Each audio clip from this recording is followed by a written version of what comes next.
Hello everyone, welcome to my stream. Welcome. Let's continue the Archon quest of Not Cry. I do love Spina di Rosula's logo. ज़्यादा दूर तक It नहीं was गए. designed by my mother. कहाँ तक हुआ था story again?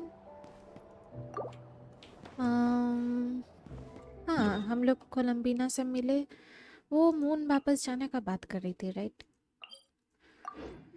She wants to go back because Teva doesn't accept her.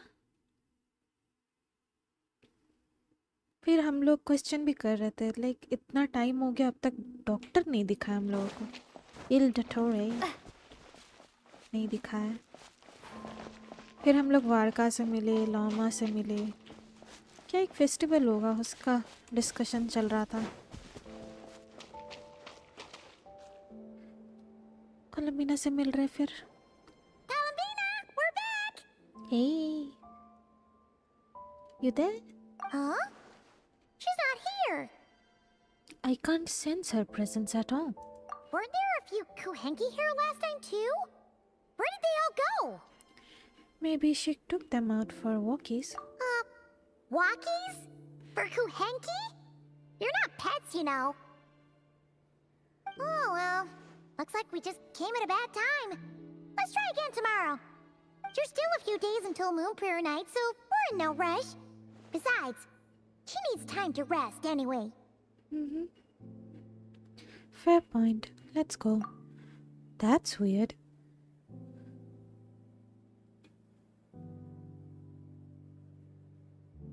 Columbina, are you back yet?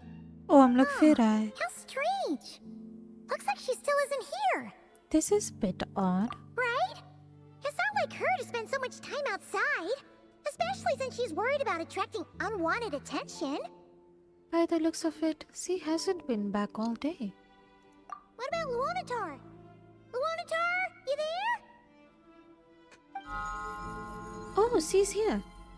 Hey! Do you know where Columbina went? Sorry, didn't understand. But if you know where she is, could you take us to her? Sounds like I don't know either to me. Yeah, that's even stranger. Paimon, look, the flowers. It turned purple. What about them? Oh, that's not good news. They change color when Columbina gets weaker, right? And they look super pale right now. Let's go. We got to find Llama. Good idea. She might know what's happening.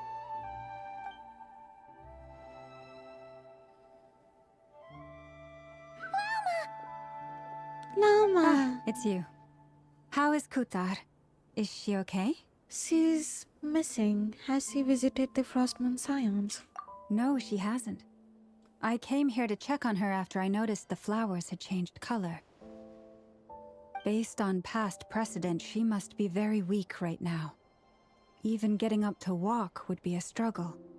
It seems unlikely that she wandered off outside. Not to mention that she doesn't do that at the best of times either. So yeah, this is super weird.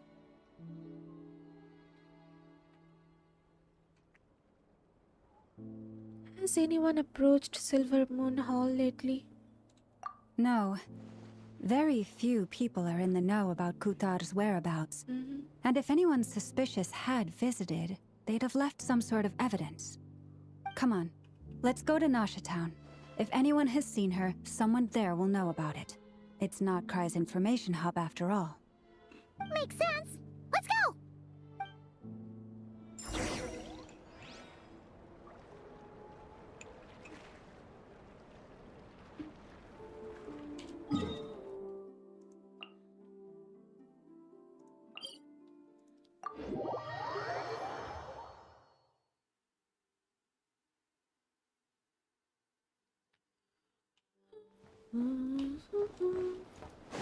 Go to Nasa Town to collect intel.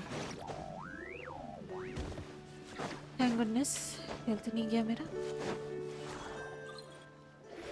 Kitty, doggos. Wait a moment. Is it just Paimon or is this stall kinda suspicious? Has there been here before, right? No, I don't recognize it. Alas, your free and easy adventure time is over. Now, prepare to face the final boss of Nod Cry. Whoa! Where'd that voice come from? Not sure, but it's definitely hostile. No, no, no, not that way. The final boss is right here. What the heck? The sniffer mole? That's the final boss? Surely not. Also,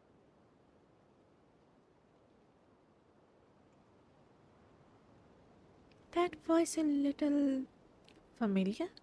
सही में स्कारमोच जैसा नहीं लग रहा है. Okay, the jig is up. I'll stop teasing you. Turn around. I'm right behind you. Oh, It Alice. seems I've managed to leave quite an indelible impression, even though you've never seen my face. Oh, nothing could make a great maid more pleased with herself. Oh, so cute. Okay, she's cute. Alice, great adventurer of the realms of Todo King, defender of old Mondstadt, etc. But most importantly, mother of the most adorable Klee. So cute.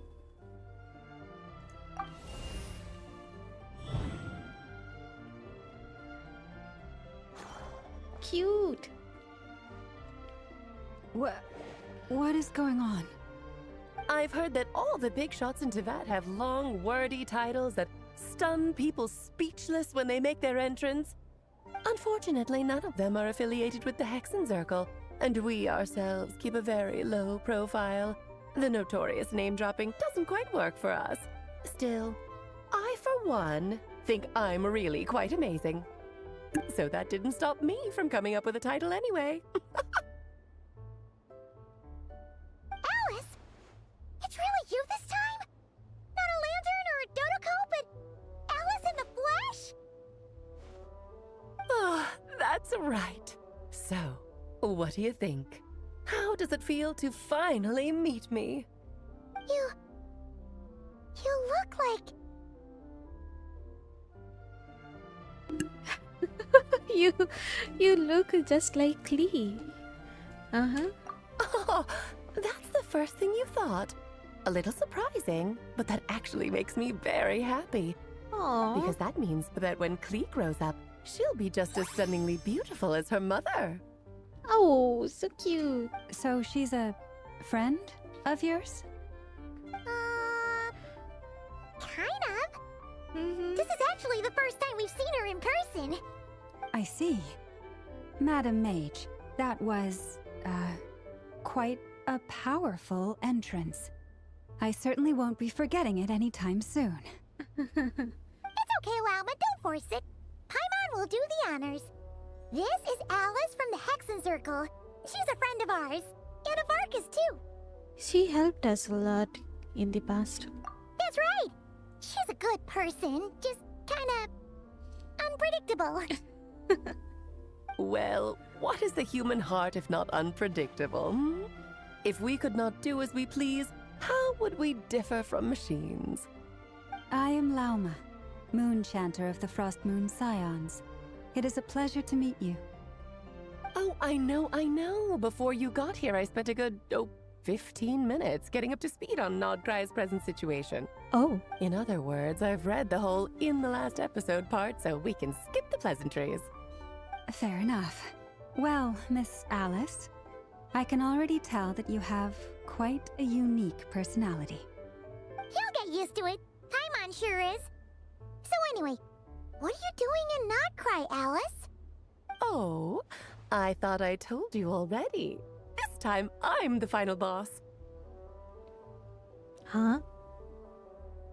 And what a formidable foe I shall be. Powerful, confident, decisive, and good luck finding my weak spot. You will never succeed. I'm going to send a formal request for Jean to put you in solitary. Oh, drat! My one weakness, and you found it in an instant. Fate has been dealt a devastating blow. Thus falls the great Dodo King. Why are you playing along with this nonsense? For funsies, of course. What's wrong, Paimon? Are you disappointed in me? Am I a gigantic letdown? No, it's just... You seem like a busy lady. And this is the one time you've shown up in person. Paimon figured it would be for something more high stakes than just goofing around.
Never mind. Mama का call आया था. You're quite right. I'm here in Not Cry because something big happened. Huh? Something big enough it caught the attention of the Hexen Circle. ऐसा है क्या? It concerns the 3 moons, Tevat's borders, and of course, the moon goddess you are currently searching for. You know where Columbina is? Kind of. Why don't we discuss this over a pot of tea? She looks so cute. My main reason for coming on this trip to Tevat was, of course, to have some fun. But I do technically have a job to do as well, namely, maintaining the stability of Tevat's borders. I'll skip over the complicated parts, but to sum it up, abyssal energies are all that lie beyond Tevat's border. We'd find ourselves in a real pickle if they ever made it through. And the phantoms you've been seeing are a sign that the border has been disturbed. Ah, no wonder they tend to show up around Moon Prayer Night. Is it because the real moon is now so close to us that its power can cross the border? In part, but only a negligible amount passes through. Just enough to influence the verdant crests and so on. And as you've noticed, there has been an unprecedented number of phantoms appearing this year. The influence of the moon beyond the border cannot explain this. No, there is another far greater factor at play. The trilunar syzygy. A trilunar syzygy. Eons ago, before the heavenly principles came to Tevat, it was the then 3 moon goddesses who controlled the laws of this world.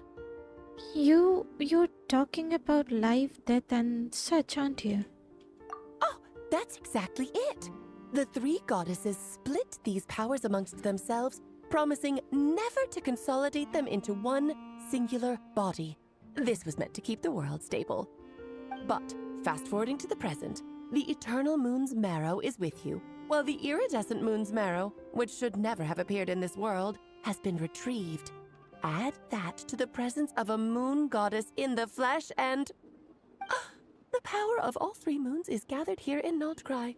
There hasn't been an event like this since the War of Funerary Flame. And it's having a noticeable effect on Tevat's borders. Why are you so concerned about said borders, if I might ask? Because I wish to give my darling daughter a peaceful, sunny environment to grow up in. Is that a good enough reason? Kinda sounds like you're dodging the question. but it does make sense. Well, that's one reason anyway, and the most important one. The others are a little complicated to explain. For instance, cleaning up after dearest Miss R. Albedo could tell you more about that if you're curious, but right now, I have a more important question to ask you. Why are you collecting the moon marrows? Columbina wants to use their power to return home. I see. Nicole told me about that legend once. Nicole? You mean Mage Anne? Oh, so you remember. We heard her voice in Fontaine. Yes, of course. That was a story about fate, her area of expertise. But back to the story of our dear moon goddess. I'm afraid her intended method of returning to the moon is unlikely to work anymore. What? What does that mean? She may be missing, but she hasn't gone anywhere. She has disappeared. What? Once long ago, the damsel who lived to hear walked in a line between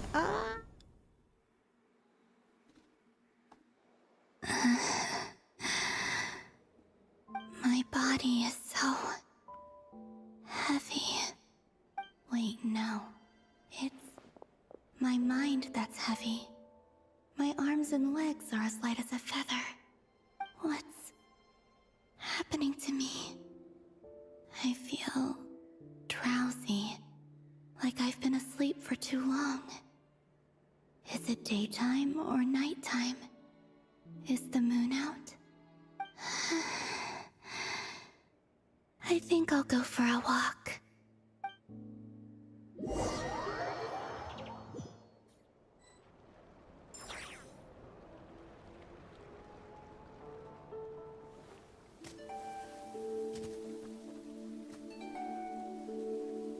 Are you out for a walk too?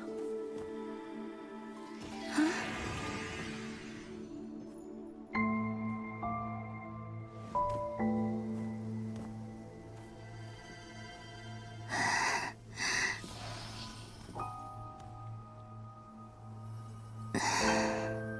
The day has come at last.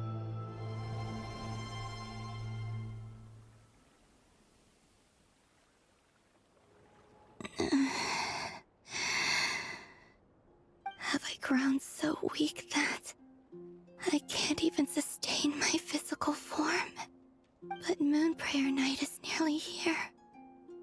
I was so close to returning home. Death is near. Is this how it ends for me?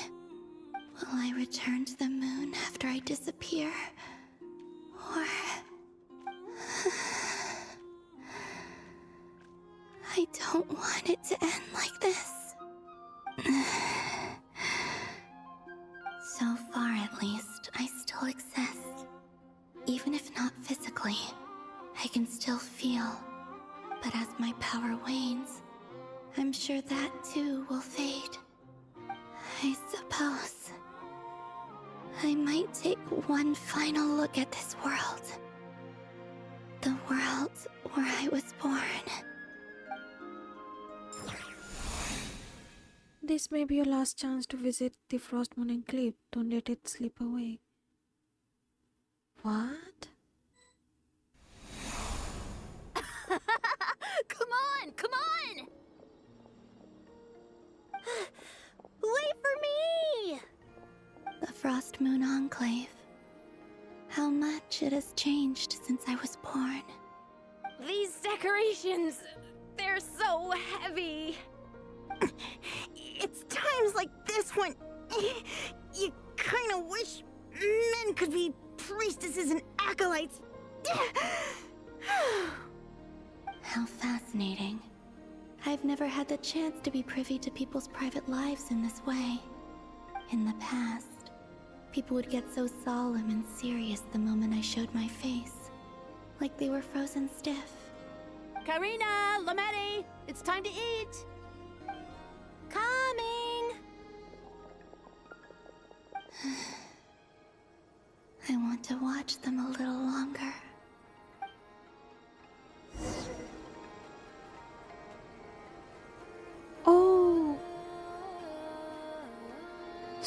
Stroll through the Frost Moon's enclave.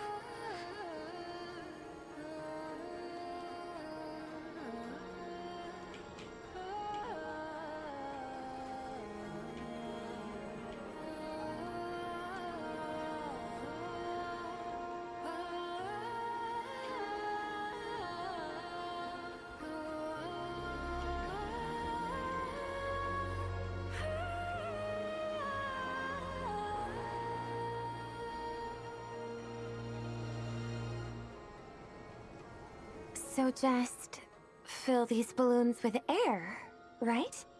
Yep. Try a couple now to test things out. The rest can wait till Moon Prayer Night. Think fast. Rita! Teasing an acolyte of the Frost Moon Scions? Surely that's a punishable offense. Take this!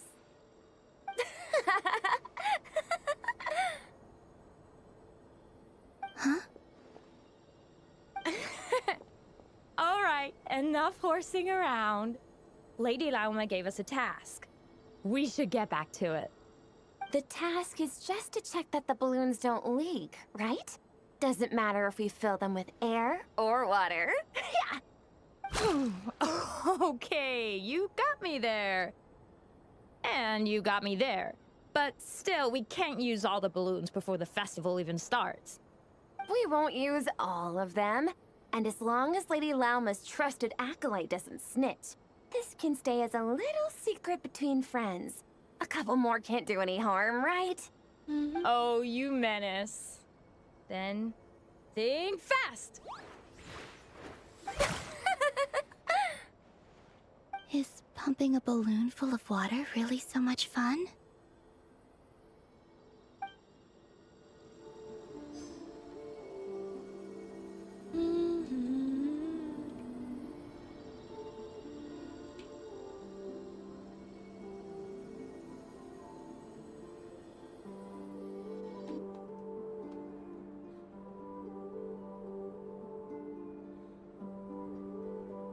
I'm sure you're both tired from playing all day. Come on, eat up.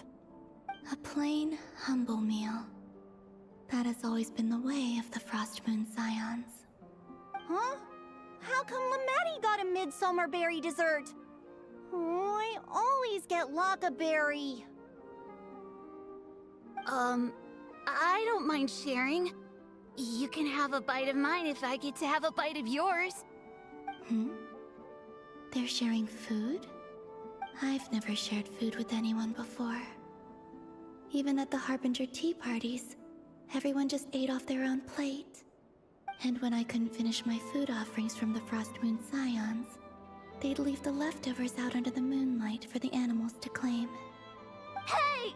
That was 2 bites!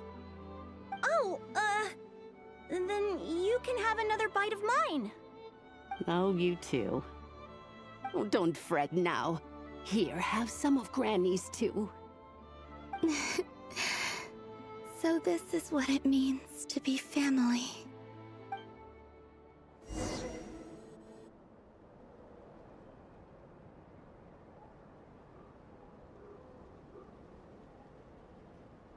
I'm seeing so much that I'd never usually get to see. They'd never act like this when I was around. It's nice, being able to just watch people in peace in these final moments. What a rare opportunity. I think I'll go take a look around Nasha Town, too.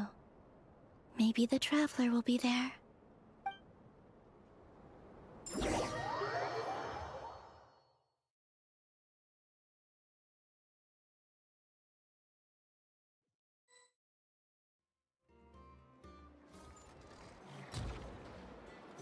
After the War of Funerary Flame, the Moon Goddesses were no longer recognized by Teyvat.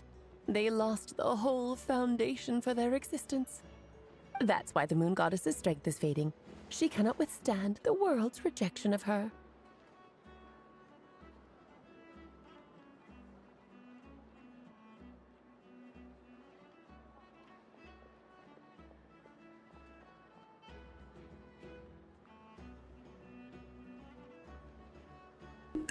It's just like what Columbina said. The world itself is rejecting her. To be more pedantic about it, the moon goddesses did something to offend the heavenly principles, and that's why they were ousted. Something of a recurring theme in Teyvat's history. The heck? Theoretically, speaking so candidly should put me in their crosshairs too, but they can't tell me what to do. I'll say whatever I want. Anywho, the moon marrow energies were but a drop in the bucket for her, and that battle against the Ray Hair of Solnari only weakened her further. Fortunately, it happened close enough to Moon Prayer Night when the Kuvaki concentration here is high. That's the only reason she managed to survive this long. What do you mean, fortunately? You said she disappeared. We're too late. Oh, what a headache. I thought this was all common knowledge. I guess I have some more explaining to do. Okay, buckle up. It's time for another lecture.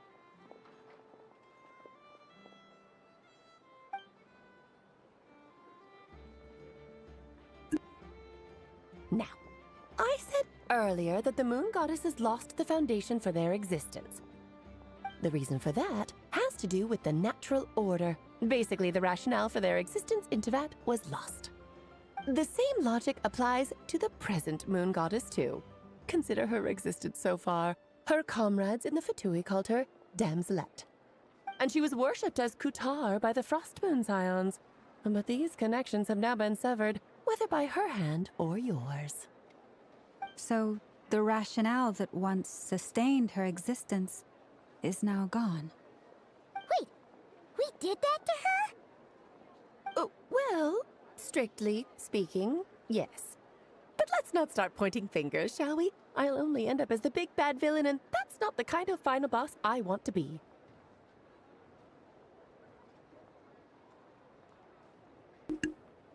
Hey, second. What the heck? If you're making light of this, hopefully that means you have a plan. Of course I do. I'm only the greatest mage in the whole entire world. Now, if you wish to find your moon goddess, there are two problems we need to solve. Firstly, we'll need to strengthen the connection between her and Teyvat, at least enough to sustain her until Moon Prayer Night. Strengthen her connection. But does that mean I'll have to rally all the Frost Moon faithful behind this?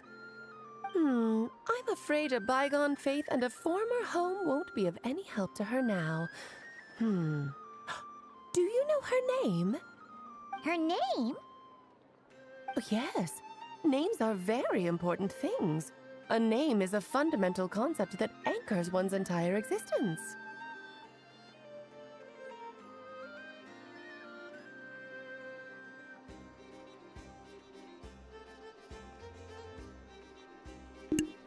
Okay. Signing for why? Hello, welcome to my stream. Thank you so much for tuning in. God bless you. Thank you. Monkey T. Luffy. Thanks for this. I deleted Genshin last Sunday. ऐसा है क्या?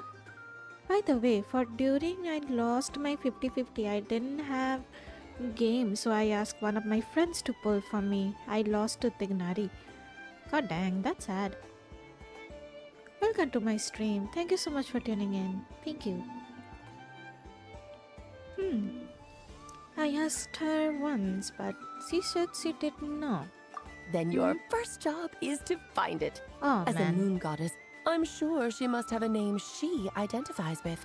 She Neither identifies Columbina with... nor Kutar is her true name, and she's never really accepted either of them. Oh. So, finding out her real name is enough to sustain her existence? Yes, I know it sounds like a small step, but every journey begins that way. So for now, that's all we need to focus on.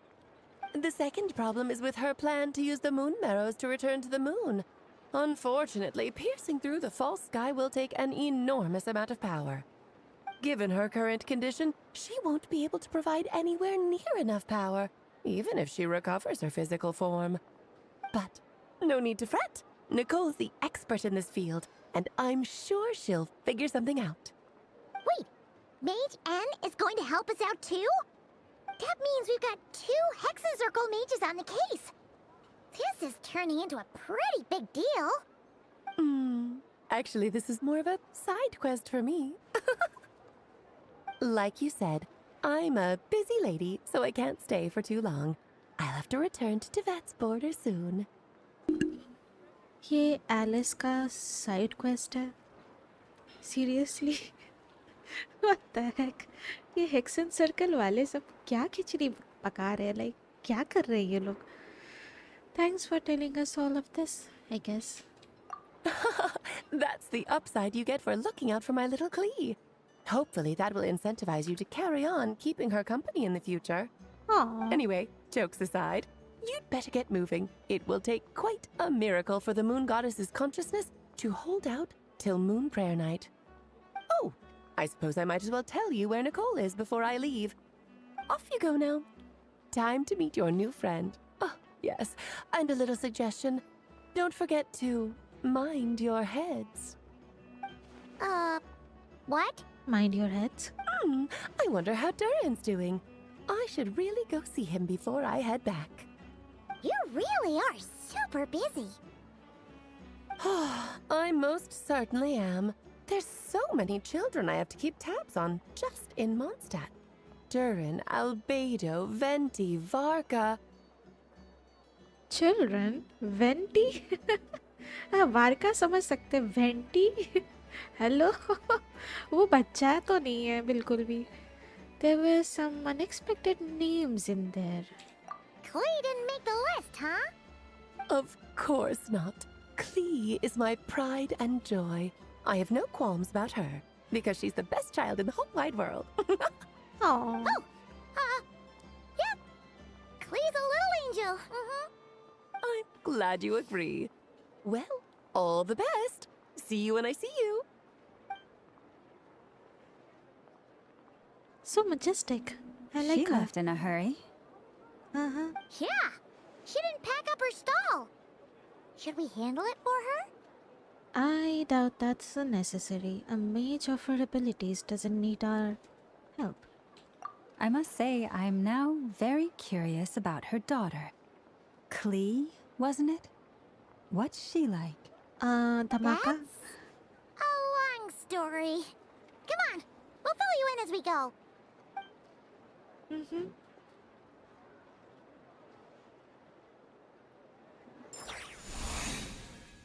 Okay Columbina का POV में जा रहे हैं again.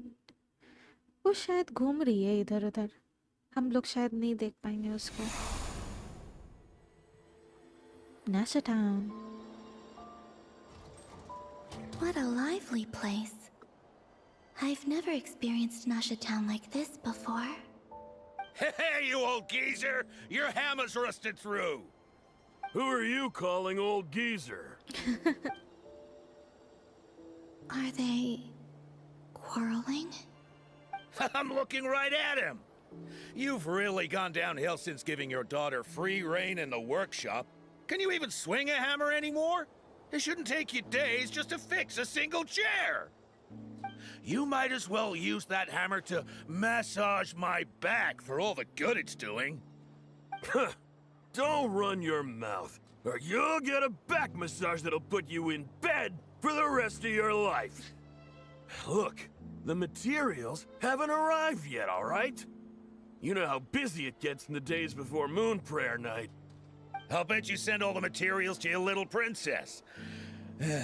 Blood's always thicker than water, huh? All right, you've made your point, Uncle Koski. As soon as the materials arrive, fixing your chair will be the #1 priority. And Dad, if you've got time to chat, why don't you lend me a hand, See? Lolka knows what the score is. I guess they're friends. But the way they spoke to each other was so ugly.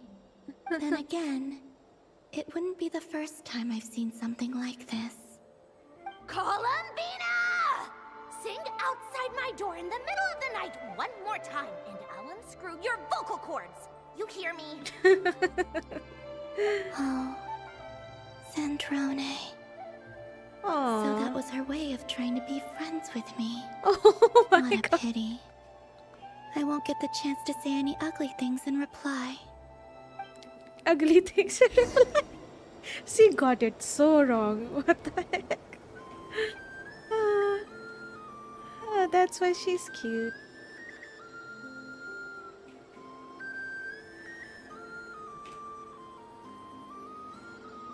Continue strolling through NASA Town.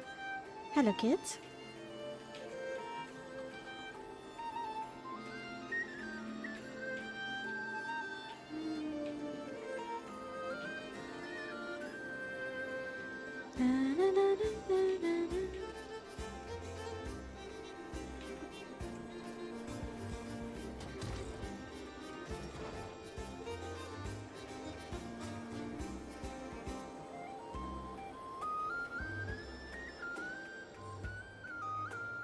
Hey, have you decided what to give her for Moon Prayer Night? I sure have. She's gonna get the surprise of her life when she's least expecting it. Then I'll whip out the ring and pop the question. The surprise of her life. What a fun turn of phrase. Cool, I get the picture. You can spare me the gushy details.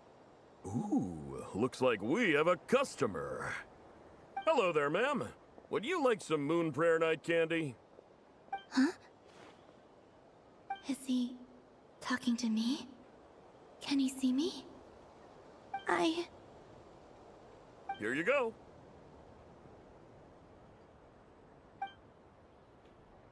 Oh. Aww. Come back anytime. Right. Now, where were we? I don't know why, but I still held out hope.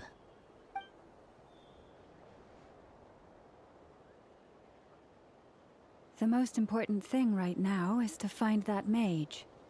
This name thing seems super important too, but where do we even start looking? I'd better go pay the Fatui a visit. एक second what? ये फतुई के पास जाएगा बड़का?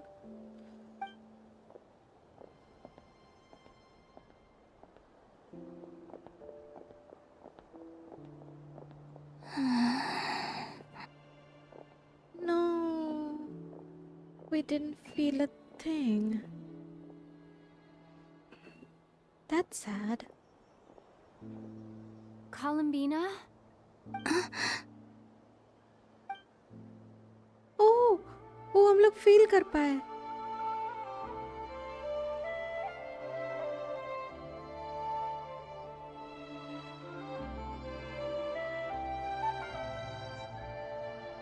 Traveler? Let's go! This is no time to be spacing out!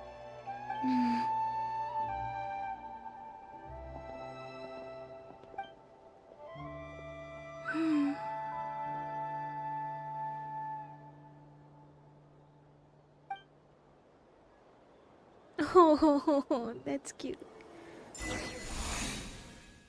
Maybe it's not so bad just quietly staying by their side like this. Aww.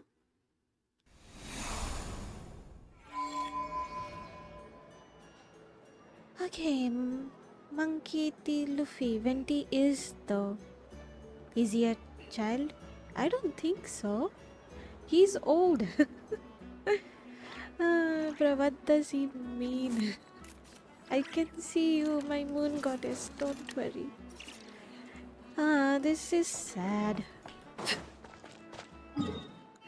Well, at least ये हम लोग के साथ है. आ रही है.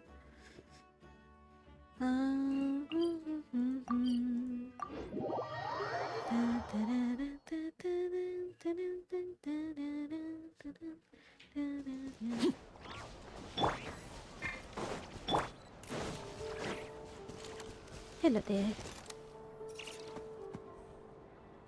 Want a hug? No? Okay.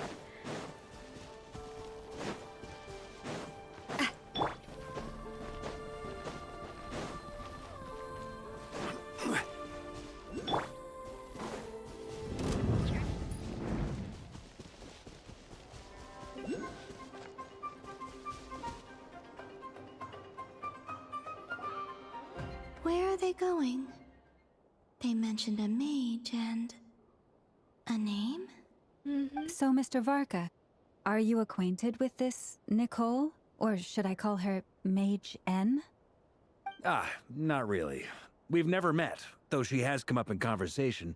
Oh. From what I've gathered, Alice kinda took Nicole under her wing. Taught her how to speak in a more ladylike fashion, that kind of thing. Huh. Hard to imagine Alice as an etiquette coach. Yeah, Alice is a larger-than-life personality, I'll give you that. But then again, that's why she's able to draw such an eclectic mix of people into her inner circle. If I remember correctly, being an interesting person is actually one of her main entry requirements. So, if you ever wanted to join the Hexenzirkel, I'm sure you'd both be eligible to apply. Hey! Don't go around making promises on Alice's behalf. I wouldn't dare. I'm just trying to paint a picture of the Hexenzirkel for you. Okay, sure. Anyway, since none of us have ever met Nicole, how are we supposed to find her? We can't just go up to every woman in sight and ask, "Hey, are you Nicole?" She's coming. Maybe something she's wearing will give it away? Like, a windbloom pinned to her chest or something. Wait a minute. Alice never said Nicole was from Mondstadt. Oh, true. What about a tea set? I recall that each mage has their own cup. That would be... this young lady, then? Oh, she looks so pretty. She looks so pretty. Hey there! Sorry to disturb you, but are you Miss Nicole? Varka, Knight of Boreas of the Knights of Favonius. Alice might have mentioned me before. Ah, if we got the wrong person? Sorry. Well, this is awkward. When I shook my head, I meant, no, Alice hasn't mentioned you before. Oh. हाँ? ऊपर dialogue जैसा क्यों आ रहा है? Huh? Where is this voice coming from? My apologies. For certain reasons, I am unable to speak. This is the only way I can communicate with you. Telepathically? वो मुंह नहीं खोल रही, मुझे लगा ब्रेन में बात कर रही है ये. What the? It might take some getting used to, but I hope you can understand. Hey, it's fine. I'm more shocked by the fact that Alice never speaks about me. I mean, Disappointed. As for you two, we have crossed paths twice before, but it is nonetheless a pleasure to finally meet you. It's really you! Thanks for all your guidance in the past! You're quite welcome. This time, things are different. We have reached the unwritten pages of the story. You might say that we stand at the crossroads of fate. Now then, allow me to formally introduce myself. My name is... Oh. Nicole, the unappreciated master sculptor. Unappreciated what? The immortal literally giant. Okay, if only they would write. What the heck? And the silent angel. It also the orator. The instant they utter a word, etc. etc. What the heck? ये description कौन लिखा है? Alice का ही काम है ये. In summary, to remain silent is to be the observer of the world. Oh my god. ये description पर क्या funny लग रहा है. No, stop! Alice! I can't believe it! I had a whole speech prepared. I'd agonized over every single word. She always picks the worst moments to ruin other people's plans. I'm so sorry about that. Alice took the liberty of devising some bespoke self-introduction magic for each member of the Hexenzirkel. But I could have sworn I deleted all of the triggering conditions for it. How did it bypass everything? Oh gosh, this is so embarrassing. This is a very different side of Nicole than what we're used to. Is she not used to face-to-face interactions? Don't worry about it. We've seen that introduction magic once already, so it wasn't too much of a shock. Please go on, Miss Nicole. We'd love to hear what you have to say, or, well, communicate. Huh? Are they talking to this lady? But... Okay, इसको नहीं Will सुनाई you they all रहा. promise to forget that horrendously embarrassing introduction? Sorry? Embarrassing? When?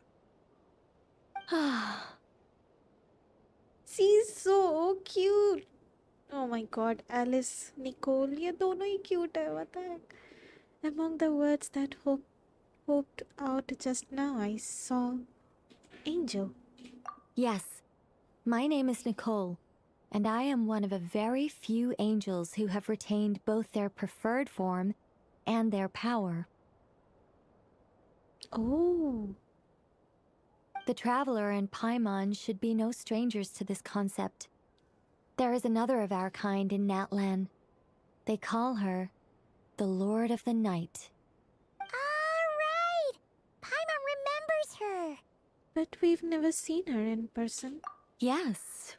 Well, I have retained more of my power than she. It's because I don't have a long-term duty to fulfill. To be more specific, no. We'll be here all day if I get into the specifics. Moving on. If I'm not mistaken, you are here because you wish to learn how one might reach the moon beyond the sky. That's right. Is that something you can give us any guidance on? Yes, I do know a way. It began with the Hyperboreans, who lived after the War of Funerary Flame. Blank looks. Maybe I should start with the background of the war. Or maybe not. It shouldn't be an issue. I'll fill in the gaps for you when we have more time. Anyway, after that war ended, the three moons retreated to beyond the false sky. The Hyperboreans were humans I once aided. They accepted the civilization and creations bestowed upon them by the angels. But despite accepting many blessings of the angels, many among them still held on to their faith in the moons. They were reluctant to accept the new order. Even after the War of Funerary Flame, they sought to contact the moon goddesses beyond the sky and receive their guidance. But all three had passed away by that point.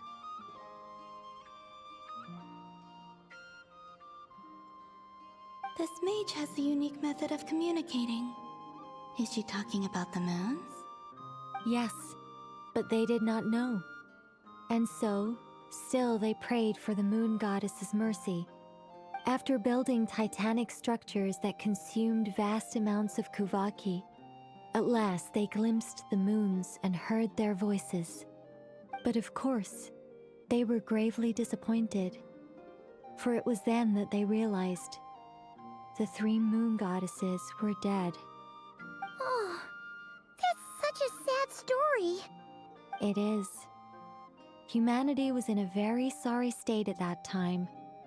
The angels who had once aided them were gone, and the War of Funerary Flames had left them homeless and destitute. Just a second, I gotta ask. How relevant is all this history to the task at hand? Well, I mean, it's... Okay, it seems we've drifted into irrelevant narrative waters. It's been a while since I've had the chance to speak inside someone's head. As soon as I got started, I lost control and the words just flowed out like a waterfall.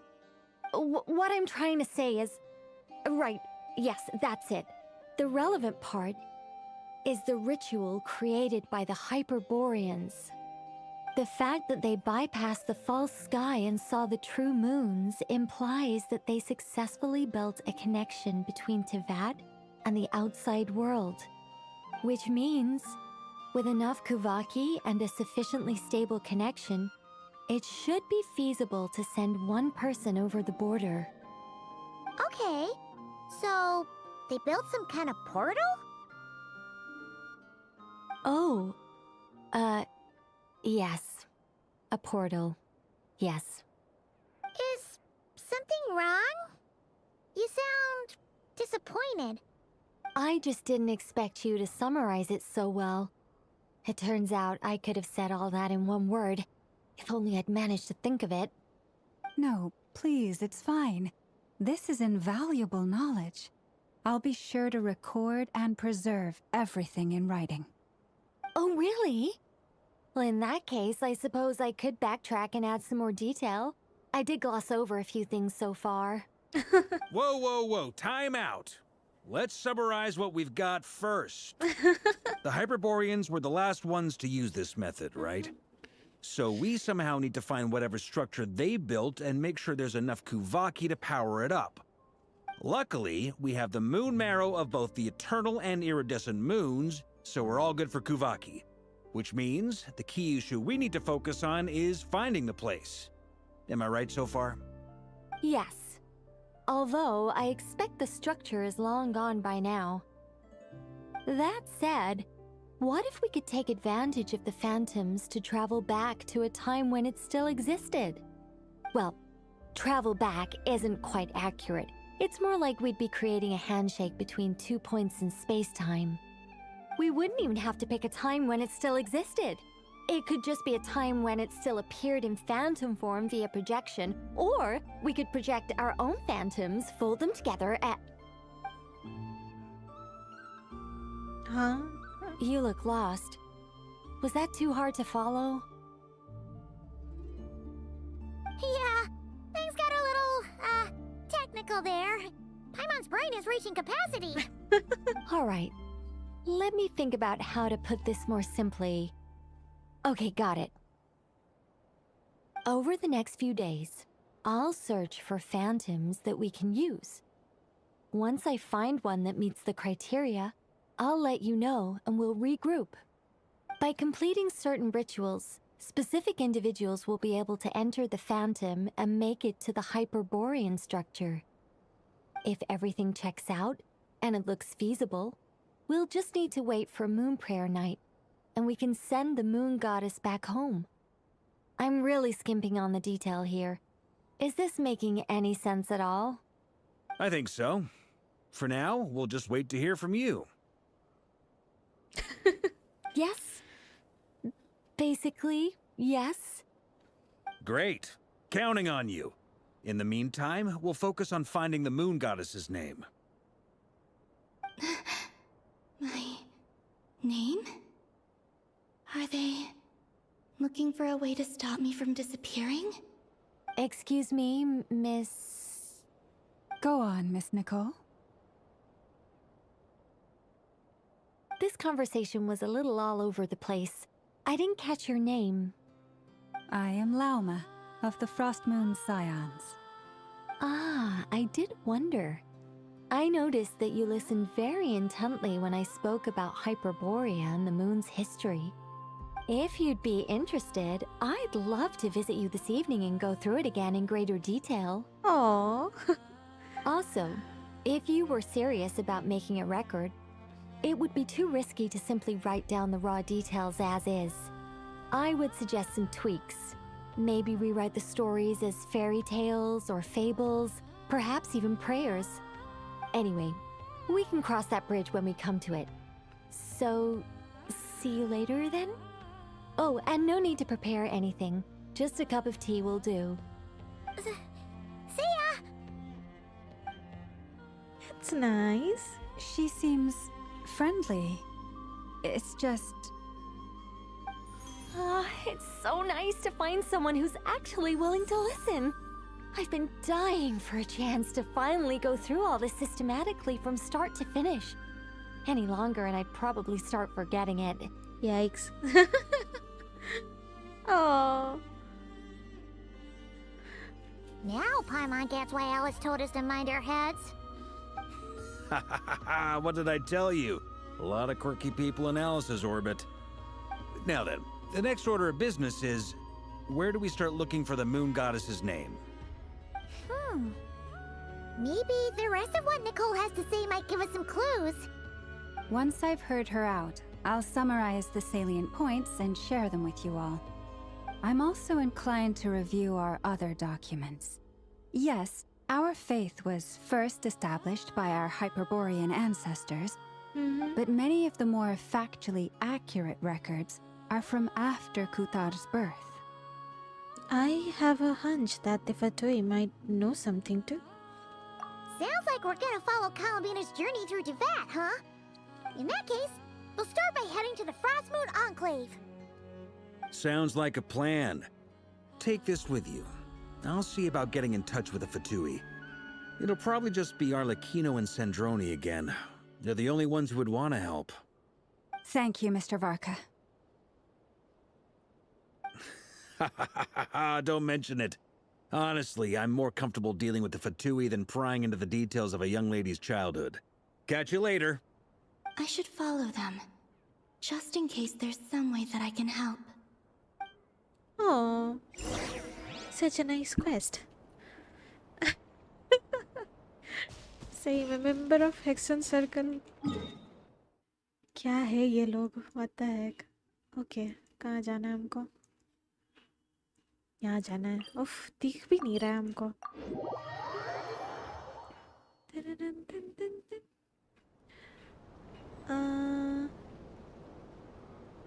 What could the children be up to?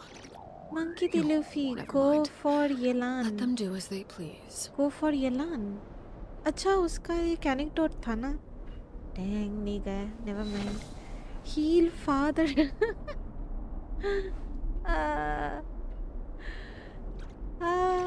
Varca. सही में वारका बात में point में आने का कोशिश कर रहा था throughout the whole conversation. What the heck?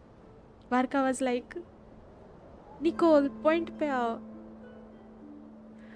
Traveler has experience with Sitlali. What the heck? Lol, that's funny. Wait, does she clear that introduction? Yep. Well, lao mama. Oh भाई. लामा full interest ले रही थी. Nicol को भी अच्छा लग रहा था बोलने. हाँ, एक्सपेक्ट नहीं किए थे निकोल का कैरेक्टर ऐसा होगा. देखने में काफ़ी सीरियस टाइप लग रही थी, मतलब डिज़ाइन वाइज, लेकिन काफ़ी सिली है character, which is nice. She is cool. सही में हेक्सन सर्कल के मेंबर अजीब अजीब है सब. That's why they are charming. Search for information in the Frostmoon Enclave. A while ago, I took the time to organize all documents in our possession that pertain to Kutar. What you see here is the material I consider reliable. You're saying there's unreliable material too? Yes. Most of the information we have was transmitted through an oral tradition. Inevitably, some of her stories were mythologized and deified over the years through countless retellings. That's why I organized them into reliable and unreliable. There's no sense seeking answers in history unless we can ensure the veracity of the historical record. Makes sense. All right, let's take a look through. Clear and concise would be one way to describe the writing style of these historical records, but you could just as easily describe them as terse and dry. And since Lama already knows the material like the back of her hand, the quest to find any new information in this text is tough going. Almost all these records refer to Kutar instead of Columbina. Although neither of those is her real name.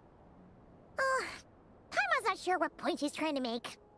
What we can gather from these records is that the Frostmoon Scions worshipped her as a god, placing impossible expectations upon her.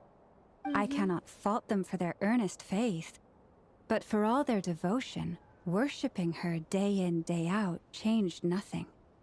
I imagine that none of it resonated with Columbina. It wouldn't surprise me if, even back then, she had already begun to reject the name Kutar and everything it represented. Lama speaks the truth. When I heard them call upon Kutar with hope and expectation in their voices, they may as well have been calling upon somebody else.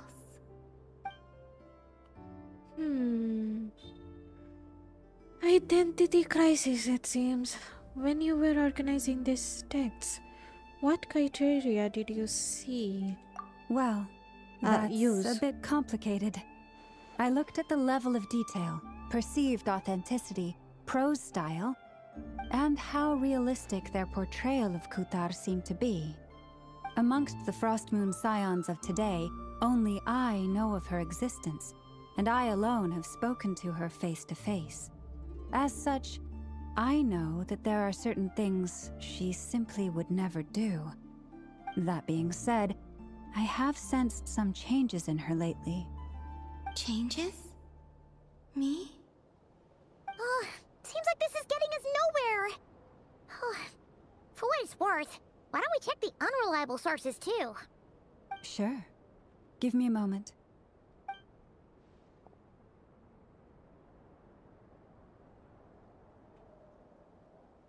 Exerting but a fraction of her divine might, Kutar sheared a great mass from the snow-capped mountain and cast it into the sea, upon whose surface shone the mirror image of the moon. Thus was formed the island of Hisi.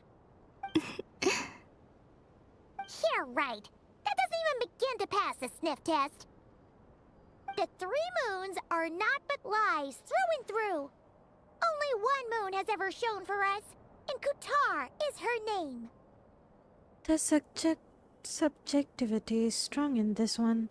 We have heard something like this before in Natlan. The vast majority of ancient texts are filled with fanciful tales like these.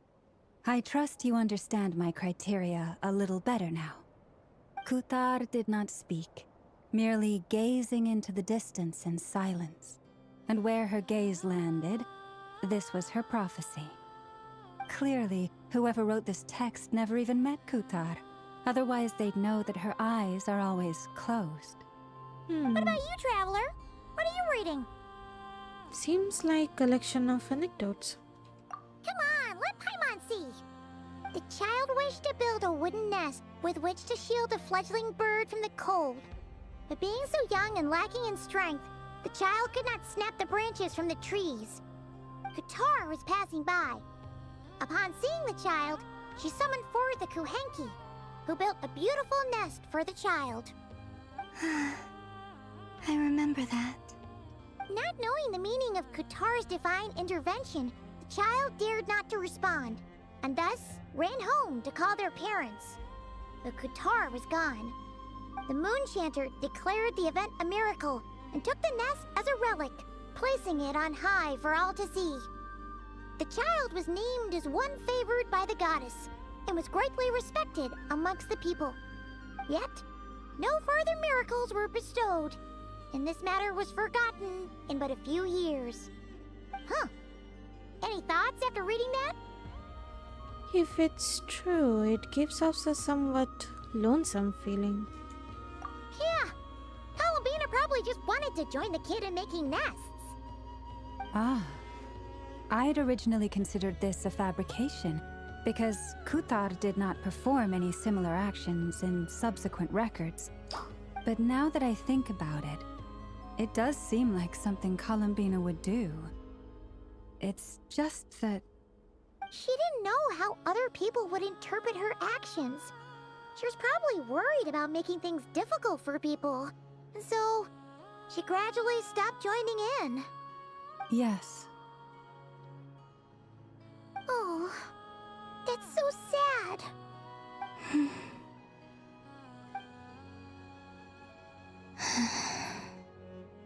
And now, I can make no such gestures of warmth, even if I want to.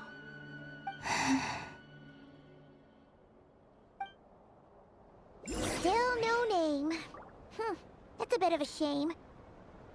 But We did learn some interesting stories. That's gotta count for something. Barker said he was gonna set up a meeting with Arlecchino and Sandrone, right?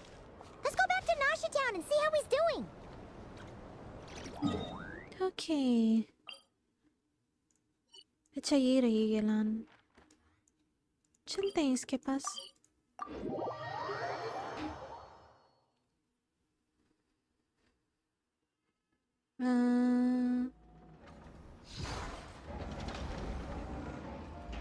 Monkey D. Luffy, not really, but yeah, whenever I hear the name Columbina, the only thing I can hear is Sandrone calling Columbina. Same man. Lol, your English feels like professional. Does it? Thank you. Vikram Jatka. Hi, good evening. Hello, welcome to my stream. Thank you so much for tuning in. Return to Nasa Town, contact Varga. Okay, let's go.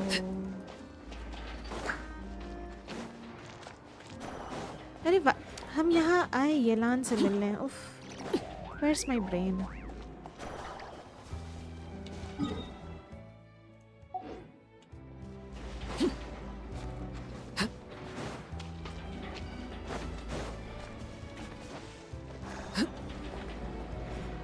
ये रही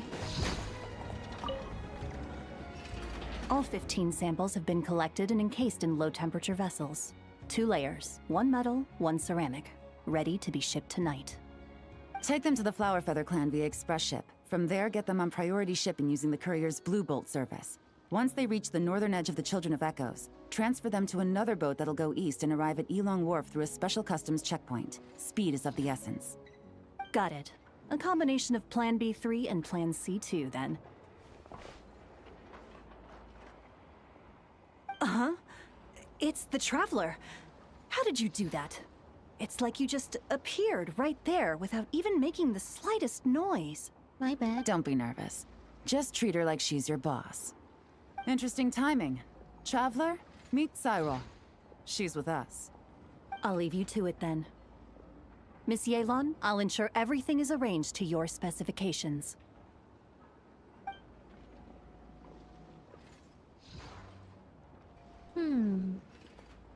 Were you just arranging a delivery? Are this important cargo? They're plant and mineral samples containing Kuvaki. I'm sending them back to Liua for the Ministry of Civil Affairs to analyze. Plants and minerals. And that needs to be done in secret? Nothing escapes you. There are also some pictures relating to the Fatui among these samples. These show their research facilities, their current weaponry, and the distribution of their camps. Liua is a long way from Nodcry, but it never hurts to be prepared. So that's why you're here. It's one of the reasons. But I'm also here to purchase some intel from Nefer, boss of the Curatorium of Secrets. Oh. Dealing with her always requires a lot of preparation, both mental and financial. ये तो है oh my quest के कुछ time आगे ही like जब यहोडा free information दे दी हम लोगों को नेफर was best दिमाग गर्म हो गया था उसका हाँ makes sense Yelan Nefer has information about Leo. Have you ever heard of the Northern Intelligence Network? What's that? It's essentially a forum for intel exchange, a loosely structured organization with no real rules or regulations. But you can find well-connected people from all walks of life there who are willing to trade information, as long as you can pay their price. Nefer currently represents this Northern Intelligence Network, and the Curatorium she operates is its primary point of sale. If intel was all they sold, that would be one thing. But it's said the network has spies planted in every region, and that they're always on the lookout for even more informants. Even in Lua? In no small part thanks to the efforts of my colleagues, the network's tendrils have been unable to take hold in Liua. It doesn't matter if they send official representatives or smuggle in spies. They are met with a polite but firm rejection every time. I imagine that we must be one of the very few unknowns remaining on their map of the world. Yet, she's still willing to sell you intel. Aren't you worried she might resort to drastic measures? Why would she? Nefer's too smart to hold a grudge when it comes to business, and she's not one to say no to a big bag of coins. Other factors notwithstanding, I'm a valuable customer. The Northern Intelligence Network has plenty of information that only I'm willing to buy. Wait. You said I'm a valuable customer, and here I thought the Ministry... Well done for picking up on my phrasing. You're getting good at finding clues. Up until now, all of my dealings with the network have been of a personal nature. The Ministry has nothing to do with it. She's willing to deal with... willing to deal with you? Of course. Let's just say I have lots of influence. And by influence, you mean... Mora. Yikes. Lots and lots of Mora. More than enough to influence dear Lady Nefer. Dang, it's all about the money. That's the yellow line now. With someone like her, it's better to spend a little Mora than to end up owing a favor. It's important to remain vigilant in your dealings with her. She's not an easy person to deal with. If you ever see us together, chances are we're conducting business. If you have any trust in me at all, then cover your ears and stay out of it. That'll save you a whole world of trouble. Oh my god. Anyway, that's enough chit-chat. I still have some preparations to make. Goodbye for now. Dang. They are dangerous. And Traveler, before I go, if you don't mind me saying, you may wish to return to Liyue for a cup of tea. Even if stray winds blow, the mountains of Liyue should shield you while you drink. Okay. Two dangerous lady एक साथ deal कर रही है. My god. Dang. Crossfire में नहीं आना है बस.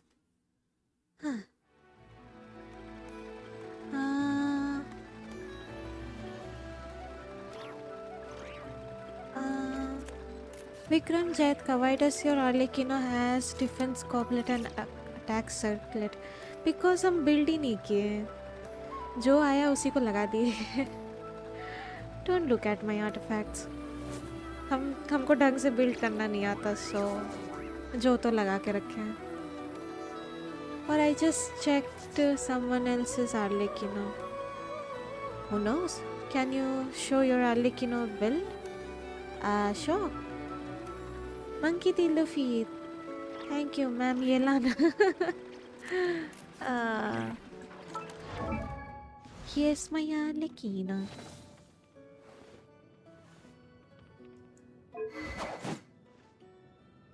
इसको primordial jet दे के रखे हैं. This is my artifacts. कहाँ का artifacts लगा है? I don't remember.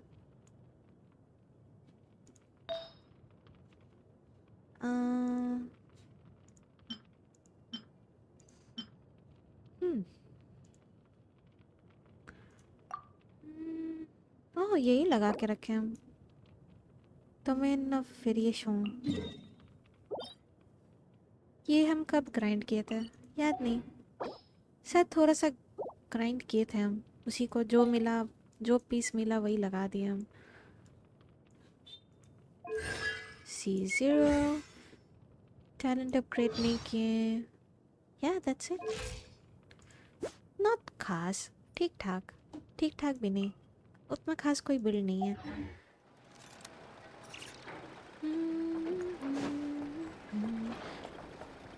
Contact Varka. Hey Varka. Any info? मर गए रे. Let's see. There's Varka. Oh, and it's Durin and Albedo too. Hey, full battalion. Talk about coincidences. We meet again. Yeah, this is pretty much the same place we bumped into each other last time. I convinced them to stick around a little longer. We were all waiting on people, so I figured having a little company would help pass the time. Ah, So you've been waiting for us? Does this mean that you've already arranged things with the Fatui? Sure does. Now you're back, we can go meet up with them together. How'd your investigation at the Frost Moon Enclave go? Well, we didn't find out Columbina's true name. But apart from that, it went pretty well. We learned some stories from her early days. Aha, just as well that I didn't tag along then. I'm sure our moon goddess wouldn't want every man and his dog knowing all about her private life. Still, desperate times, desperate measures, I guess. Someone had to do it. So, Varka was waiting on us, but what about you two? Are you waiting for Alice? Oh, no. We already met with her. We discussed that experiment I mentioned to you last time. Oh, and she also handed me this communication device. Totoko, this looks familiar. I'm sure I saw one of these back on the Golden Archipelago. Can't speak. That's right. I understand she informed you about the relationship between the Phantom phenomena and Tevat's borders, yes? Yep. She wants me to help her with some more experiments on that front. She said that she'll contact me through this device with more information. Totoko. Ah, I see. Following instructions and making observations. Pretty common research method. Takes me right back to Albedo's lab. Wait, then who exactly are you meeting? Someone you know. Albedo's met him too. But I don't think Miss Lauma or the Grand Master have been introduced. Introductions are overrated. Especially in cases like this. Scaramouche. So, it's not like the academia has prohibitions against going abroad. Also, I applied for leave. I've been writing to Hat Guy since obtaining a human form. I've already brought him up to speed on everything that's been going on in Nodcry. Oh. Difference? Hat Guy? Turns out, I actually have heard that name before. Oh? Then why did you react the same way I did? I only knew the name, not the fella. But since we're all here, let's do some introductions for what it's worth. I'm Varka, Grand Master of the Knights of Favonius. Lauma, Moon Chanter of the Frost Moon Scions. And I'm a Drioche from the Vahumana Darshan of the Sumero Academia. Hat Guy. Hat Guy. Good to see you again, Mr. Guy. I believe we last saw each other on the boat ride here. So they came to not cry together? Eh? ये Hat Guy सबको बोल के फिर रहा है, ये तो wanderer है. Mind you, the only reason I came here is because there's someone I want to look into. Who's that? The Doctor. Uh-oh. Also known as Dottore. Oh. Second of the Fatui Harbingers. God dang. A point में आ रहे, just as I thought. From the tone of your voice, it sounds like there's bad blood between you. Bad blood? I was reviewing our archives and noticed that a lot of information about him was missing. Left a bad taste in my mouth. That's all there is to it. Dottore, or Zondique, as he was then known, once studied at the Academia, but he got kicked out before he could graduate. Oh. So the Harbinger's #2 man is a college dropout? Ah, how embarrassing for them. Last we heard, he was planning something. We actually heard that a few times before, even coming to Nodcry, but we haven't seen a trace of him since we got here. He only appears when something interests him. For all we know, he might have left already. But the fact he did something here at all is worth noting. It'll fill a couple extra lines in his file. Why does it sound less like a file you're writing and more like a criminal record? Anyway, we were just about to meet 2 of the other Harbingers. Want to come along? You might learn a thing or two about him there. Sure. Even though they're Harbingers, well, they're old acquaintances of ours, so, you know, when you talk to them, try to be... I got it. The Frost Moon Scion's relations with the Fatui remain tense. Forgive me if I do not attend. In that case, we'll continue assisting Miss Alice with her experiments. Good stuff. Everyone's having a fruitful time. All right, we better get going. I'll lead the way. Let's go. Hey, Wanderer. Are you here for revenge? Well, yeah. That's obviously part of it. But I'm not the only one who has a score to settle with him. Oh. Neither you, nor Lesser Lord Kusanali, nor I want to see him meddling with things again.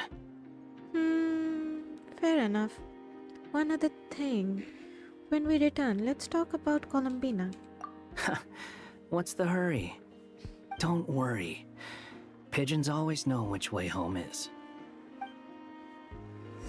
What's that supposed to mean?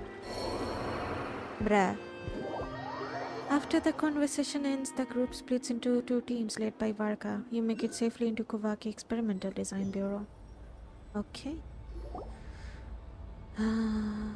Sandrone, Arlequino. You made it. Who is this? You don't know? A scholar from Sumeru. They call him Hat Guy. He's an old friend of the Travelers. Wait, this is the academia representative you wrote about? He doesn't exactly look the part. I believe this will prove my identity. You'll notice it bears the seal of the Sanctuary of Surasthana. Well, what do you know? So it does. All right then. My mistake. It's fine. I expected as much. What? So as I mentioned in my letter, the Academia's got its eyes on Dottore. But this matter remains top secret. Apart from those assisting in the investigation, the fewer people who know, the better. If anyone asks, I'm here in Nodcry to pursue my personal academic interests. Gotta say, Varka, you did pretty well to keep all this under wraps for so long. Sounds like you got in touch with the academia about this way back. You flatter me. You're all harbingers. What reason would you have to disclose information about Dottore? Why though? Where do I even start? Remember that time we fought Redragon at Star Sand Shoal? Yes. He sure let me have it then, didn't he? I'll bet Dottore had that all sketched out, with me as his convenient little pawn. How He so? could not care less about us if he tried, but hey! The feeling's mutual. Does Dottore really strike you as the sort who values his relationships with his colleagues? Absolutely not. Fair point. Definitely not.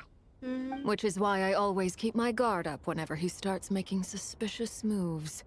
To that extent, our motivations align. On top of which, I consider you trustworthy people. Now, back on topic. In the wake of the Redgear of Solnari episode, Sandrone and I grew suspicious about Dottore's complete inaction during the entire affair. So we tried to find out what he'd been up to, but unfortunately to no avail. He never lets anyone in on his plans. The more he cares about something, the more secretive he gets. Dang. Indeed. Perhaps he believes that by keeping a low profile, he can avoid trouble. But that trick isn't going to work on his colleagues. Yeah, I mean, he's been researching the ancient moon's remnants. And he's been trying to get his paws on the moon marrows. Only an idiot would believe he doesn't have something more planned. With this in mind, I returned to Snezhnaya and relayed my thoughts to Her Majesty the Tsaritsa, entreating her to have him recalled. That's pretty direct. Did the Tsaritsa agree? Yes. I made it abundantly clear that the Fatui's business in Nodcry is almost concluded, and we do not need 3 harbingers in this territory. Her Majesty concurred. Accordingly, Dottore has returned at her orders. I imagine he is continuing with experiments, which no one besides he would ever have any interest in. Common sense might mean nothing to him, but he's not stupid. He knows that no good can come from opposing the Tsaritsa. Smarts alone won't get him all the way. He needs the Rooster's resources and Regrator's Mora, both of which the Tsaritsa can strip from him by waggling a finger. But doesn't he have a track record of publicly following orders while going against them in private? He probably has it down to a fine art by now. Wouldn't put it past him. We worked together on a research project once. Only briefly, but it was enough to show me that we're fundamentally different people. He has no interest in doing things methodically, stage by stage. His thoughts jump all over the place, and the moment his curiosity is satisfied, or he gets the results he wants, he disappears. The only similarity we share is that, once we set our minds on doing something, we will see it done, whatever it takes. Oh, we definitely saw some of that in your battle with Redgear. You got so competitive. Ugh, do not remind me. Then I believe we all concur. Dottore will not simply give up. Fantastic. Now this is turning into a whole day of unpleasant memories. Ugh. Are you talking about the moon marrow stuff? He also strikes me as the kind of person to disregard experimental regulations, ruin all the equipment, and go way over budget. Then leave the first person he can find to deal with the fallout. Exactly. This one time, he was running some high-temperature experiment and the substance exploded. But does he care? No. He orders his subordinates to open the device so he can observe the results, which causes the gas inside to leak out. That gas was poisonous! If I hadn't been there, who knows how many people might have died. And after all that, he left, while I was still cleaning up after his mess. What a waste of time, he said. Waste of time? The nerve! He wasted my time! You've been bottling that up for a while, huh? Hat guy, I must say, you seem awfully familiar with internal Fatui affairs. Especially when it comes to Dottore. Thank you, Lady Harbingers, for providing such valuable information. I have no other questions for now, so I'll be on my way. अरे dodge कर रहा है, Wanderer dodge कर रहा है, भाग लो. Wait, what? You're just gonna leave? Info मिल गया, हम चलते हैं. You're welcome bye. to join if you want. He dodged her. Just when Paimon thought he'd finally mellowed out. संद्रो ने He full makes भरास quite the निकाली. impression. I'll say. I've met tons of headstrong people, but not many of them would join me in bad-mouthing Dottore. Anyway, back to the main agenda. Barca, you said that Columbina has gone missing? Or rather, disappeared. Yeah. We're working on building a connection between her and this world. The simplest method is to find out her real name. I've actually asked her that question before, but she said she didn't know. Considering our relationship, I doubt she was lying to me. She could have just given you a pseudonym. What did she do while she was with the Fatui? As far as I recall, she was never dispatched by Her Majesty to claim a gnosis or anything like that. The Tsaritsa's plans had long contained a place specifically for her. I always thought that was weird. What could she do that the rest of us couldn't? Knowing what we do now, it's probably something related to Kavaki, right? More than likely. When she first arrived, Columbina would often go to Her Majesty and ask when she could start the task assigned to her. But Her Majesty always gave the same reply. The time has not yet come. So she spent her days in Snezhnaya doing basically nothing. The Tsaritsa has summoned a beautiful blind maiden to be a harbinger, giving her the third seat by virtue only of her enchanting voice. It was a dumb and stupid rumor, but the reality of the situation made it hard to refute. And what happened after that? I imagine she stopped caring. She no longer seemed to care why she had been recruited, and Her Majesty never gave her any missions. So she just continued to sing in the flower garden. For my part, I was busy. So busy, in fact, that watching someone be that idol had me fuming. But still, I got the sense that she had long been used to a life of other people claiming she was needed when she wasn't. I just felt that having a place to stay would cost me something eventually. And so I waited quietly for the day that I would have to pay the price. And on the other end of that spectrum, you had me. Someone once told me that I had the lousiest work and the toughest luck. That's a good way of putting it. I forget who said it, but those words have always stuck with me. Yikes. Sounds like something Wanderer would say. No wonder. But you've done your job exceptionally well all this time. Because at heart, you are a conscientious person. Thanks for telling us all this. What is it? Something come to mind? It's nothing. I'm just even more eager to learn her name now. I want to shout it to her from the rooftops. That makes sense. Nothing screams you are needed like your name shouted from across the town. Well, good luck with it. But if you ask me, Columbina is still the most shoutable name. I'm just so used to it now. After all the arguments we've had, I can't be bothered trying to remember another name for her. Nor I. Sandrone. Harlequino. You chat further about interesting moments from Columbina's past. Huh! It's a Sealy! Does that mean Nicole has news for us? Ladies, I thank you for your hospitality. If the chance ever comes up, I definitely owe you both a drink sometime. I'm sure it will. You can make your own way out. Heck, you've been here enough times, you probably know your way around better than I do. Take care, everyone. We'll be in touch if the situation changes. Okay! Time to do what adventurers do best. Follow that Sealy! Let's go. Durin's POV. Okay. What are they up to now? ये segment अच्छा लगा हमको. That was nice. Here you are. Oh.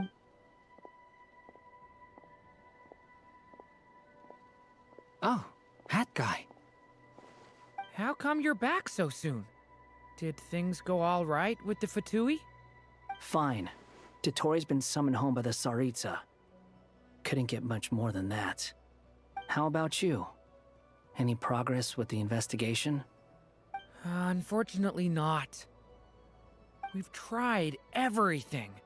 Different phantoms, different locations, different points in history. But the results were the same each time. Abyssal monsters roaming the land. People crying out in despair, with no hope of being rescued. Every time I see it, I can't help but think, is this what it was like in Mondstadt when Dragonspine Durin attacked? And if I fail in the task I've been given, will I create yet another tragedy? That's just meaningless speculation. When we encountered similar phenomena previously, I tried to interfere with those illusions, using sounds and lights to guide them. However, we could not change their fates. At most, we were able to extend their existences. The events of the past are like fate that has been written into Irminsul. There isn't a living thing in Teyvat that can escape its past. But Miss Alice instructed us to try to find ways to change the outcome that these phantoms face. It's an impossible task. Can't you just refuse? Since she asked us to do this, I feel like it can't truly be impossible. Or if it is, well, mages can make the impossible possible. I could not have been born as Durin otherwise. But you also said that your past 39 attempts were fruitless. That's true. But you're still going. Yes. After this many futile attempts, surely you realize that you're not doing this because you still believe what some mage told you. No. It's because you want her hypothesis to come true. It's something you wish for deep inside. So, think for yourself about what you want to do. As long as you don't believe it's futile, it isn't. Yeah. Previous experience indicates that we cannot touch the phantoms, which limits the effectiveness of our interventions. If we want to clear this hurdle, we need to break this rule somehow. Same thought here. Following the same rules means repeating the same failures. Reducing ourselves to mere playthings of fate. So you mean we need to figure out a way to make contact with them despite knowing that we can't? Yes, and I suspect that's something only you are capable of. Everything in Teyvat is logged in Irminsul, but the withering that once occurred in Sumeru was a sign that the Great World Tree was being corrupted. This corruption allowed things that should not have existed in Teyvat to appear. This is tantamount to rewriting reality to an extent. You're saying abyssal power might be able to affect those phantoms? No one's ever tried it before. If you're gonna try it, it'll take courage. And you have to be confident that you can control it. Is anyone there? Has anyone seen my daughter? She's missing. I have to find her. I hear someone inside. Spargana? Are you in there? Ah! If I can use my abyssal powers to warn him that there is danger here, maybe it'll change his decision. Maybe he'll stay away. Yes. The important thing is not the nature of the power, but rather how you use it. To intimidate and obstruct. Sounds about right for the Abyss. Well, let me try. I should be able to influence that thing. Have you seen a little girl? Oh, we're playing a student. This isn't the time for that! Just run! Ah, so cute. He got wings. Make use of stone pillar to aid. Are you in there? Rasmus face.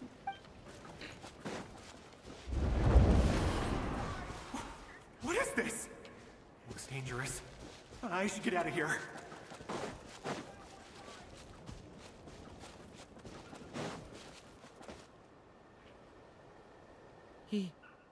He really left.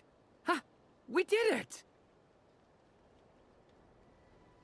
Don't celebrate too soon. Follow him. See what he does next.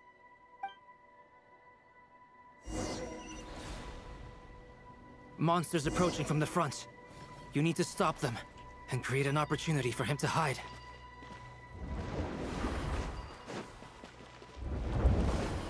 No! There's monsters ahead!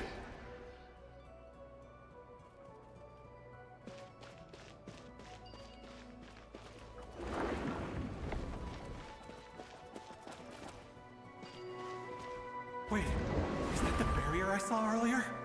Why is it appearing now? It's as if someone's controlling it.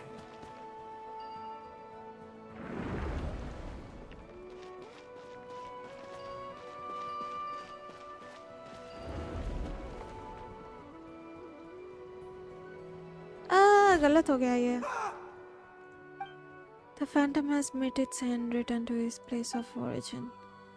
गलती हो गया. Monsters approaching from the front. You need to stop them and create an opportunity for him to hide.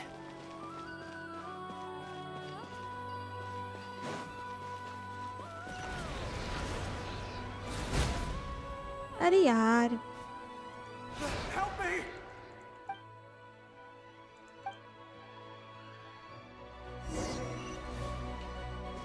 Monsters approaching from the front. You need to stop them and create an opportunity for him to hide.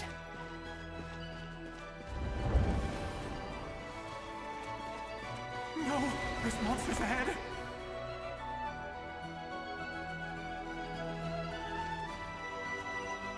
Wait, is that the barrier I saw earlier?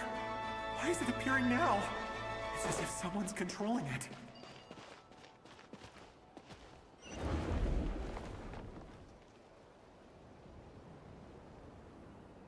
The monsters are gone. Is it safe now? Yes.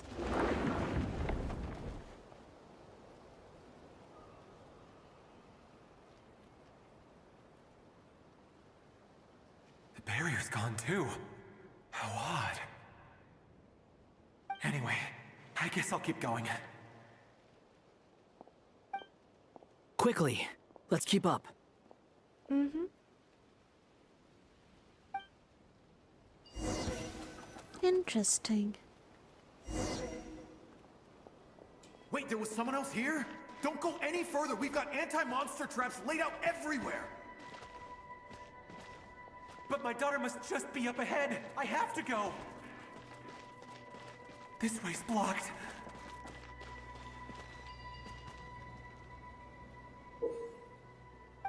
Ah!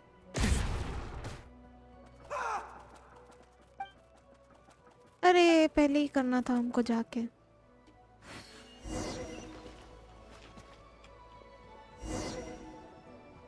Wait, there was someone else here? Don't go any further. We've got anti-monster traps laid out everywhere. ये But my तो daughter था. must just be up ahead. I have to go. This way's blocked.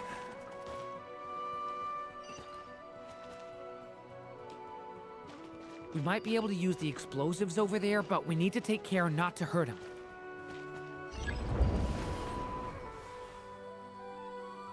I'll use the barrier to keep him at a safe distance. This barrier seems to be helping me somehow.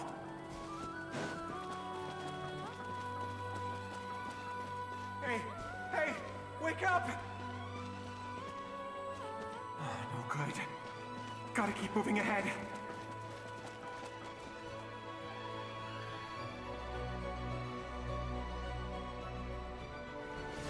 So many monsters! There's still a chance, Durin. Use the traps.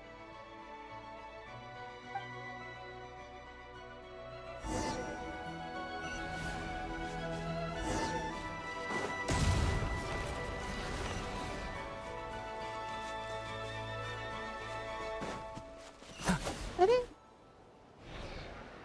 Help me! अरे यार.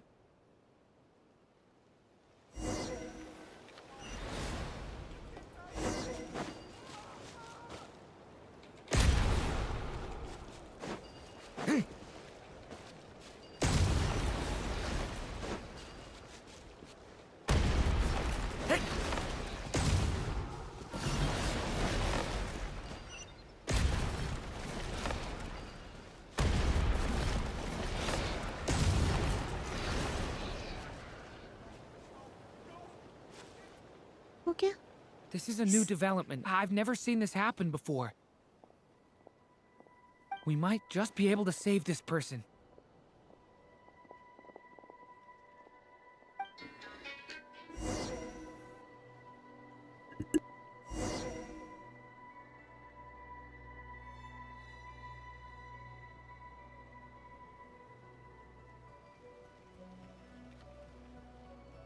Hello there. Have you seen my daughter? Spargana's her name. She's carrying a large backpack. Get out while you still can, you fool. You won't find any survivors here. But I can't just leave her here. She must be so scared right now. Sorry. Wish I could help, but I haven't seen her. You'll just have to keep looking. Okay, thank you. If I do find her, I'll get her to shelter and come back for you. Don't bother. I I've got nowhere left to go.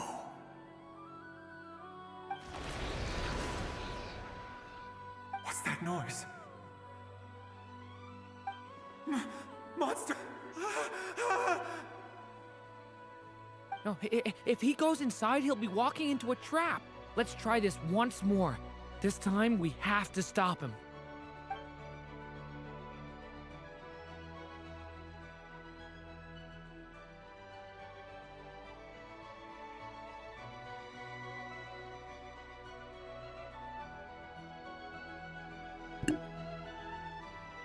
Okay. Never mind. Call आया था. The rescue has reached a dead end. All that can be done is to wait for another chance. Wait. Continue escorting Razuma phase.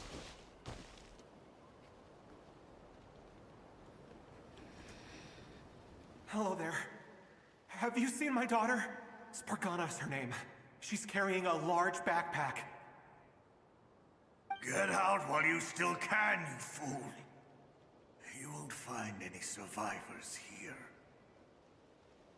But I can't just leave her here. She must be so scared right now. Monkey D. Luffy, I wish Father or Sadrone say I feel like I seen you somewhere to Wanderer. Wait though, it's kinda strange. Like, Wanderer तो एक time में Fatui Harbinger था, right? तो it's kind of weird कि Arlecchino और Sandrone इसको याद नहीं कर रही. That's weird. Columbina. सिग्नेचर बन गया Sandrone का. जब Sandrone वेंट कर रही थी उस टाइम लाइक कोलम्बिना चिक्स पे डेंट बना रही थी Sandrone का. That was so freaking cute. Sorry. Wish I could help, but I haven't seen her. You'll just have to keep looking. Okay, thank you. If I do find her, I'll get her to shelter and come back for you. Don't bother. I've got nowhere left to go.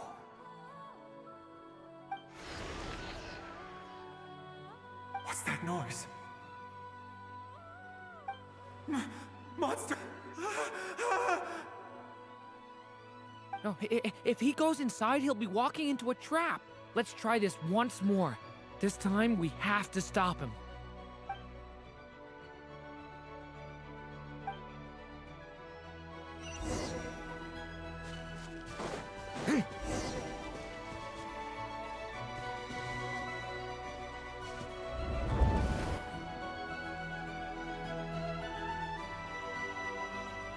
Hello there.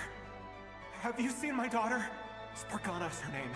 She's carrying a large backpack. Get out while you still can, you fool. You won't find any survivors here. But I can't just leave her here. She must be so scared right now. Sorry. Okay, if I do find her... Don't bother. What's that noise? No, if he goes inside, he'll be walking into a trap. Let's try this once more. This time, we have to stop him.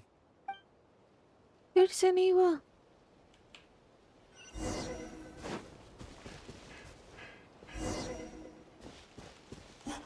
Why? How will I know where Spargana's gone like this? You know what? I'll trust this strange barrier. It's gotten me this far after all.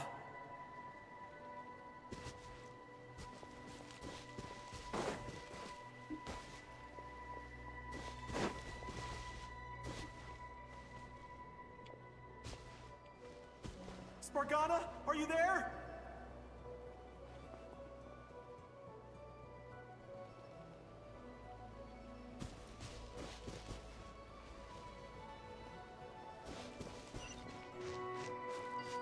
What? What's this?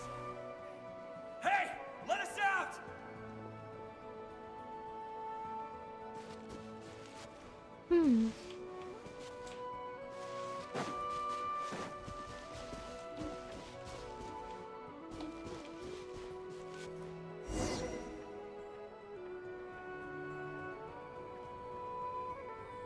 Huh? That looks like one of my daughter's books! Thank you. Thank you! Yes, it's one of hers for sure. That's her name on it right there. She left her backpack here. Uh-oh. Durin, just like last time. Use the explosives.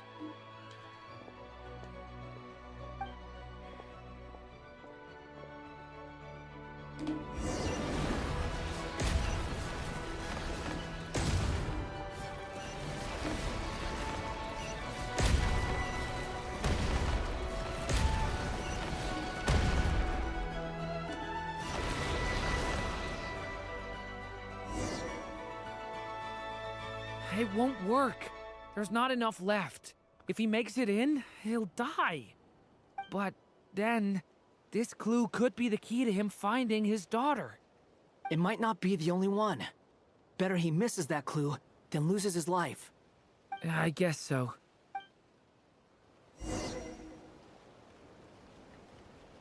Lock the gate. Stop him, Durin. We can't let him get any further in. That's my daughter's book! She's passed this way! Why? Why won't you let me go in? I've searched and searched and searched just for this! But how will I find her without any clues? I'm sorry. I no longer have anywhere else to go.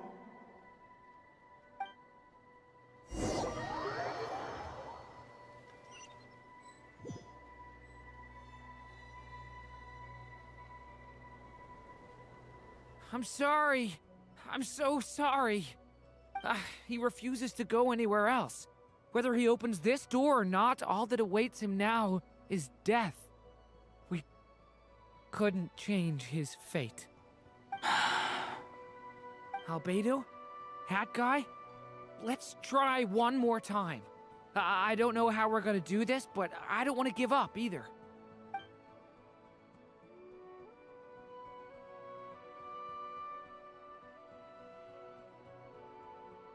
Why am I here?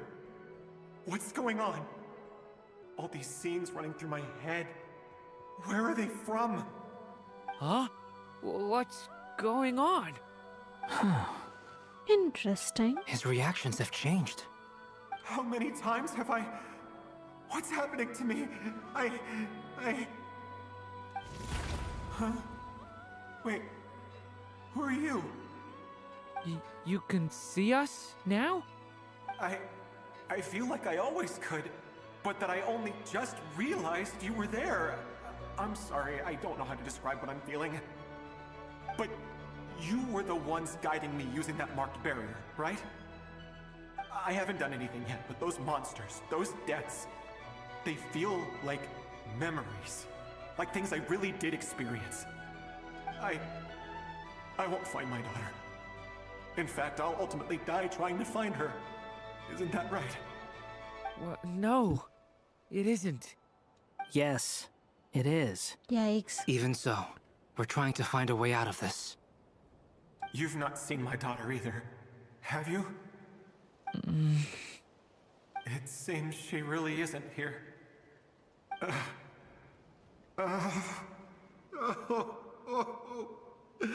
Oh, man.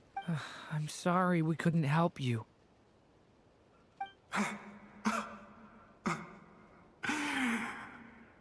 I'm just tired. Maybe this is destiny. Maybe it doesn't matter how hard I search. How long do I have left? Experience says 15 to 20 minutes. 15 to 20. Thank you for all your help. Let's rest a while. You look exhausted too. Now's not the time for you to start pitying us. It's not pity. I'm just realizing that I've only got 10 or so minutes left. You know?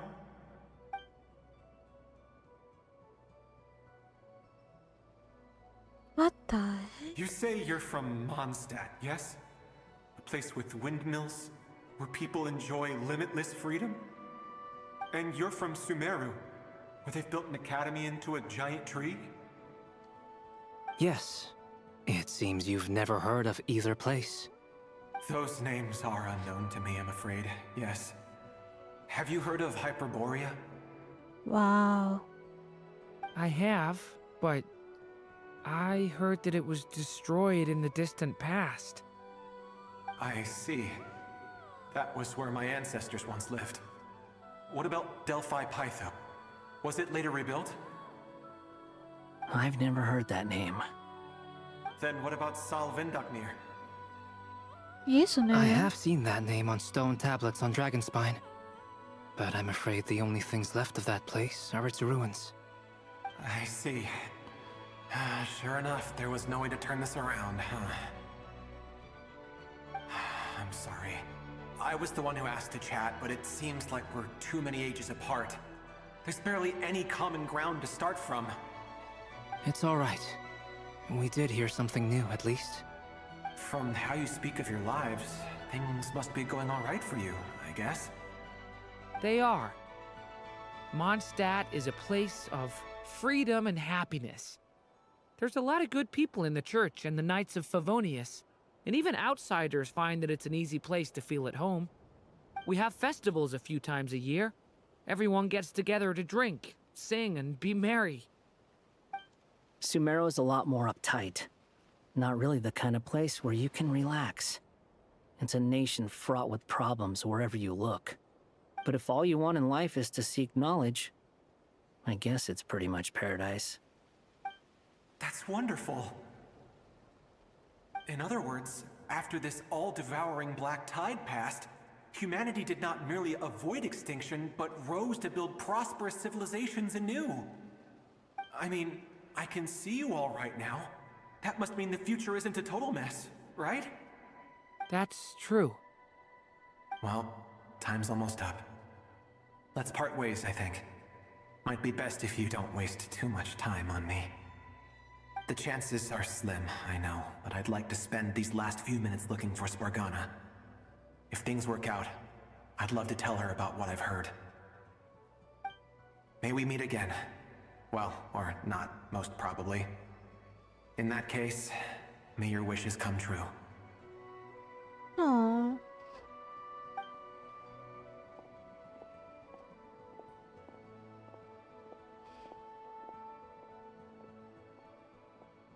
He's gone. In a few minutes, he will meet the end that was his to begin with. The ending of this tale did not change, but I believe that we've just made the most progress we have yet. May your wishes come true. If only it were so simple. Hat guy, could I ask you a question? You've never talked about your past. It seems complicated, and it weighs heavily on you, too. Would you be willing to tell me about it? I mean, sometimes it's better to get things out in the open. Take that guy we try to help, for instance. At least he said goodbye with a smile, right? I know about Albedo's past. Our experiences are very similar, and he created me. As for you, you're my first friend, and you've witnessed every step I've taken. But by comparison, I know nothing about you. Either way, I mean, we're still best friends. But if I knew more about you, I might understand your thoughts a bit better. I've told you about myself. I'm a student at the academia. And what did you do before that? Prepared for the entrance exam? All right. If you really don't want to talk about it, I won't press you any further. I was a puppet built from the branches of a white tree, using technology left behind by the Conrian schools of mechanical engineering. A white tree? You mean an Irminsul tree? Yes. A branch of Ermin's soul that was once connected to the main tree. So you had a human creator too? Yeah. But my creator abandoned me after deciding that I was a failure. After that...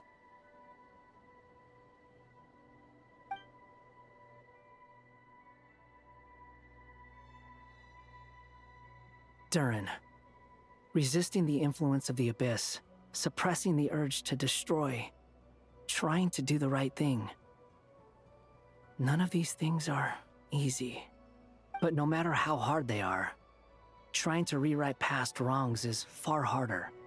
You asked me if you would create a new tragedy if you failed. I told you there was no point speculating about that. But the real answer is, yes, you absolutely will. That guy. But at least you've got people here to help steer you away from the wrong path. So, just keep aiming towards the light. I will. I promise. All right, break time's over. Hello, Durin speaking. Hello, friends, it's me. What have you been up to, I'm detecting some unmistakable fluctuations here at the border. The amplitude isn't particularly high, but they're completely different signals from the ones before, and the scale is comparable to those I've detected previously. Alice, we were unable to save that person. However, he appears to have retained a portion of the memories gained through that cycle, and was able to hold a conversation with us. I see. Well, that is rather odd indeed. It definitely merits further attention. Could I trouble you to keep trying the same approach? I need to gather some more data. Counting on you. I should probably have Nicole come and check this out as well. Oh, that's nice. Okay, so first part is over, it seems. That's nice.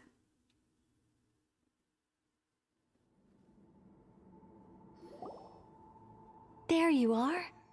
I was worried you might stop to collect treasure chests opened by the Seelie along the way. It would have taken you so much longer to get here. Another conversation I cannot hear. I am delighted to see that you understand what takes priority, and that your adventurer's instinct has not swayed your resolve. Really, I must applaud you for it. You should know. Paimon's head. Okay, I'll try and keep it short.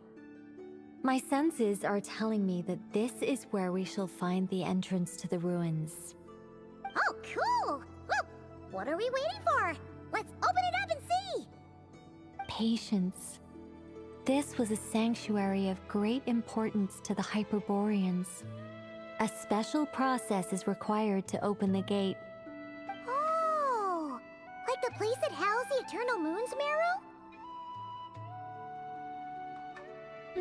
Monkey D. Luffy, hat guy. Same man. Seems like the ancients were very fond of making tricky get puzzles. Okay, so what's the plan? Need us to do anything? And just a short version, if you can. Ah, alright then. I was planning to start with some background on the invention of these techniques. Are you sure you don't want to hear it? It's quite informative. Remember what you were saying about priorities? Fine. Simply put, we need 3 human representatives to successfully undergo a process of Kuvaki resonance. Think of it as a test from the 3 moon goddesses to see if the entrants are qualified, with the most recognizable qualification being Kuvaki. Pretty sure Lauma would ace that test. Oh, wait. But we need 3 people. I also have no doubt that the Moon Chanter would be qualified. But we would need 2 other people with the same constitution. Therefore, the most feasible method is not so much to follow the rules, but to figure out how the test functions and find a workaround.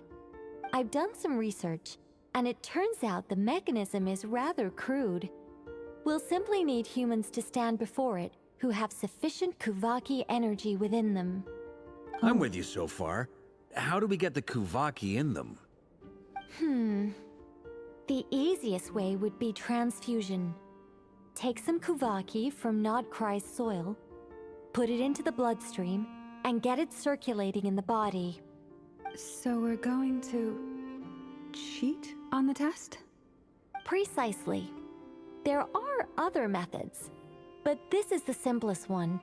Cheating the system is much easier than trying to hide from it. Huh? Ah! Sorry? Does the idea of cheating upset you, Miss Lauma? No, that's not it. I suddenly had an idea. Oh, what is it? It's about Moon Prayer Night. I figured out a way for Kutar to join in the festivities. Huh? But as Paimon said, we need to have our priorities straight. Let's get back to the test. I'll follow up with Nefer on the festival arrangements. Oh, okay. Anyway, is this really the best method we have? A Kuvaki transfusion sounds dangerous, no matter how you slice it. If you think that's dangerous, wait till you hear the other methods. I'd be more than happy to go through them if you'd like. There are several. No need, we're good. Let's go with this one. Very well. Kuvaki transfusion it is. Now, I should mention that the risks can be greater or lower depending on individual compatibility. It would be rash to simply infuse the Kuvaki and hope for the best. If the body rejects it, the reaction can be quite severe. The symptoms are similar to another condition that some people living here suffer from, known as congenital Kuvaki sensitivity. So, before we execute our plan, I will perform a simple test of my own to see who is compatible and who is not. Once that is done, we will have to complete the resonance process as rapidly as possible. The participants must remain stationary while the Kuvaki circulates and bonds with them, and they mustn't eat or drink anything. What? No eating or drinking? That's some hardcore fasting. They'll all be monks by the time they're through. How long will they have to keep that up? 3 days.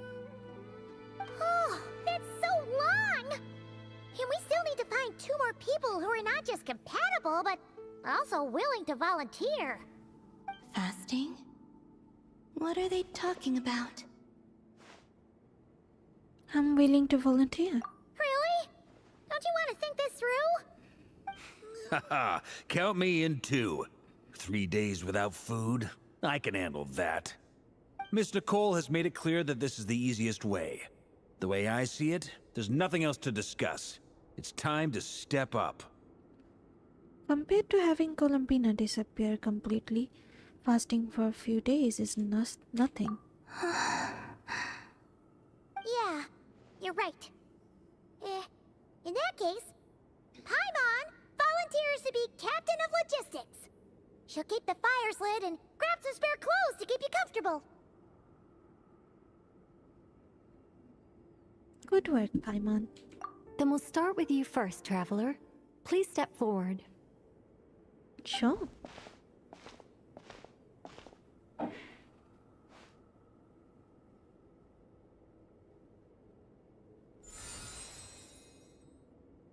How's it going? Do you feel anything? No.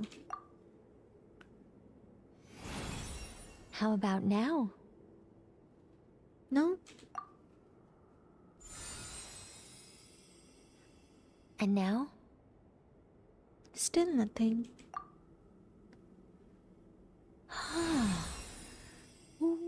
What about now? Nothing at all. Did you do something? You guys, it's not a competition, you know. All right, I'm officially impressed. Even as a descender, you can withstand far more than I imagined. It's like I summoned a giant stone titan to arm wrestle you, and your arm hasn't even moved an inch. In my last attempt, I infused 5 times the amount of Kuvaki required. That much? Yes, Safe to say, compatibility won't be an issue for you. You're eligible to join. You're next, Mr. Varka. Sure, here goes nothing. All right. I'll start where we left off. 5 times the required Kuvaki dose. Whoa, whoa, whoa, hey, wait a minute. How's it going? Ooh, no, not great. I kind of want to puke. Feels like I've been drinking too much. A few bottles of wine, then a big stein of Dark Horse, with some hard liquor from Liyue mixed in. You think this is funny? I just lost to a young lady in an arm wrestling contest. I'm never gonna live that down. My apologies. I'll lower the concentration and try again. Oh. How's it going now? Is it I'm not okay as now? dizzy as last time, but I can still feel it pulsing around. In that case, you wouldn't be an ideal choice, Mr. Varka. Let's try someone else. Okay. Let's go ask some of our other friends then.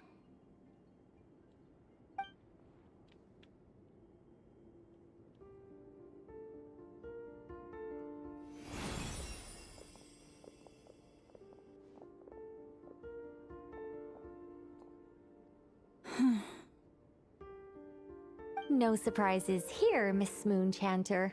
You're perfectly compatible. You may join. Never. I'm getting a slight headache. Shame. You were so close. Whoa! I'm itching all over! Allergic reaction. We can't have that. Huh? I know. Well, are you gonna start a what? The Hexen Circle is an organization that cares for and protects children. We will not have them do dangerous things.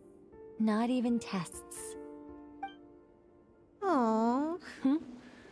Never. Is something the matter? The candidates have to be human. I guess that rules me out too. Huh. Everyone except the Moonchanter got beaten. Guess I don't need to feel so bad after all. I mean, looks like this isn't gonna be as easy as we thought.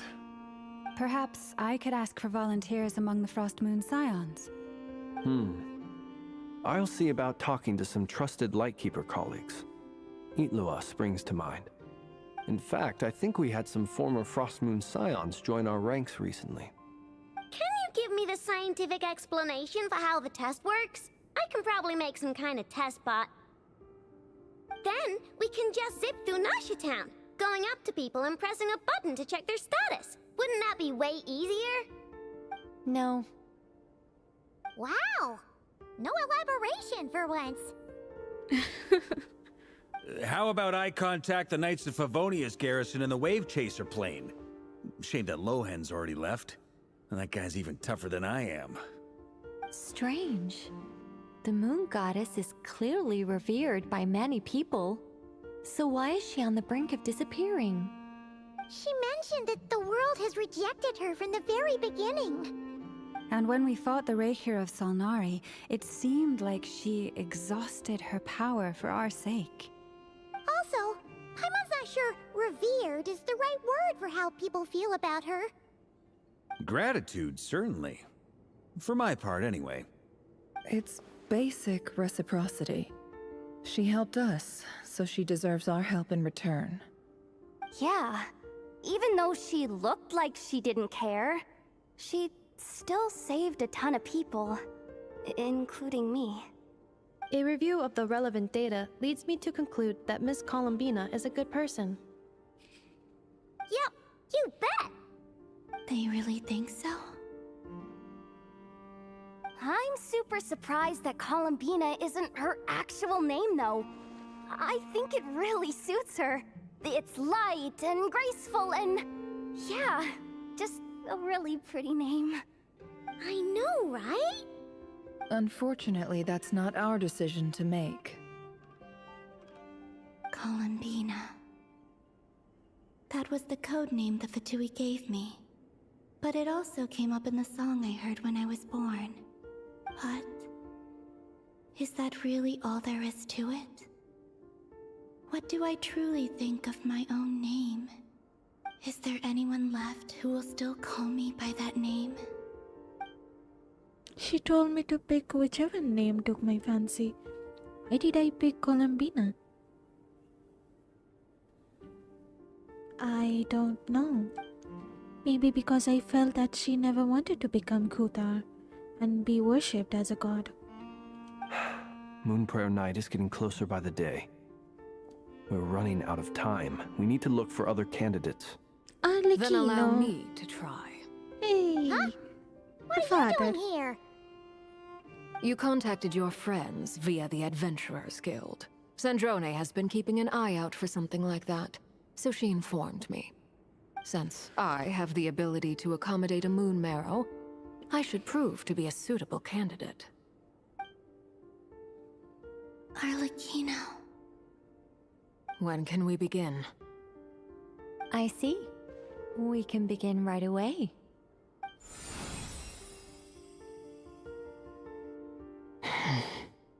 How was it? Did you feel any discomfort? Not at all. Then it seems we shan't need to look for additional candidates after all. Great! Cool. Alright, like Paimon said, the rest of us can take turns making sure the three of them stay warm and comfy. Then, my job is to take care of the caretakers. I will ensure everyone receives food and accommodation. Let's do this. No time to waste. That was quick. I'm ready as well.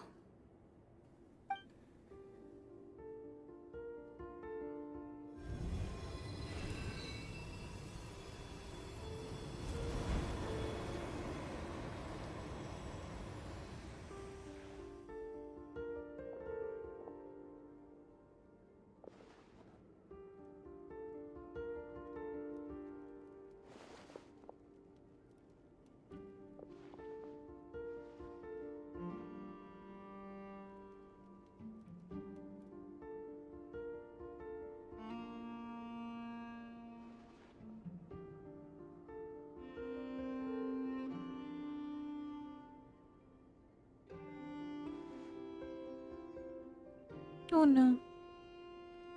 चक्कर आ रहा है हम लोग को.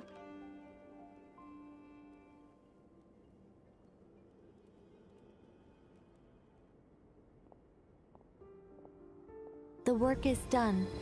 The sacred scroll shut. The stars grow dim, the people silent. The white sun sets, the silver moon rises. O path to the temple, appear now before us.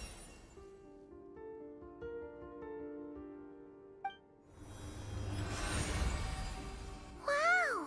It really opened! So that's what all this is about. They've been trying to open this gate. Come, let us enter. Wait. It might be best to eat something first. Take care to chew properly and swallow slowly. It will give your body time to readjust to the digestion process. They will head in soon. They will need to enter this gate.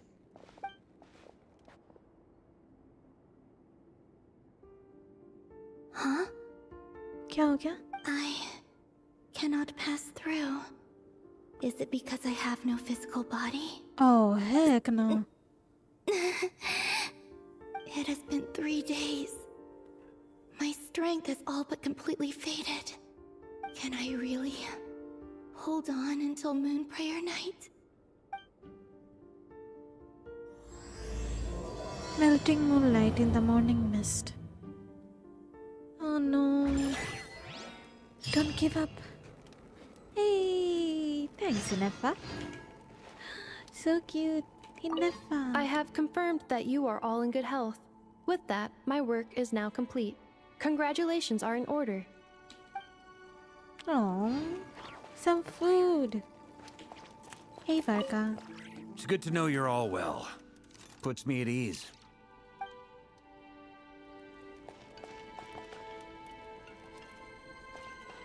Anyone else? Go through the gate Nicole opened once you are ready. Where are others?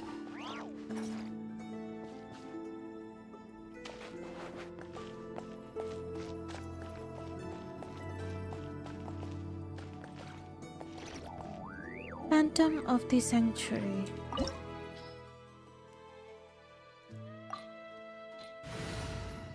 Fire तो है मेरे पास. Yep. Let's go.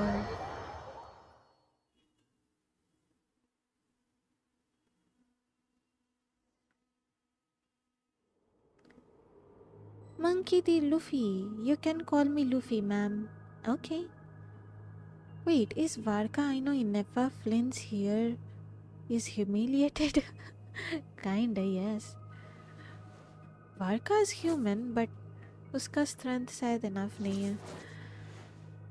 Poor Ineffa. Help करने का कोशिश तो की, but she needs to be a human, but she's not. Explore the space ahead. Sure. Are these people... Judging by their clothes, they appear to be phantom Hyperboreans from the distant past. That could mean they have some clues about the moon goddess's name, right? Mm-hmm. Hey there! Could you tell us what the moon goddess's name is? Hmm? Sorry. That's probably a weird question, huh? How do we explain this? The moons are long gone, and their goddesses are dead. Their names no longer mean anything. When a new moon goddess is born, we will surely know her name. We have used every last resource at our disposal. All that remains is to wait, patiently and quietly.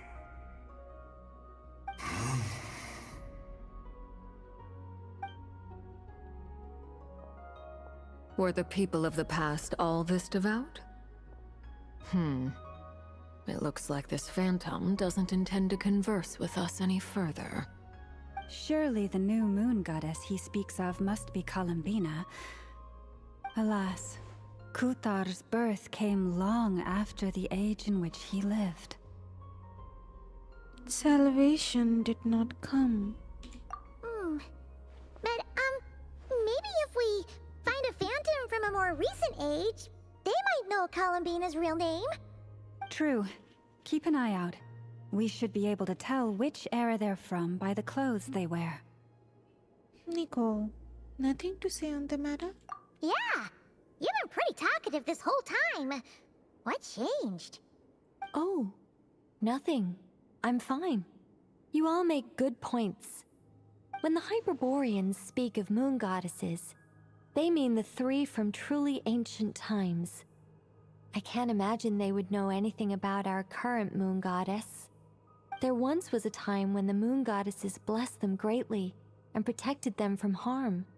So, when the war between the gods and dragons plunged the world into chaos, it seems they looked once more to the moons for help, praying for a new goddess to be born. Yeah, that checks out. Let's continue on. Who knows what else we may discover?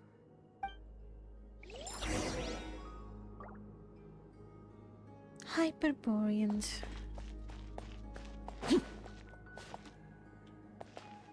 Fun. The moons have left for now, but they would not abandon us forever. Interesting. Sayazanthus. When the moons rise again, we shall receive their protection once more. Even in the darkest hour, there is always a way out. Interesting.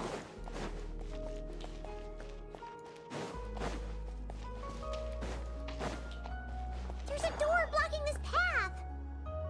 Not a problem. Try this.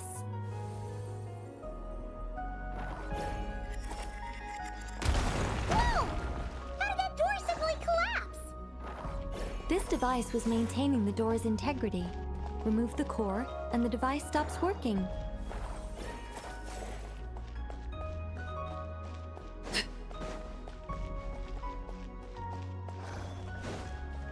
Is this our destination? Wow.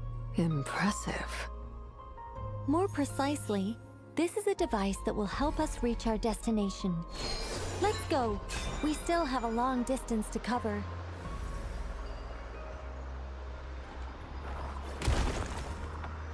Ow.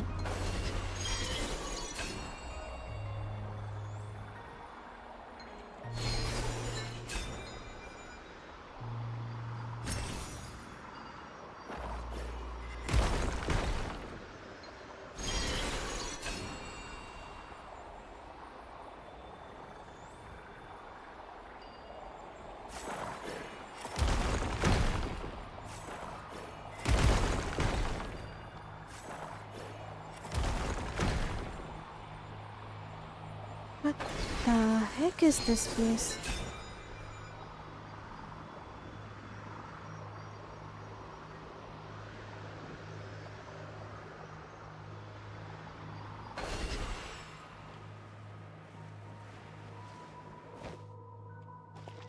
ये इनका नुमिया vibes दे रहा है kinda नहीं The way ahead is blocked by broken rocks! Oh. Let's try that device again. Remember the door from earlier?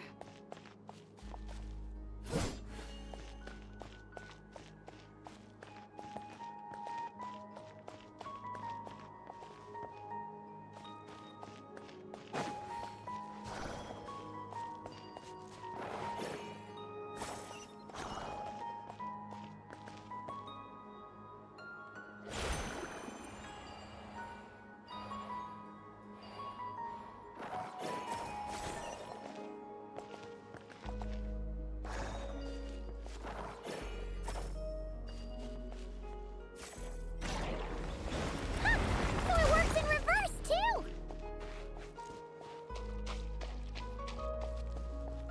The humans we see are... Wait.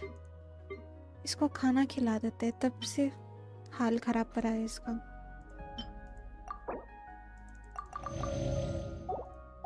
all phantoms, but the monsters are real. What a fascinating place. There'll be plenty of time to admire it later! Midnight Phantasmagoria!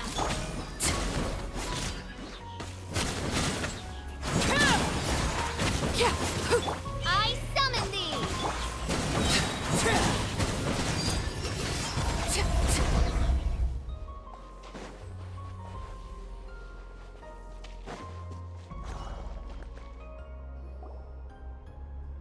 Ooh, there's a whole bunch of artwork in here.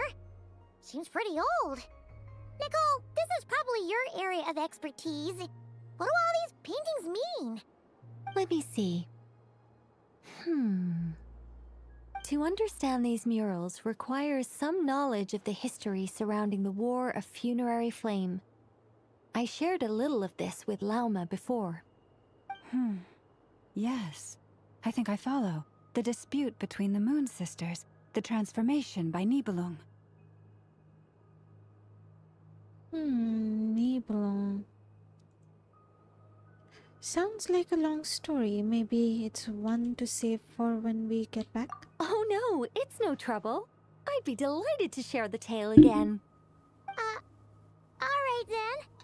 Tevat's 3 moons and their goddesses were brought into being by the will of Nibelung, the then ruler of Tevat. But when the heavenly principles came, they changed the world completely, down to its very foundations. The moon goddesses were nowhere near strong enough to challenge this entity. But the heavenly principles did not view them as heretical entities that had to be removed. Essentially, the 3 moons existed to keep this planet alive and operational, which did not directly conflict with the heavenly principle's aims. Nevertheless, the inherent precariousness of this arrangement would soon be revealed. Nibelung returned, yes. He did, and thus began the War of Funerary Flame, a battle for dominance between Nibelung and the heavenly principles. Discord would soon emerge between the 3 moon sisters. One would voice the opinion that they should follow Nibelung, for it was he who first hung the moons in the sky. Another would argue that taking sides in the conflict would only bring the world closer to ruin. There was no telling where it would lead, especially since their creator had returned, bearing the perilous power of the Abyss.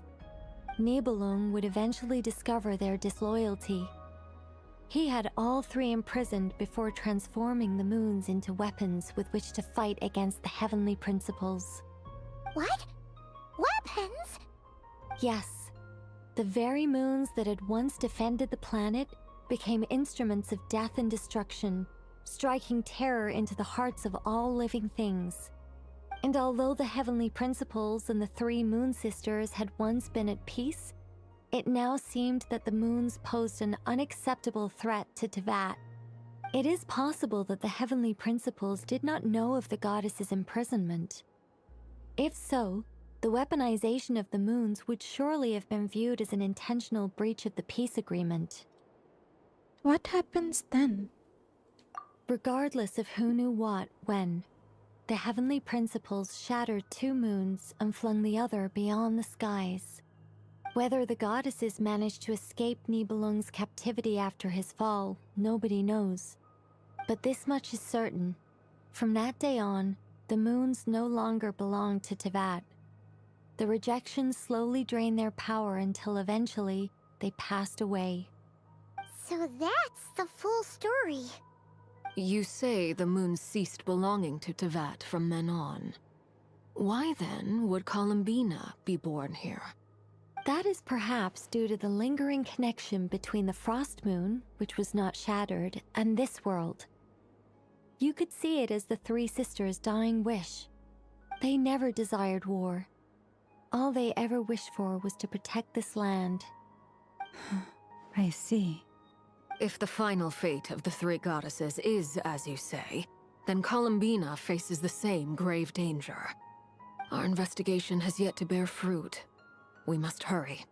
Yeah, you're right. Let's keep going.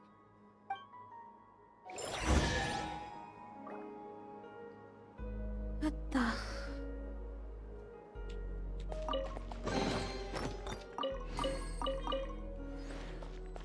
Don't want her to disappear.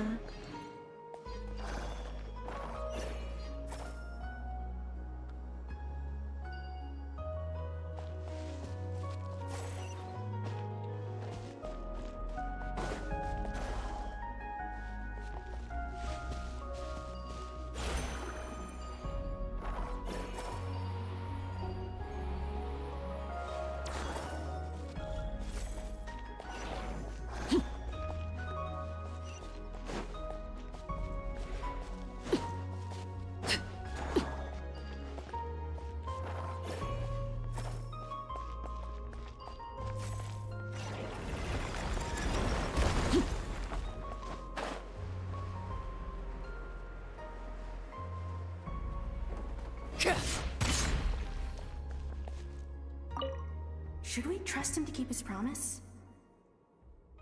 We have to. There's nothing else we can do.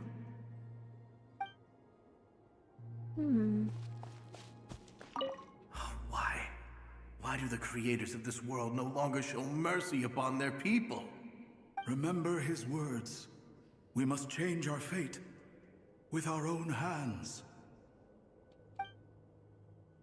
Wait, that's odd. Who is he? Is something wrong? No, not really. It's just that over 30 possibilities emerged in my head, so I can't be sure who he is. It's been too long. My memory isn't as sharp as it once was. Oops.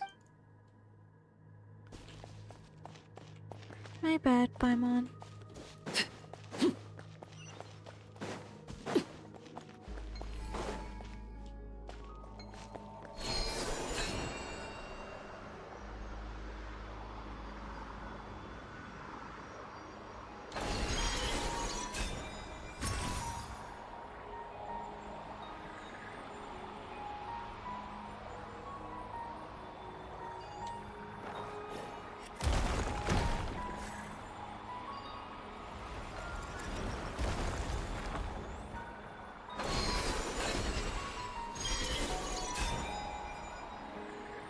Wow.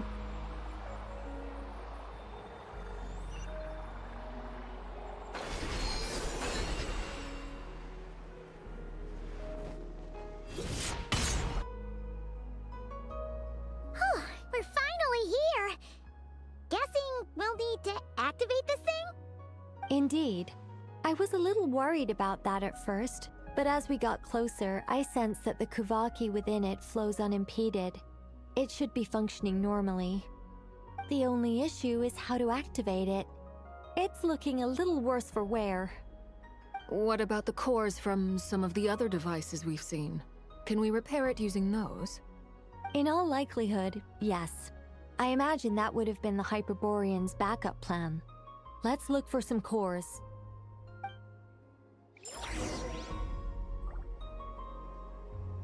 Find a way to activate the device. Where does her...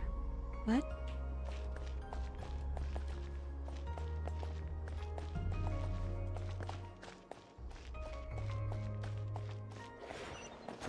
What the heck?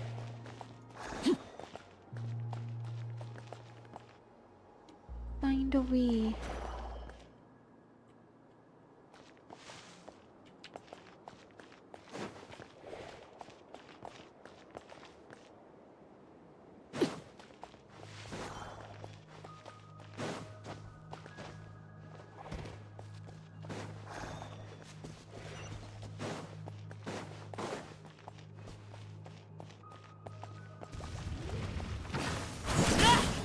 This is where you fight. Overrule.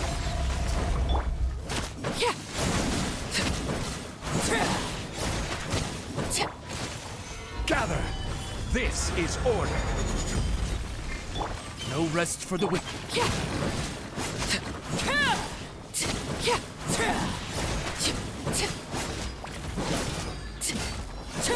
Transfixed!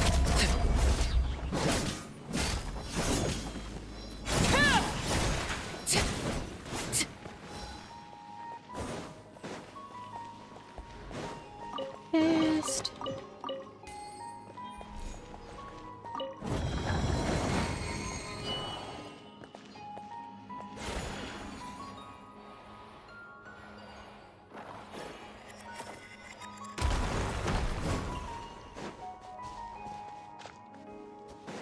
इससे हुआ क्या?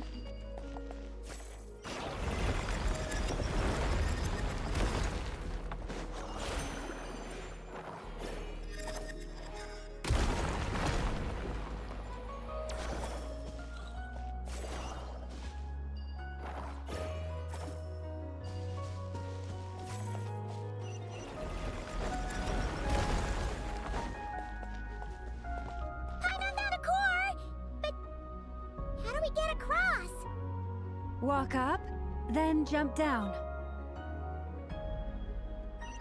Walk up and then jump down?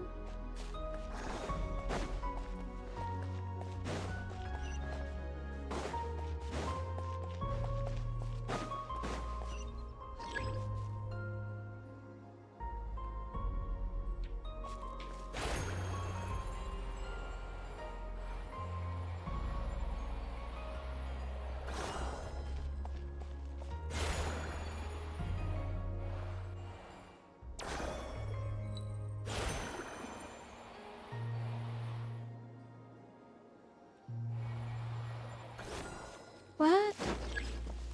इंटरकोवा के पास detect device core. Device core है किधर? यहाँ तो नहीं है, नीचे है.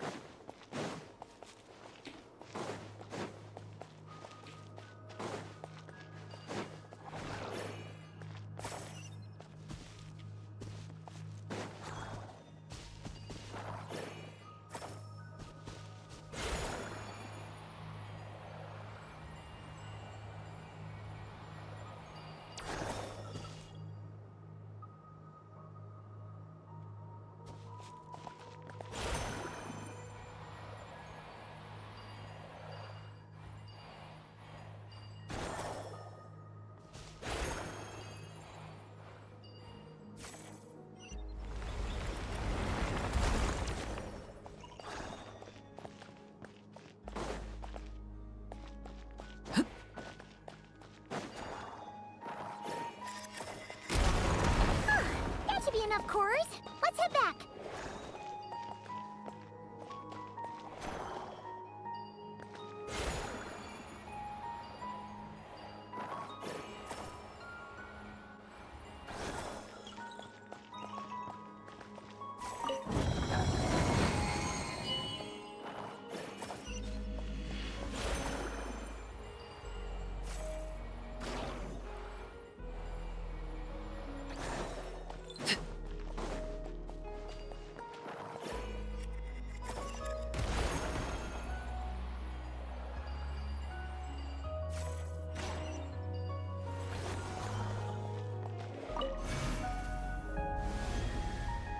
The device is up and running. It's hard to believe that the ancients were capable of constructing such things. Paimon sees our destination! It's right up ahead! Yes, let's go.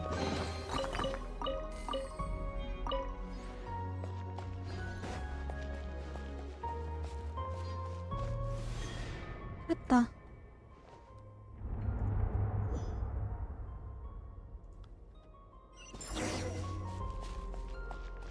Moon.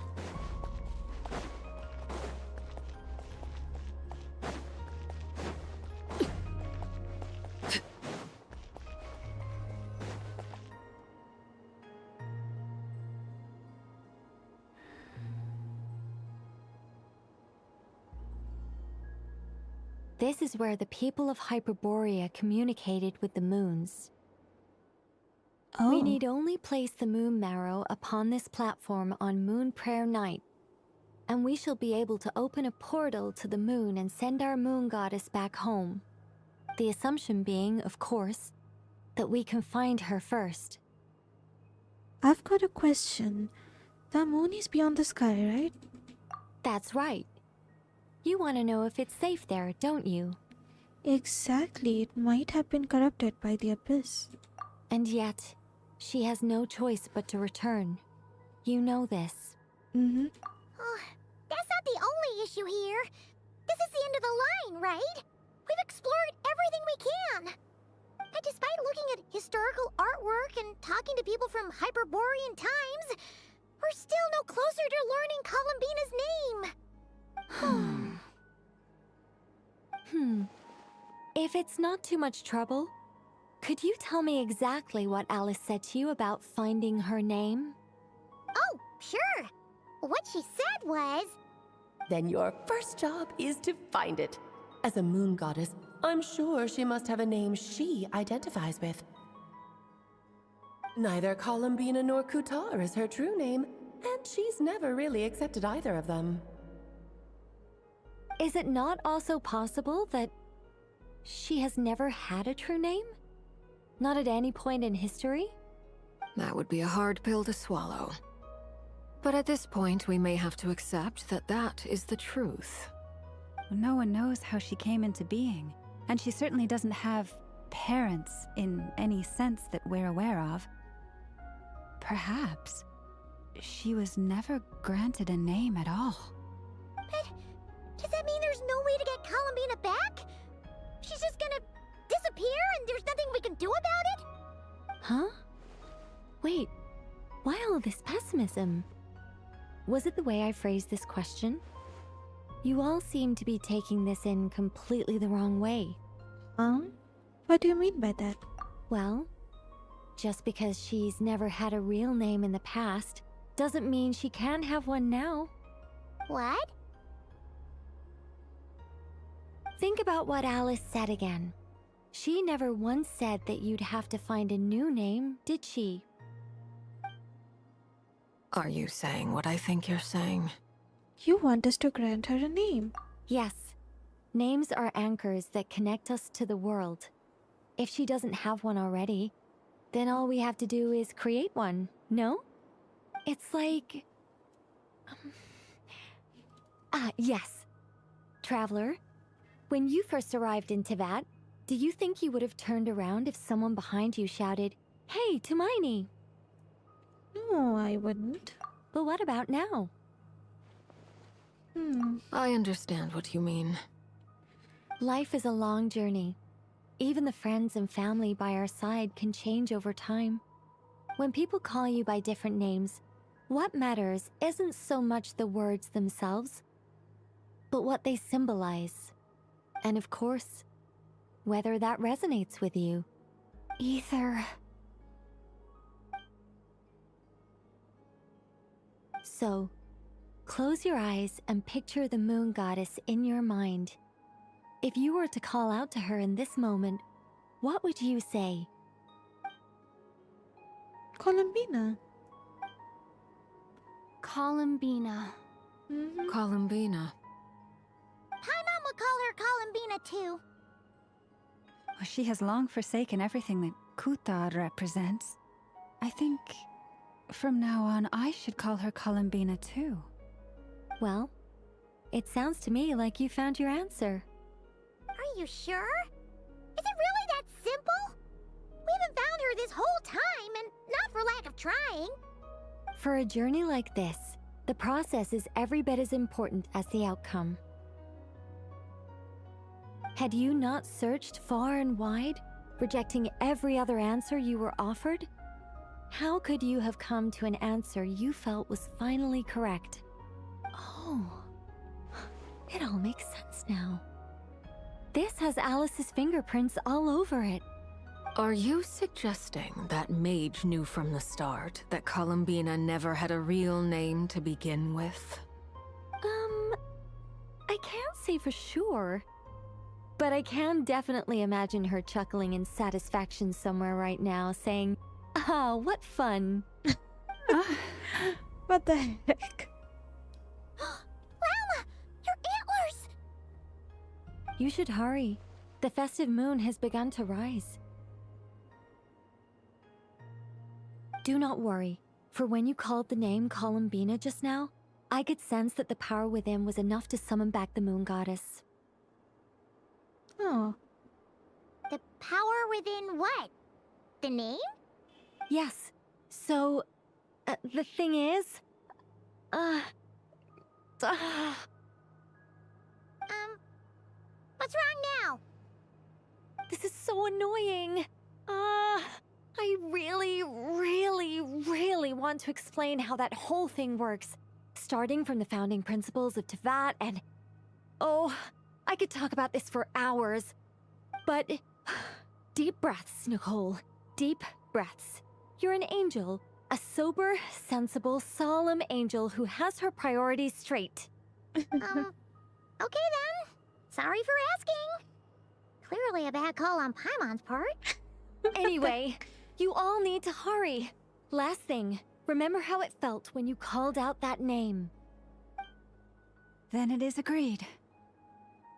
By the name Columbina, we shall find her. Then we'll throw her the best Moon Prayer Night party ever! And at last, we will send her home. Aww. After informing your friends, everyone splits up to look for Columbina by calling her name, just to visit the place where you first met. I can barely move anymore. My consciousness is fading away. Have they come back out? I'd love to see them one more time.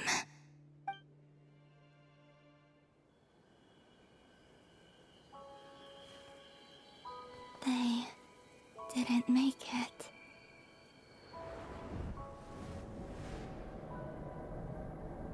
Could you tell me your name? My name is... Columbina!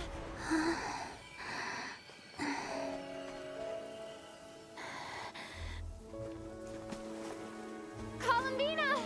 Are you here? Columbina! That's the name you gave when we first met. And it's what I've called you ever since. Columbina. It's a fine name. I have many fond memories of Columbina, and so do all of your friends.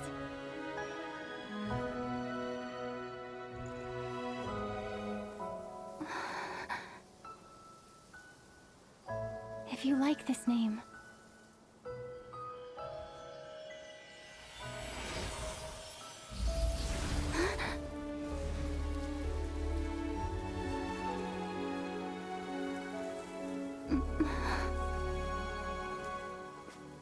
Looking for me?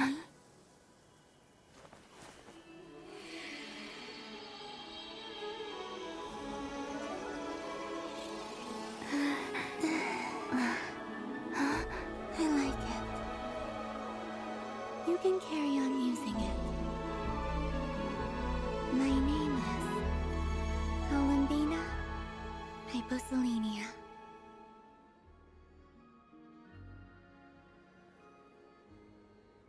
Columbina Hyposelenia. That's a wonderful name. Aww. I never thought that Columbina would become my real name. But after I met you and my other friends, the things that this name stood for slowly began to change. It went from being a Fatui code name to something my friends call me. How much she's changed since we first met. She never used to share her innermost thoughts. What is it? Why aren't you saying anything? I'm just so happy for you. Thank you. So, where's everyone else? We can go and meet them very soon. Everyone went to different places to try calling your name. Great.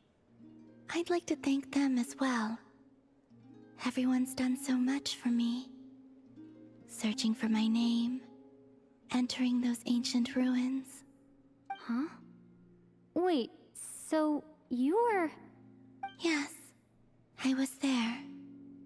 Not physically, but my consciousness was still holding on.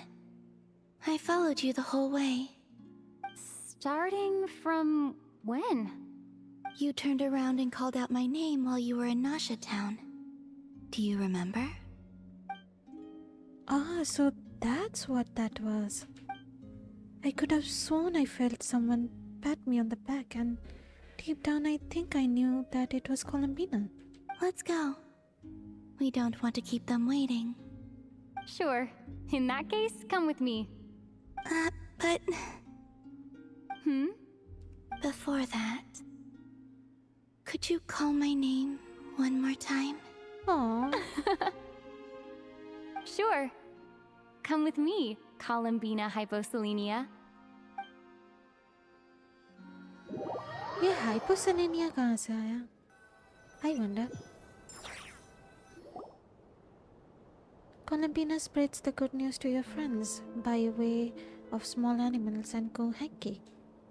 But since not everyone speaks critter sign language, some friends took longer than others to get the message. Columbina! Oh, this truly is wonderful. Aww. Llama! I can't breathe. Just in time for Moon Prayer Night. It's good to have you back, Miss Columbina. Yeah, we were worried sick. Thank you, my friends. With your help, I now have a name that belongs to me. Columbina Hyposelenia. Where's the second half from? You added it yourself? That's right. It means... Born beneath the moon. Yes. And by extension, it can also mean born beneath this world. A fine name. Now, as much as it pains me to interrupt this beautiful reunion, I feel obliged to remind you that the Moon Prayer Night celebrations in Nasha Town have already begun. Don't you want to enjoy the festivities? There's so much to see and do. And some of the ambient lighting and entertainments were sponsored by the kind souls in the Hexen Circle. Nicole? Why have you turned into Dodoko? So you're Miss Nicole. Thank you for helping us, and for helping me find my name. It's nice to finally hear your voice. You're quite welcome. Guiding lost people to hidden treasure is what we Seelie do. And if you ask me, spiritual treasures are far more precious than material ones. Chests are all well and good, but this was what it's all about. Ah, so satisfying. Anyway, I had to go help Alice. It seems like she ran into some trouble. That's why I couldn't be here in person. But don't worry, we're with you in spirit. We'll be celebrating right along with you. Keep an eye out for the Hexenzirkel's festive stalls in Nasha Town. I think you'll like what we came up with. Alice said she even managed to rope B in this time. The Frost Moon Scions have also prepared various attractions. I believe Aino, Nefer, and their crew are setting things up as we speak. On that note, Nefer, about that request I made. It's all in hand. Yehoda is on site to ensure that everything goes off without a hitch. Oh, wonderful. In that case, Traveler? Got it. Huh? Come on, Columbina. It's time to celebrate the best moon prayer night ever. Party time.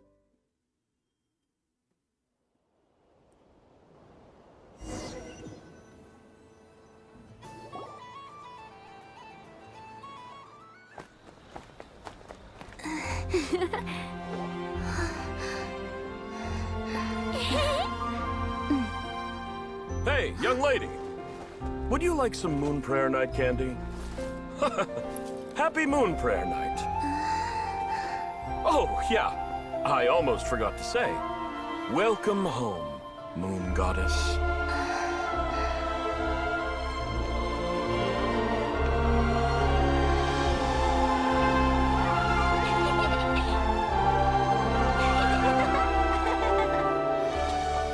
Welcome home, Moon Goddess. Welcome home, Moon Goddess. Welcome home, Moon Goddess. Turning Nasha Town into her home is a festive gift. A rather brilliant idea. Perhaps this is what Nodcry, Columbina's home, should have been like all along.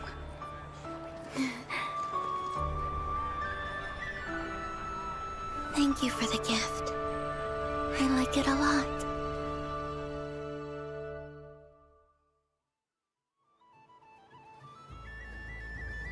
This feels like the surprise of my life. Do you like it? I do. I never imagined I'd ever get to enjoy Moon Prayer Night with everyone so freely. If you're happy, we're happy. Quite a strategy you came up with. Hide the tree in the forest. It's not your usual style, Lauma. Is there something about Moon Prayer Night that enhances what's in your head as well as the antlers on top? Apparently so. It even inspired a perennial penny pincher to use their resources for a greater cause. It truly is a magical festival.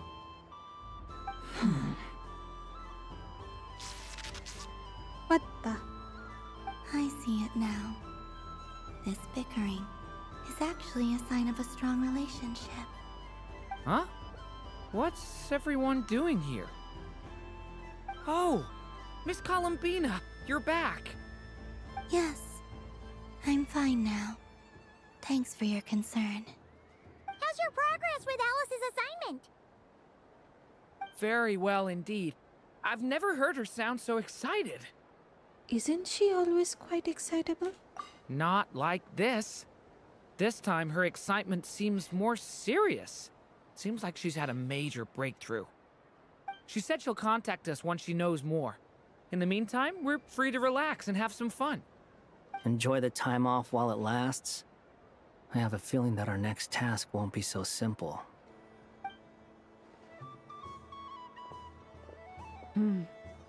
I should go. I still have a few things to attend to at the Frost Moon Scion stall. And I think I'll take a look around. With any luck, this once-in-a-year festival will come with once-in-a-year opportunities. What the heck? Hold up a second. Where's Varka? I believe he made a beeline for the flagship the moment he entered Nasha Town. Ah, that's Mondstadters for you. They know what they want when festival festivals roll around. Goodbye for now, Columbina. I hope you have a wonderful night. I will.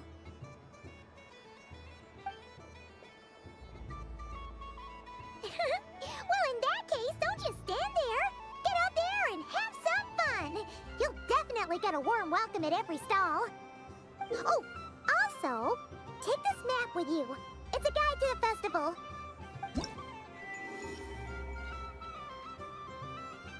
What the? So cool.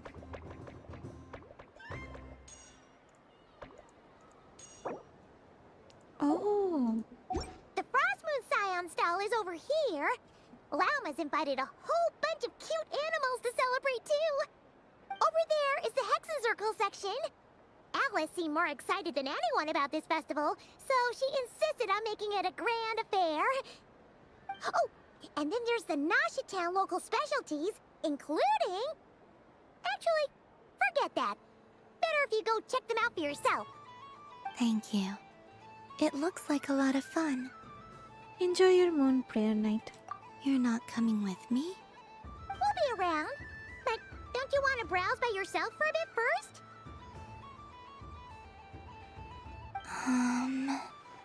It's fine, don't worry, we'll be nearby. Yep. If you find something you like and want to try it out together, just give us a shout. We'll be right with you. Otherwise, just relax and enjoy yourself. There's so much on offer, so try to experience as much as you can. And don't forget to stuff yourself with all the delicious festival food. We'll probably run into each other while we are browsing. All right then.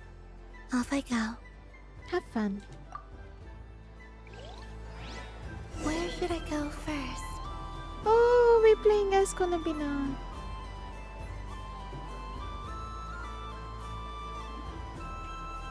This must be the mage's stall. It feels like I've entered a fairy tale. Ah, how lovely.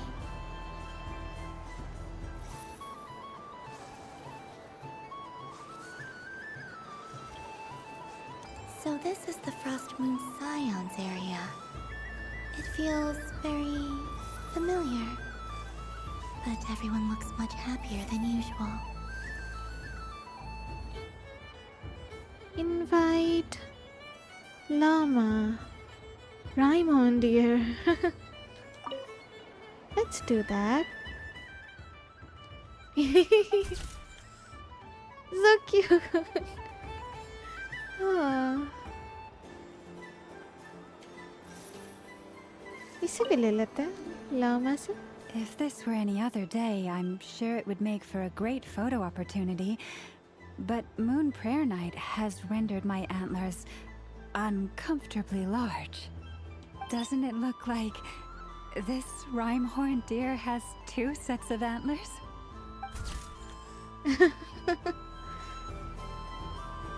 Okay, last one. Hey! And done! Here, take a look! I think it looks quite funny. Well, Paimon thinks it's super cute. It looks like a silly chic badger and a rhyme-horned deer that's about to fall asleep. Silly in what way? Maybe I'll stand on the chic badger's side instead. It looks like we've attracted the attention of quite a few animals. Let's make room for them.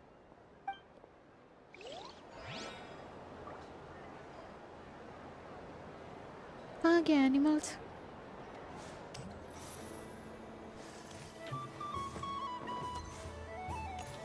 Dun-dun-dun-dun-dun. Hey, Yehuda. Wow, the Frost Moon Scion stall looks kind of plain, but it's pretty cool once you get into it. I don't go to Hisi Island much, but it's got that, like, old world cultural feel. And if culture means we get more festivals, I'm all for it! Hello, Yehuda. Columbine... hello,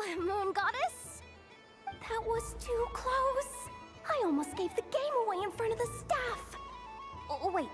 What's the deal with her shoes? They don't make a sound when she walks. I could do with a pair of those. Do you like balloons too? Balloons? Oh, you mean those?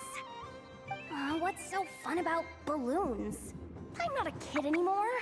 They're probably more up Aino's alley. Yes. The animals seem very curious about these strange flying objects.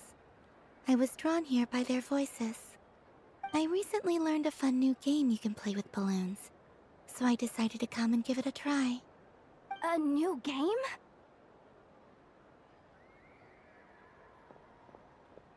Hello. Welcome home, Moon Goddess. Here to buy some balloons? Yes. Could you give me a few that haven't been inflated yet? Are you sure? I guess it's not a problem, but... Yes, please. Thank you. Uninflated balloons? But those are just little rubber pouches. What does she want with those? Would you like to play the balloon game, Yehoda? Huh?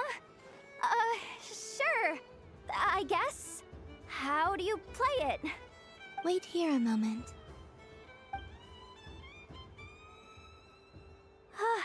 Oh. This is so weird. What have I got myself into now? I thought I saw Columbina nearby. The knave. Uh-oh! That's the fourth Harbinger! Although she's helped us out quite a bit, she's good people, right? Is she looking for Columbina? Oh, guess that's my ticket out of here. I'm not sure my heart can take being sandwiched between two Harbingers.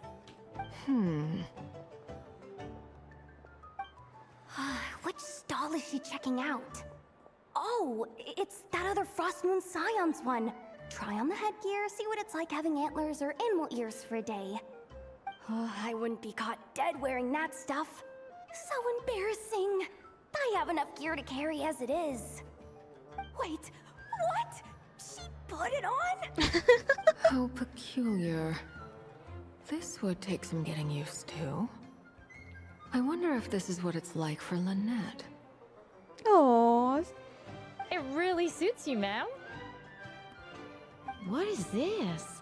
She was so intimidating a moment ago, but now, dang, she's really rocking those ears. How does she make them look so cool? I suppose I may as well keep them on for now. All part of the festive experience. She's coming this way. Oh no. How do you do, Miss Yehoda? Yikes. Oh, jeez. Don't talk to me while wearing that thing. Where am I supposed to look? Oh, hey there. I'm looking for Columbina. Have you seen her? She just... Huh? Hey. Oh, wait. Is that what she meant by balloon game?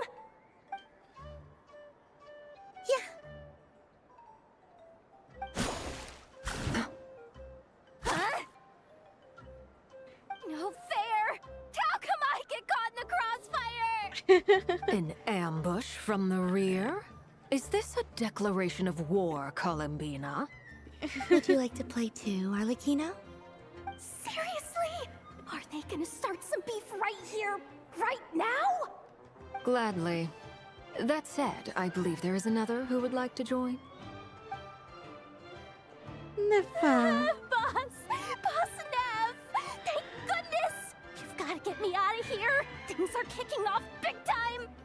Hello there. I'd like 10... no, make that 20 balloons, please. Uninflated. Yikes. What?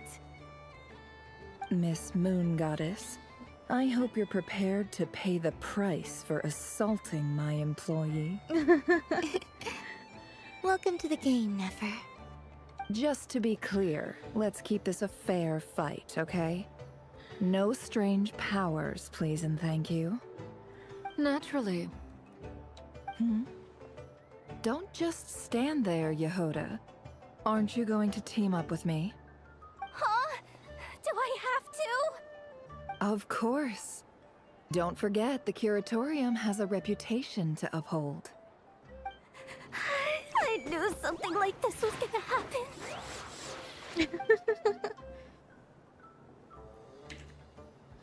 That's cute.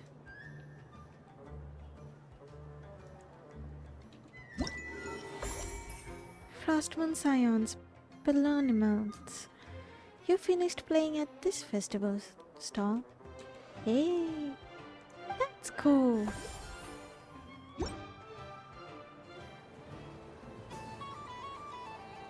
That was fun.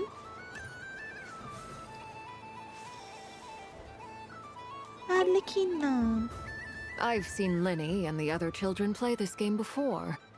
It would seem that it's not a bad way to relax, once in a while. Looking so cute. Welcome home, Moon Goddess. Would you like to try on some animal-themed headwear? Sure. I always hear Lauma saying how heavy her antlers are. I wonder how it feels. Let me give it a try. Oh my! It really suits you. It's a little itchy, and it's hard to turn my head. Should I keep wearing it? I think I want to... I'll try different one. How does this look?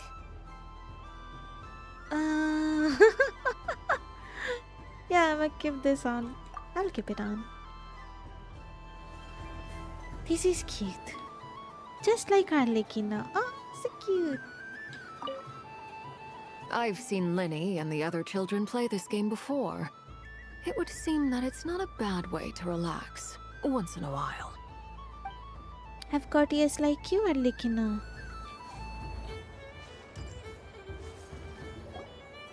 Sunny days! I prefer sunny days. Ah, well, you are as warm as the sun itself, Moon Goddess. Very well. I believe your spirit animal has to be this most adorable chic badger. Wow! Thank you, Mr. Talking Magic Lamp. Have a very happy festival, Moon Goddess. Lance? That's you, isn't it? It's our little secret, my dear traveler in Paimon. Okay, sure, but why are you here selling sugar sculptures? Everyone celebrates in their own way. After gazing into the abyss and spending time around gravestones all year, what better way to relax than to see sunny smiles on the faces of the living? Besides that, I like to think of myself as a fair judge of character. I dare say matching personalities to confection suits me rather well. That's not what Paimon was talking about. Aren't you afraid that your true identity might be exposed? Should I be? There is all manner of magic in the air this moon prayer night, thanks to the work of the great mages. I see Miss Columbina is hiding in plain sight. Why should I not do the same? Why miss this rare opportunity to enjoy a special evening in my true form?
Okay, never mind.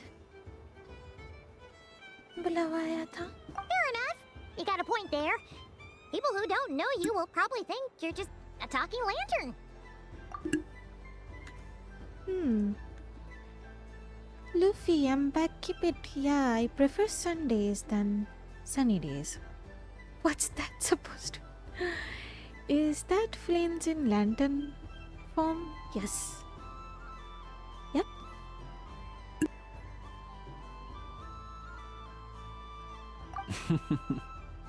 Well, now that we see eye to eye, what brings you here?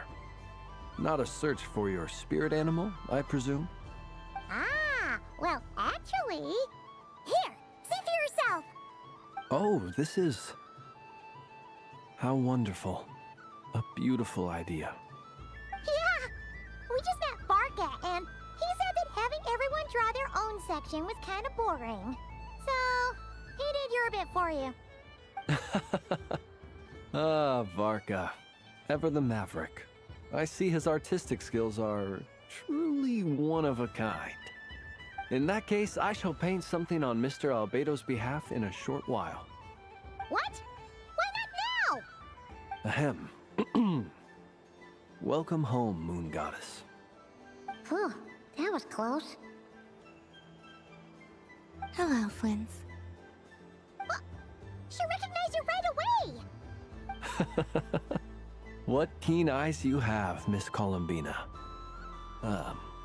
Especially considering they are shut. I did not see you. Rather, I sensed you. I can sense the fluctuations in Kuvaki all around me. One would expect no less of the Moon Goddess. Might I interest you in some candy? Yes, please. Excellent. I shall make some for you right away. Hmm? Something the matter, Miss Columbina? What about my spirit animal? All the other children carrying sugar sculptures are talking about it. Wait, is she taking the test seriously? Ah, my apologies. How could I neglect that? You are quite right, Miss Columbina. Every one of us has a magical creature living in their heart. Would you permit me to help you find yours? Yes, please. Do you prefer the day or the night? Night. Which of the 4 seasons is your favorite? Winter. Think of a perfect day. What is the weather like? Sunny, rainy, or perhaps cloudy? Rainy in the morning, sunny at night. What kind of answer is that? Forests, lakes, and open seas. Which do you prefer of these? I like them all. Imagine you opened your very own shop. What would you sell there? Moonlight, I think. Wow! Paimon would totally shop there. How much would it sell for? It wouldn't cost anything. You'd just need to visit. Aww. Aha! I believe I know what your spirit animal is. Here, for you. Oh, it's a Kohenki! Indeed. A free-spirited being with a deep love for all things here in Nodcry, who selflessly lends her aid to as many people as she can reach. It is the perfect fit for you, Miss Columbina. Thank you. Flins, now I wanna give this a try. मुझे भी करना है. It would be my honor. But you shall have to forgive me. We have known each other for quite some time. I doubt there is any answer I could give that would come as a surprise to you. So instead, would you accept this sugar sculpture as a token of our friendship? It's a lantern. Hey, why don't you two go enjoy your candy over there? Paimon wants to try out this spirit animal thing too. Right, Flint's? Come on, play ball. I got this drawing done. But I want to hear Paimon's answers. Ah, but it'll probably take ages. Paimon's a complex soul. And candy to melt while you wait, huh? Oh. Okay then.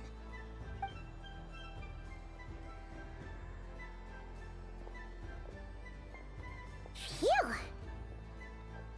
Nice excuse, Lady Paimon. That was some quick thinking. Yeah, no thanks to you. A little help next time?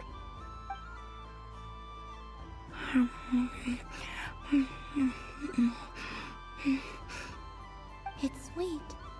Is that Lockaberry? I wonder what flavor the traveler got. This way, this way!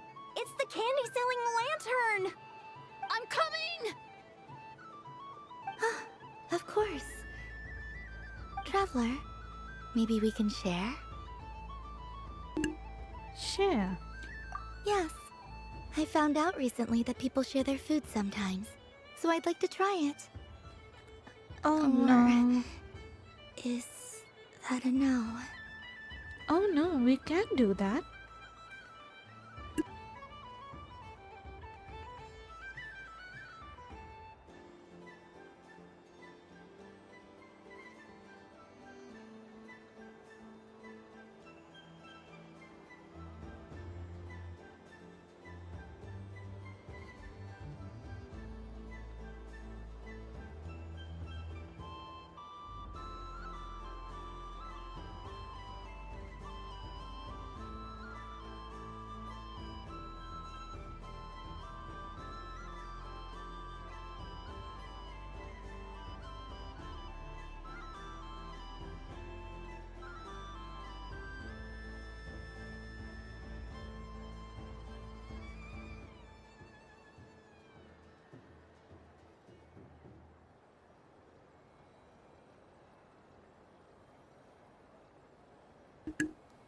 My bad.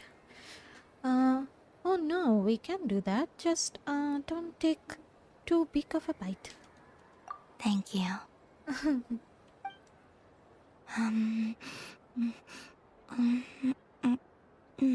So cute.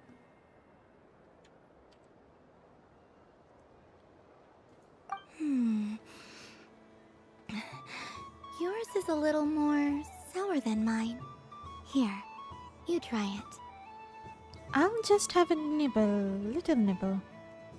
Don't mind if I do? Are you sure? Amazing. What is? My sugar sculpture has shrunk, yet my heart is filled with feelings of sweetness. Aww. I will remember this feeling. Would you like another bite? Sure. Frostmoon Scion Spirit Sugar Sculpture. You finished playing at this festival stop? Hey! Dun, dun, dun, dun, dun. That's cute. Stage objective. Oh.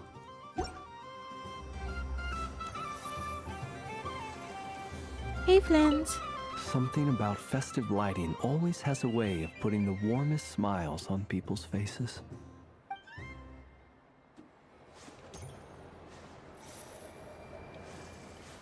Oh, never. That was fun.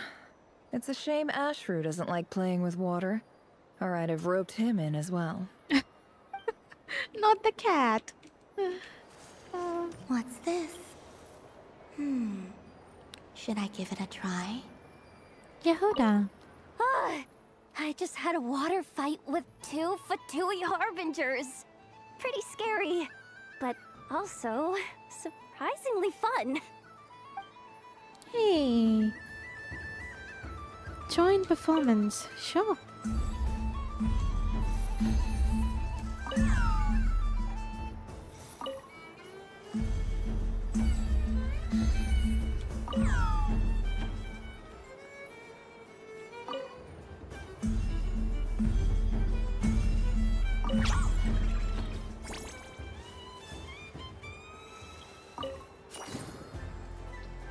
Oh. That's cute.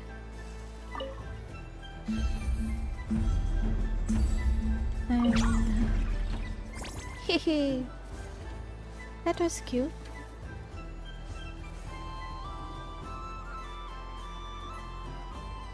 I wish for a never-ending supply of laka berries.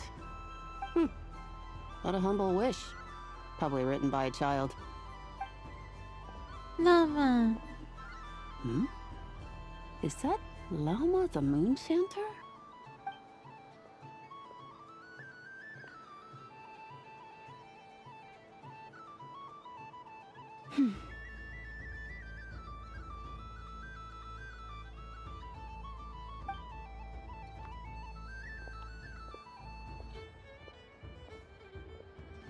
I wish that the long plume ibises would stop biting me. Oh dear, poor Llama.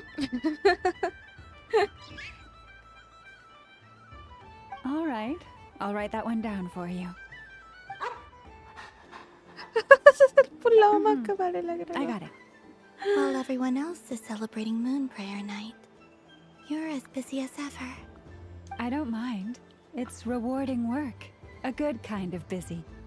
My antlers are at their heaviest tonight, and the Kuvaki waves are especially strong.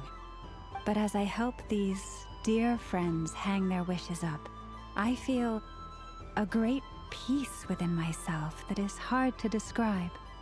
You see, they are all such beautiful wishes, and they are ones that we can fulfill by our own strength. Do you blame me, Llama? I want to hear your honest answer. It is by the help of so many people that I can return to the moon. But I feel as though I've hardly done anything in return. You've done plenty, Columbina. I say this in earnest, both as someone who knows your history, and also as a friend who has seen what you've been through. What about as a moon chanter? I feel proud to honor our moon goddess's wish. And I'm sure any moon chanter in history would have felt the same way. Thank you for your kind words, Llama.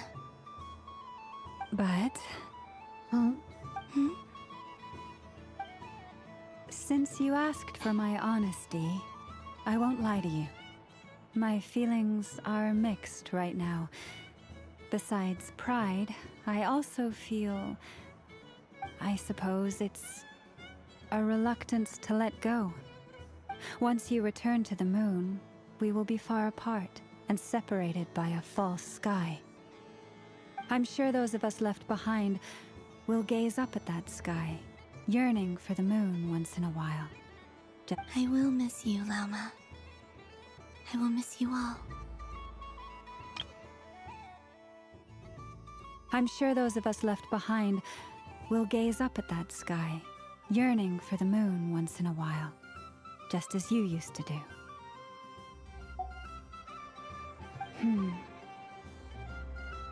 I hope to stay in touch. I will try and find some way to send messages down from the moon. Perhaps you could use Kuvaki. I've heard Yehoda say that signals can be sent using long and short waves, or strong and weak lights. That sounds a little complicated. What if we forget what the signals mean? We could prepare a codebook beforehand, but... You're right. It wouldn't really suit you. Still, whatever happens, I believe that you will find your own unique way of communicating with us. And now that I think about that, my heart feels lighter. Because you trust in me? Yes. I have faith in you, and in the power of truth. In my experience, the truth tends to be difficult, but that's what makes it stand out from what is false. So I'm confident that your thoughts and your love will shine through the curtain of lies. We will know it when we see it. Thank you. Now, could you help me hang up my wish? Is this? I wish that all who dwell in this moonlit world can find a place to belong. and I wish that I shall one day see my friends again.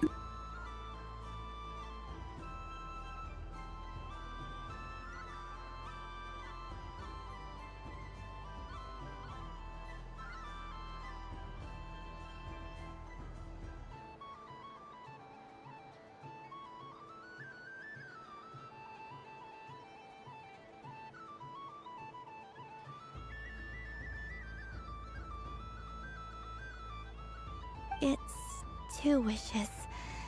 I hope that's not too greedy of me. Not at all. And I think you speak for us all with the second one.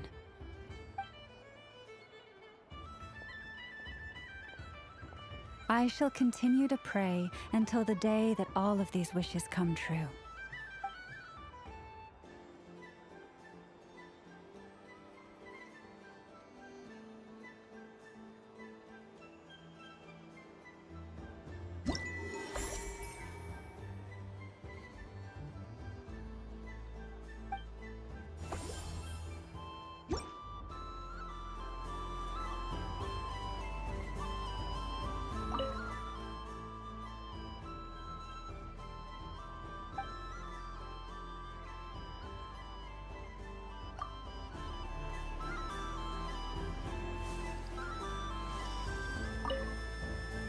Yes. May everyone's wishes come true.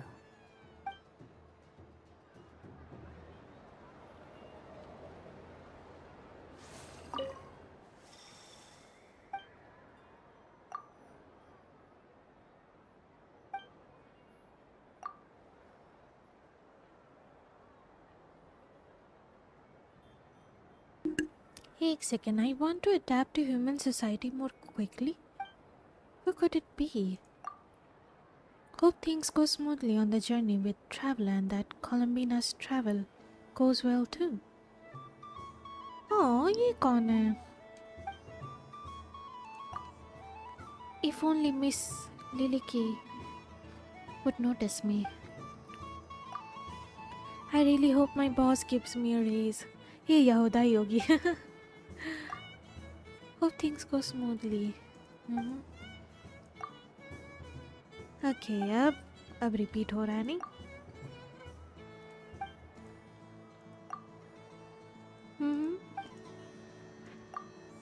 Okay, interesting.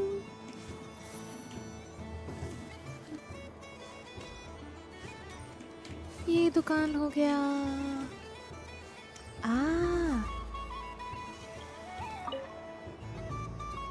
Miss Liliki! A kitten's been following you all this time. Oh, so it has. Hello there, little kitty. May the moon light your path. Did Lady Llama send you? Or was there something you needed?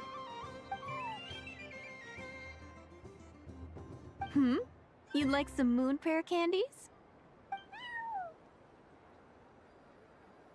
No? I believe it wants that box. The one with the moon prayer candies in it.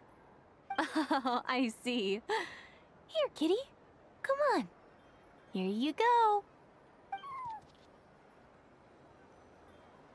Thank you, Lady Huh. Mr. Cantor, did you see that young lady dressed as the moon goddess? When did she leave? Sorry, no, I was looking at... I was watching the... cat. I see.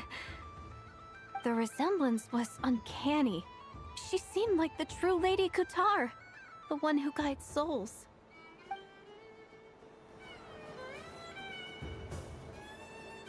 Huh. Mr. Cantor, did you see that young lady dressed as the moon god? Sorry, no, I see. The resemblance was... So it was about them. Interesting. That's good. I'll root for them. Okay. यहाँ का हो गया it seems. Something about festive lighting always has a way of putting the warmest smiles on people's faces.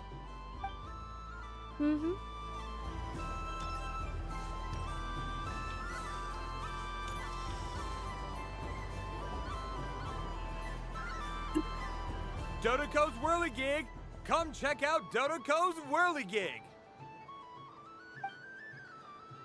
Ah, welcome home, Moon Goddess.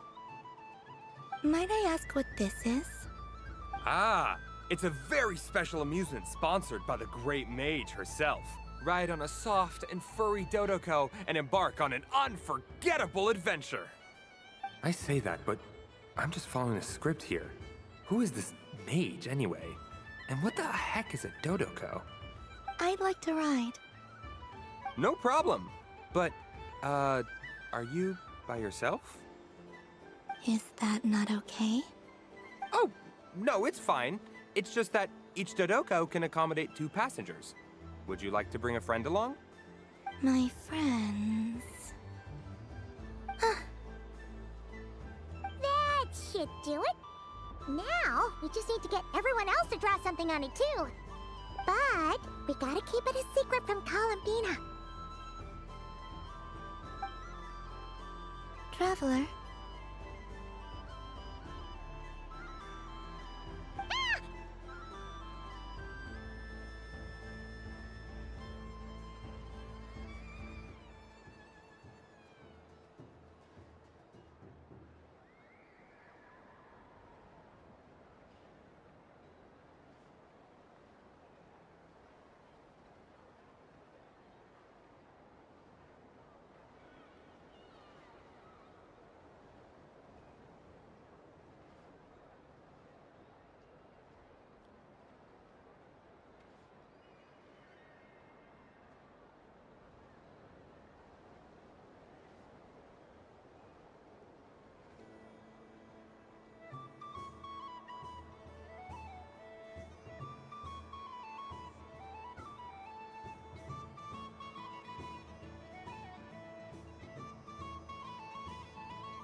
Yes. I want to go on that ride. Will you join me? A spinning Dodoko. I see. It's a ride for 2. Sure. Let's go then. One moment. Don't worry. Paimon will do the rounds. You go have fun.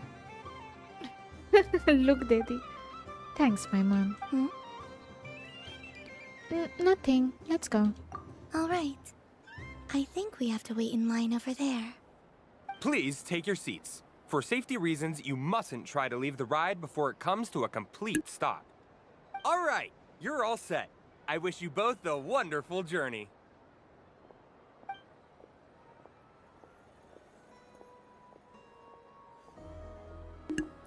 You can always rely on Alice for weird and wonderful gadgets. What do you think? Not bad. It reminds me of riding a moon lane. Sometimes, the Kuhenki circle around me like this, playing their beautiful melodies. Aw, that sounds sweet. Yeah. I'm going to miss them.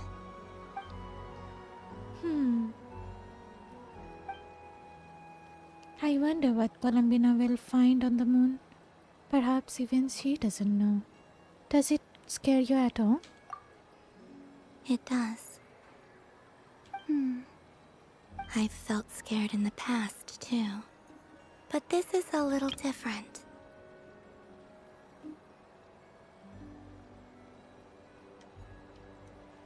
Screenshot.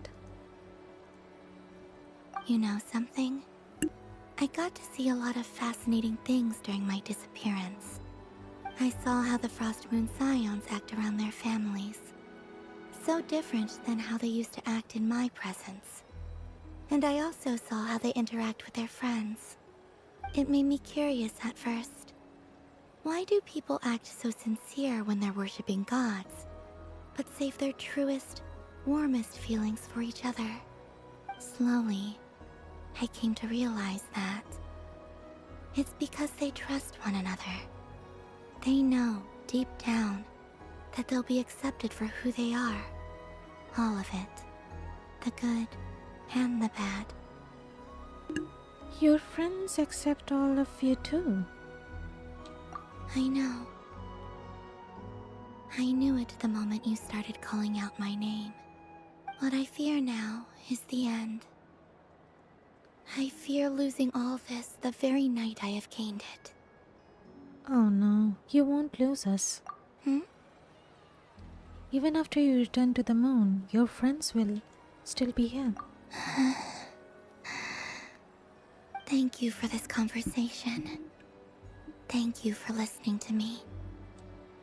Don't worry. This fear I have, and the unknown that awaits me, they cannot hurt me. Not when I possess a treasure far greater. I just want you to remember this version of me. The real me. On this final night together. Dear passengers, Dodoko's awesome adventure has come to a close. Please leave in an orderly fashion, and we look forward to seeing you again in the future. Don't want the journey to end, huh? Don't worry, you two. There's always another adventure waiting just around the corner.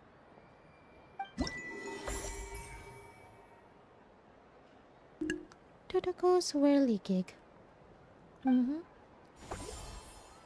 Aww. Dodoko's whirligig. Come ride on a soft and furry Dodoko and embark on an unforgettable adventure. I'd like to go again. Of course, Moon Goddess. This way, please. Dun, dun, dun, dun, dun. Oh, that's cool. Wow, this is fun.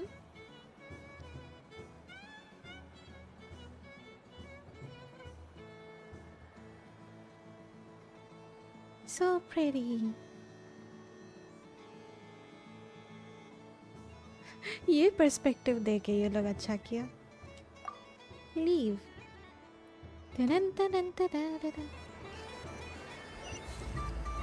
Okay, anyone else? कोई आसपास है?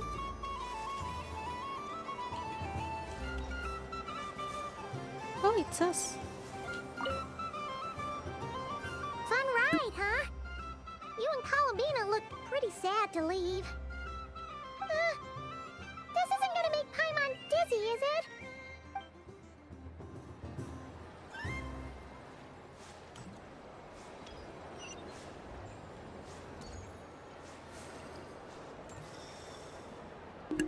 Dory. But I was aiming right at it. Aw, what a pity. I saw it with my own eyes. You were so close. So very close. That's not true. It dodged out of the way right as I was about to snag it. I'm sorry? You heard me. This paper frog can move. I swear. Dear, oh dear, what are you saying? How could a paper frog move? Unless you believe there really is magic in this world. But even if I, the mere humble merchant that I am, knew such magic, surely I would not use it on a paper frog. I'd sooner give Mora legs, so it could walk right into my purse. My dear, dear customer, why not have one more try? This time I'll give you 12% off, a very generous discount for one of my most regular customers. Just think about how much experience you have under your belt now. You're sure to win the next one.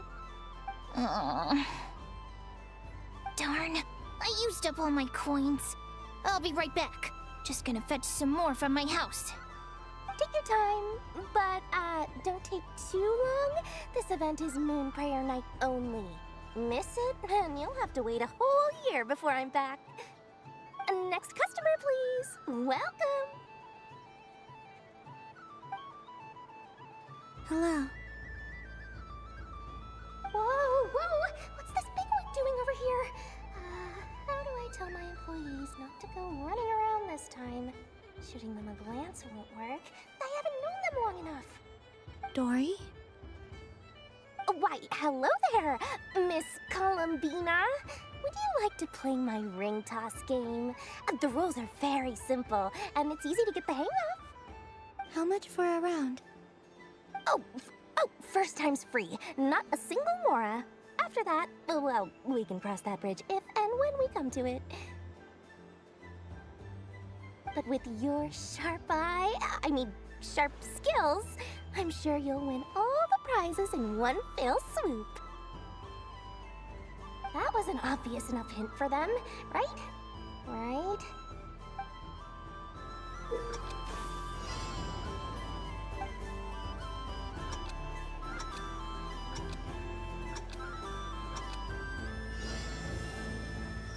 Here comes the ring! Oh, peanuts.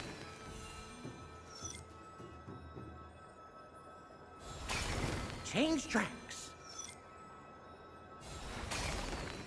Roselle, should we move or not? Just a tiny bit. All right, then I'll...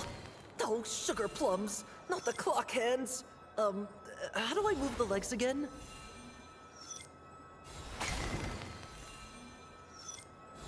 Stop it! Stop touching! Ugh.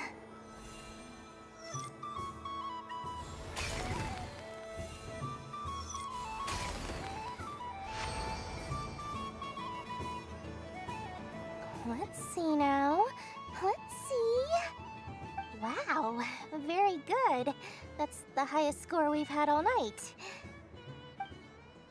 And here's your prize. Now, how about another round? As for the cost... Happy Moon Prayer Night, Miss Columbina. Happy Moon Prayer Night, Durin and Hat Guy. Are you here to play the game? Yes.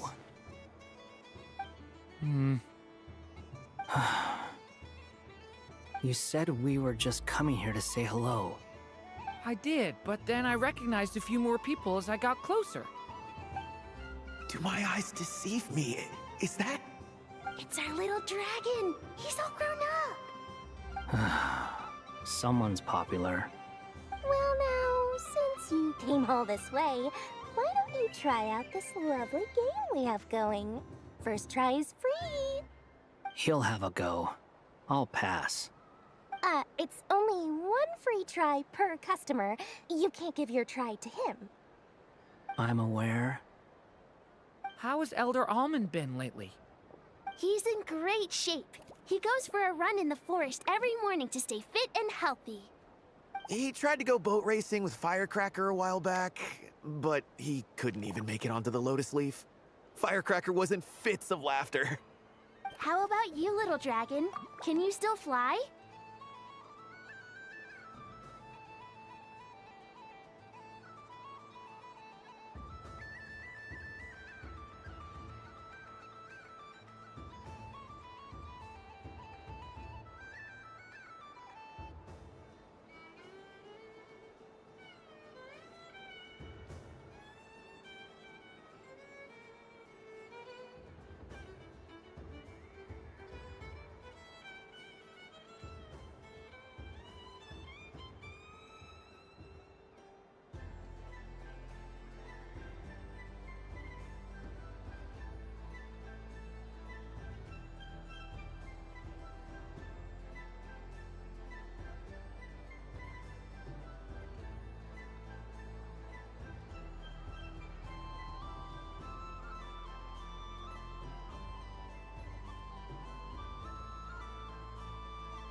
Got some water. Okay. Yes, I can.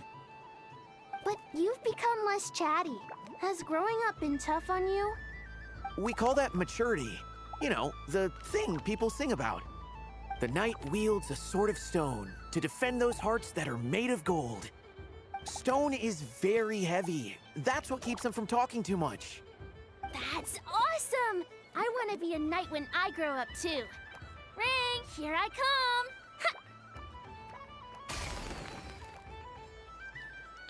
Oh, the hat-wearing man. I never thought I'd see you again. You seem more determined than when I saw you last on the train. If you say so. Oh, I do say so. The people you once helped see it clearly. It's because you are once again on the right track. Aww. May the engine in our hearts propel us to the station of our dreams. I can move! I can move now, Roselle! What are they doing? Running into the rings like that? You got them all so quickly.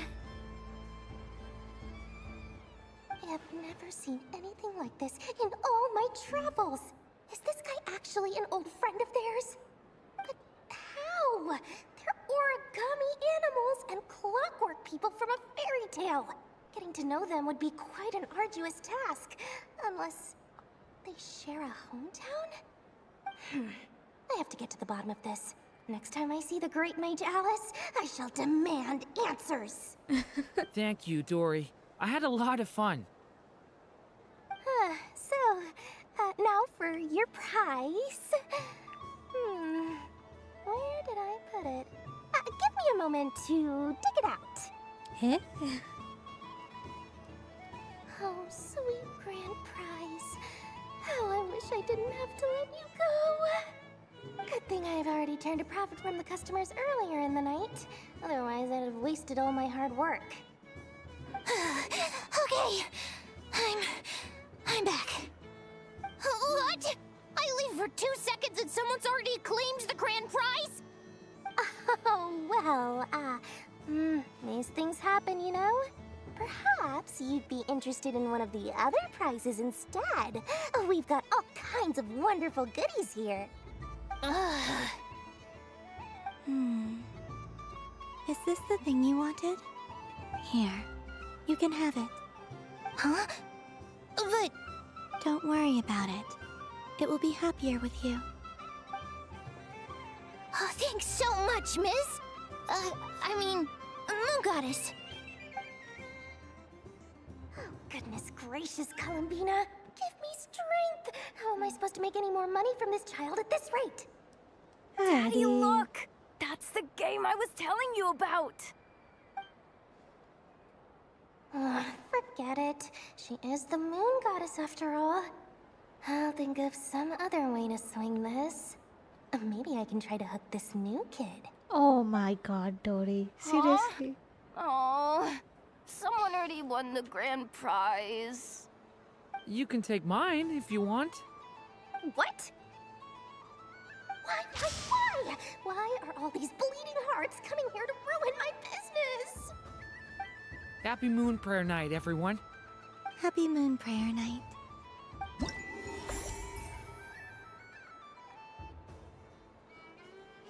Monkey D. Luffy, FK. Nice, welcome back. Oh my goddess. Llama is the most happiest person here. Llama Maha, what the? That reminds the quest starting where we met her first time and second time. So far, I'm enjoying this event. This is so nice. If all the prizes are gone, I might as well close up shop for the day. But you haven't had your fill of fun yet, right? So the next time a customer shows up, you're going to have to run faster, alright? Alright. And remember, run out of the rings, not into them.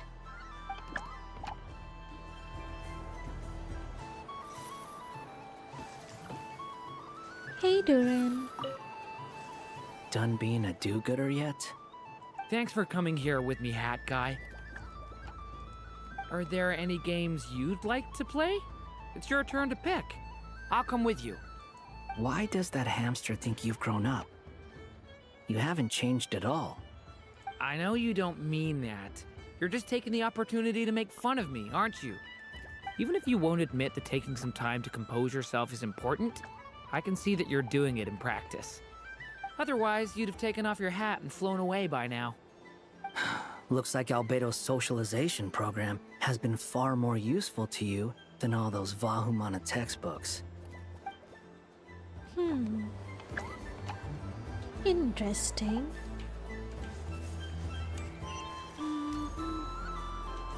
If all the prizes are gone, I might as well close up shop for the day. But you haven't had your fill of fun yet, right? So the next time a customer shows up, you're going to have to run faster, all right? And remember, run out of the rings, not into them. Out of the rings, not into.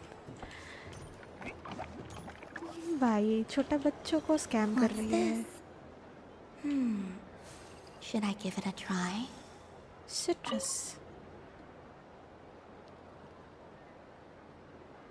Come on, Citrus. One more round. Just one more. But my neck... It's acting up again. You should take a break. Health comes first. Yeah, don't push yourself. We'll find someone else. Hey, don't look at me. I'm the referee. What are we gonna do then? Do you need any help? Yes, we do. We need one more player for our game. All right. Could you teach me how to play? It's really simple. You just throw the dice and move by that number of tiles. First one to reach the finish line wins. Rolling a hamster means you move one tile. A paper frog is 2 tiles, and a flying squirrel is 3 tiles. 'Cause they go the fastest. Okay, I get it. So, we're all set? In that case, please take your places and let the game begin! Taran, taran, taran, taran, taran.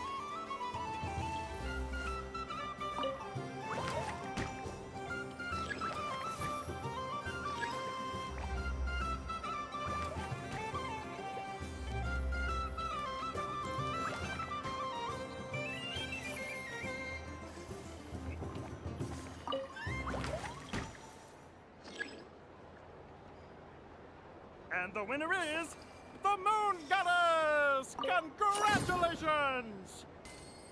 What? क्या game था ये? It's a pity that my good friend Faro Bear is busy working on a training program for Princess he missed. If he could have been here, the victory might have been his. Citrus, cranberry, Horiloo, chestnut. I remember chestnut. Okay, anything else?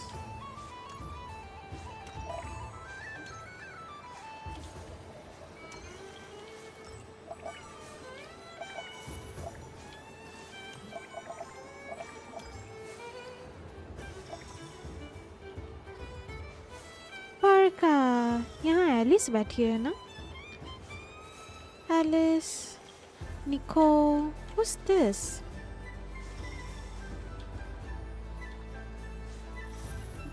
Barblot, Nicole,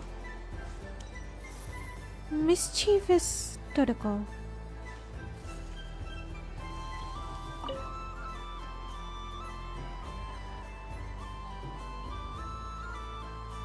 I wouldn't say it's unfair, exactly. I mean, your voice goes right into people's heads. How would you explain that to the kids? You can't just explain it away as magic. Is something the matter? Ah, Miss Columbina! No, nothing you need to worry yourself about. Ah, impeccable timing. Stick around for a second, Miss Columbina. I need your input on something. This self-proclaimed Knight of Justice has yet to give me a satisfactory answer. I, for one, would like to hear your verdict on the matter. Hey, now, I left the flagship just to help you out, Miss Nicole. What's going on?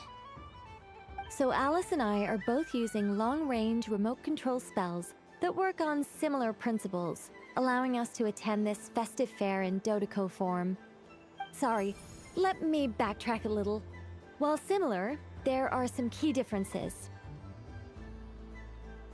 Alice, being a great mage, wanted her Dodeko to reflect something of her own charm and mystique. So she adjusted the way its tail moves when it spins around. An entirely gratuitous move, in my opinion. I hardly see how anyone is going to notice that. If anything, I'd say that anyone who stares intently enough at a Dodeko's tail to notice such a small detail is someone we ought to be highly concerned about. I only say this to emphasize that my question has nothing to do with tails. Now that we're clear on that, why is Alice's Dodeko permitted to interact directly with the children celebrating Moon Prayer Night, while mine is not? Your voice speaks directly into people's minds. See? Exactly what I said. Miss Nicole? Ugh, I can't stand it. I know that probably makes me sound like a whiny child acting out in front of their parents. And it's a little embarrassing now that I think about it. But hey, I've said it now, I can't take it back. That would be even more embarrassing. Also, don't go reading too much into that analogy. It was off the top of my head. I'm actually an awful lot older than either of you. Miss Nicole, are you saying that you'd like someone to play the game you've prepared? I'm not so invested in that. It's just something cobbled together using items I borrowed from Alice. She probably didn't even make them herself. The point is, I want to know everyone's thoughts after they receive their prizes. But as you've said, I can't just ask. I've been biting my lip for so long, and I've had no one to vent my frustrations on. I thought this was going to be a nice, straightforward festival where I'd get the chance to guide people to treasure. Well, can I play? I can't guarantee that I'll win a prize, but... You will? I'd like to try. Then what are we waiting for? Let the game begin! It's like they forgot I was ever here. Ha!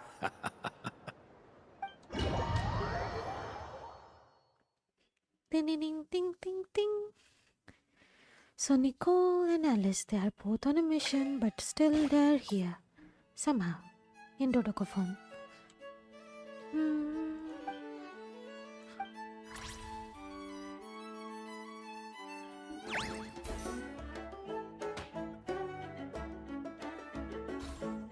Ah.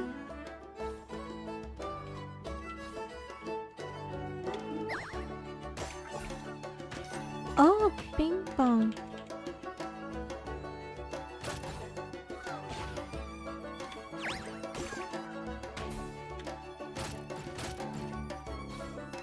Oh, that's how you did.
Challenge complete.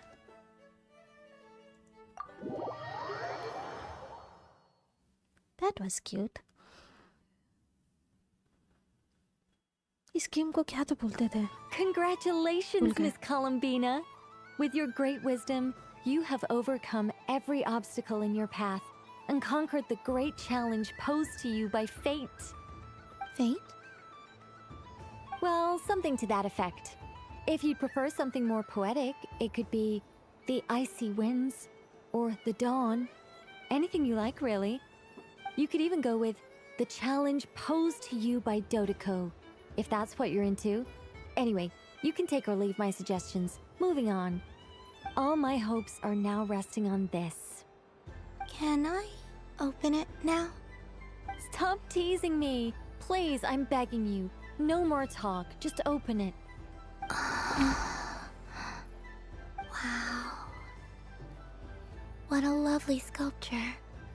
Classic and cute at the same time. Thank you, Miss Nicole. I'll always treasure it. Ah, there we go. Music to my ears. You have my sincerest gratitude, Miss Columbina.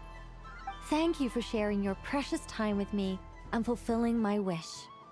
Don't mention it. You've all done much to help me. And still, I'm the one receiving all these gifts.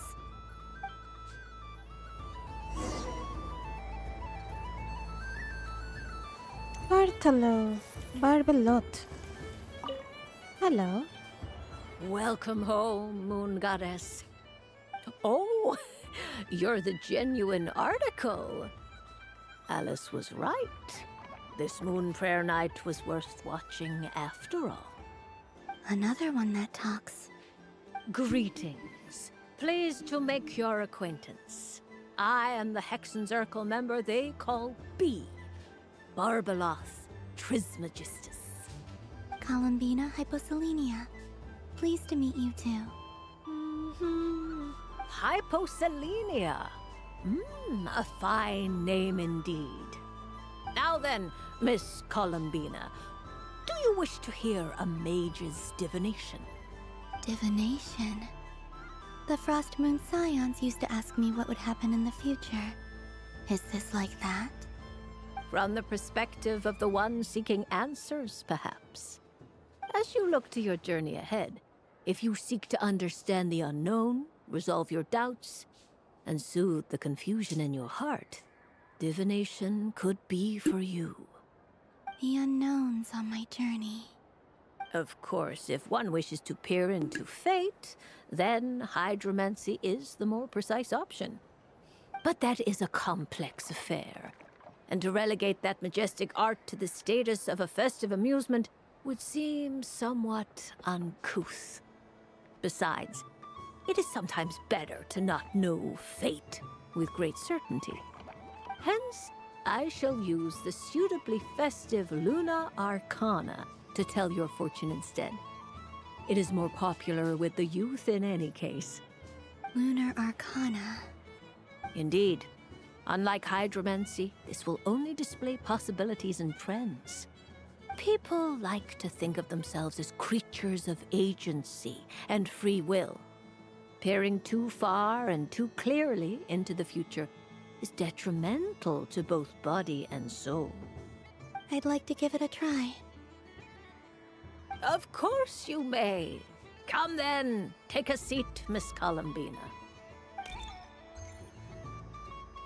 Before we begin, are there any specific questions you would like to ask? Let's stick to general possibilities and trends, like you suggested. Ah, very well. Then I shall use the basic Lunar Arcana deck. Now, try to relax. Cast your mind upon the things you have experienced and the things you are soon to experience. I will shuffle the deck. Would you like to cut the cards yourself? You do it. No problem. Now then, to make things easier for the seeker, that is to say, you, I shall decipher the cards from your perspective. Oh, start divination.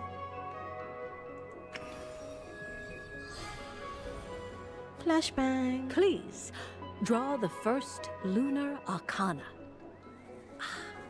This represents destiny and is the foundation for the divination as a whole. Now, draw your second card. This will stand for the past, the sum of all your experiences that have come before. And now the third Arcana. This is the present. Your interpretation of the current moment. Finally, the last card. This shall speak of the future, which...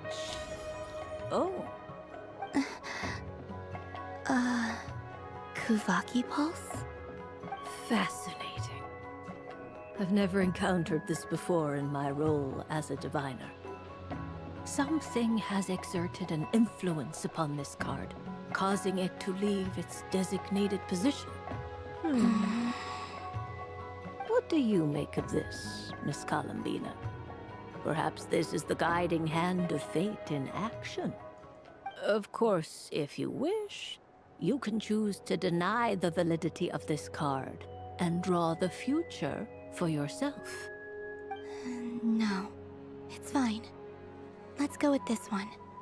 A bold decision. I must say I'm looking forward to the results. Well then, let us flip the lunar arcana in sequence and see what emerges. Sure. First, Destiny. No surprises here. The card that represents yours is the moon. The moon. Indeed.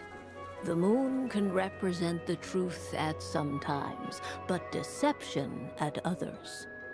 False peace, destructive calamity, and the world-changing power that lies within.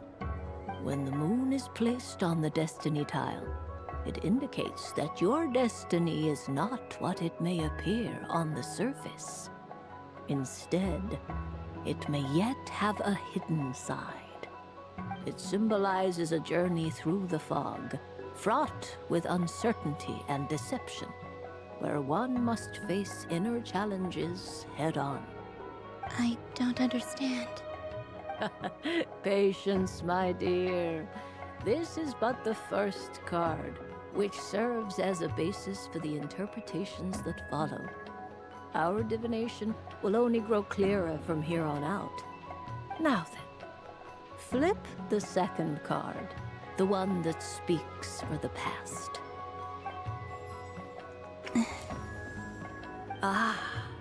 The Hermit, but inverted. Inverted? Yes.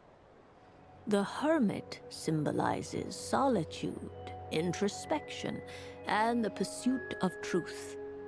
When inverted, it represents isolation, truth out of reach, and a path that leads one astray. Combined with the moon as one's destiny, the Hermit inverted represents a choice you made to stand alone in the past. It was a choice made not out of fear or arrogance, but for reasons that others could not perceive. You fumbled through the darkness without a guide, but you did not find your way. Rather, you went astray. More than once, it would seem. Is this about how I became Kutar despite not wishing to become a god? And how I joined the Fatui because I yearned for a place to belong? I suspect only you know the answer to this question. All is not lost. The past is in the past, and so it shall remain. Shall we look into the present now? Full on tarot card reading session chal raha hai. Oh my. The Lovers. One of the most interesting Luna Arcana. What does this one mean?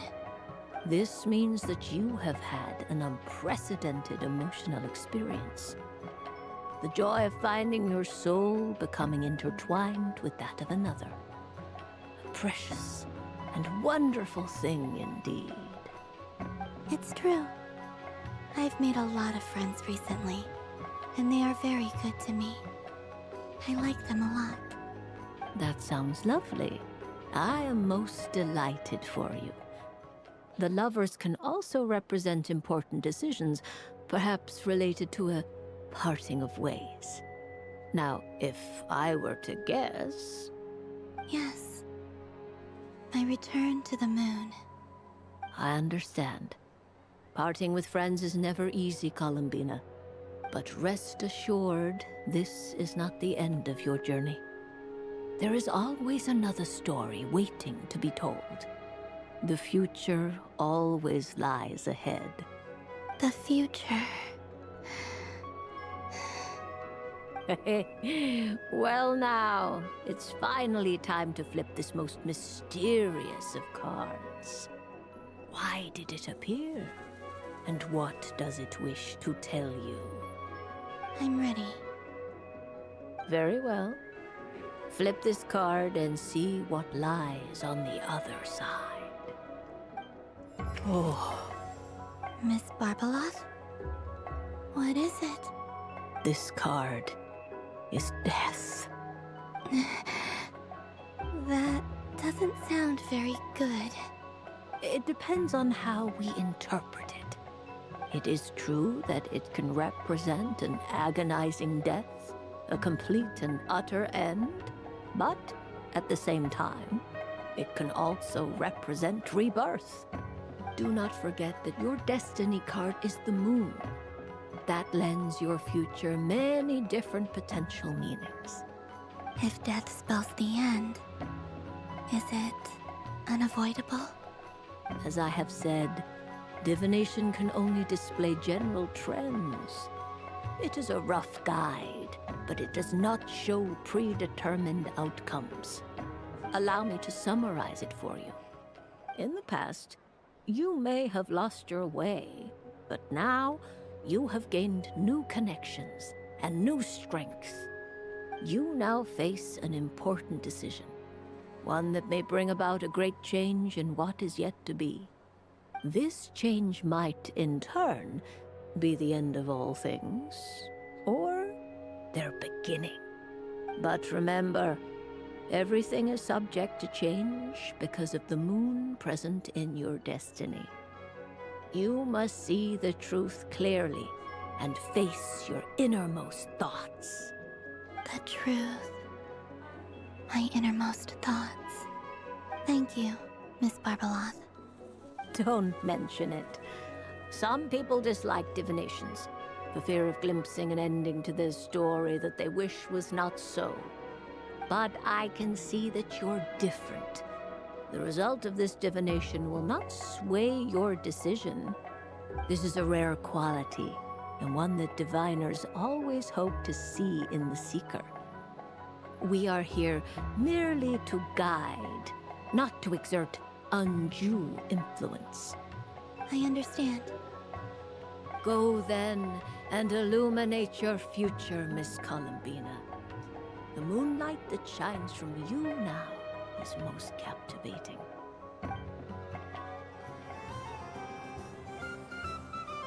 The death card made a most enigmatic appearance. The moon for which Miss Columbina is bound, I fear. Fretting is of no avail. I will have a chat with Alice about it sometime. She sounds old. I don't suppose you'd like to play again, by any chance? Don't get me wrong, once is plenty. You're under no obligation to indulge me any further. And besides, I don't have any other prizes for you. Sure, I'll play again. This is fun. Great. I mean, if you say so. Is it really all that much fun, though? Huh. My taste must be falling seriously out of step with the majority. मुझे तो मजा आया.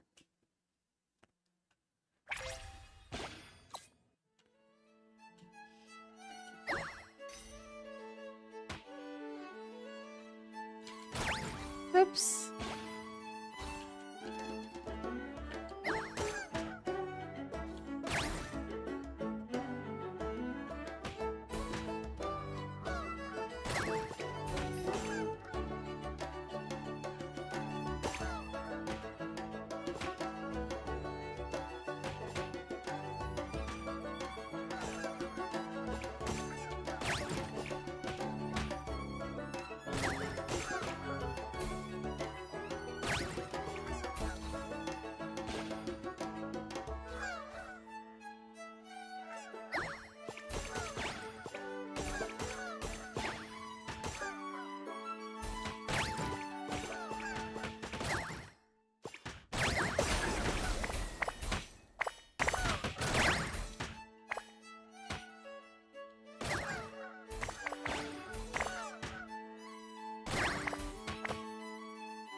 That was fun.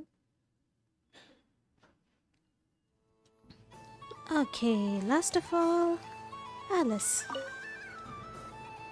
A soft and furry creature that bounces and jumps. Welcome home, Moon Goddess. This one talks too. Allow me to introduce myself. I am a Dodoko from a distant archipelago, the most mischievous of all my Dodo brothers and Dodo sisters. When the going got tough, I powered through, and when I met obstacles, I boomed them away. That sounds like a lot of fun. Doesn't it just? But then the trouble started. Recently, I found a lovely beach, the same beautiful jelly color as my hometown, and so I dove in to have a look, only to find it overgrown with seagrass and nasty little spiky fish everywhere, looking to turn me into a Dodoko kebab.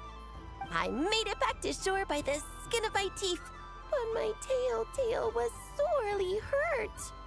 Couldn't you just boom them away? Oh, I wanted to, believe me. But I've heard that you, Moon Goddess, can understand animal speech.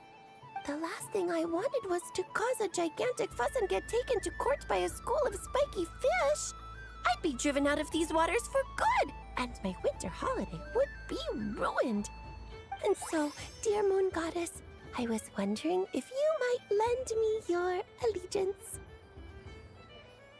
Are you roping me into a crime? Oh, let's call it a once-in-a-lifetime carefree adventure. Does that sound better? All the festival goers tonight are dressed up as the Moon Goddess, but there's nothing to say that the Moon Goddess can't disguise herself as a Dodoko, is there? Besides, this is your home. You should be free to be whoever you wish. I'm afraid I'm not well acquainted with Dodokos, Madam Mage. Oh, that's quite all right. We Dodokos are innocent, happy creatures with a free-spirited nature. Many, like myself, are mischievous troublemakers. Others are lazy souls who like nothing better than to lie down on a nice rock and take a nap. In our eyes, every creature who yearns for happiness and freedom is a Dodoko. But perhaps in yours, we Dodoko are a fluffier and more mischievous breed of Kuhenki? Yes, that is a much easier image to follow. Oh, wonderful! Then let's play! Grab onto my tail and follow me into the sea! Time to settle some scores with the bad guys! Sam, hello, welcome to my stream. Thank you so much for tuning in. मेरा voice क्यों crack हुआ? What the heck? Oh, this thing.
Ow.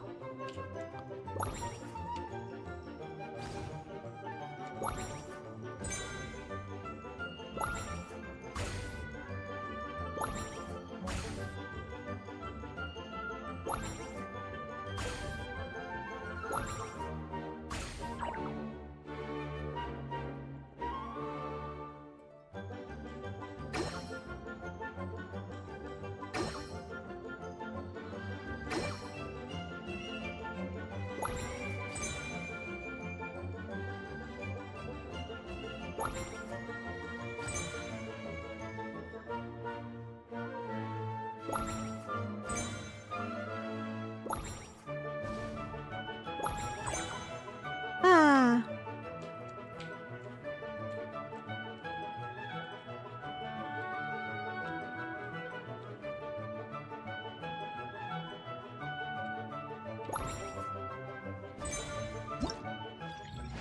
Nice.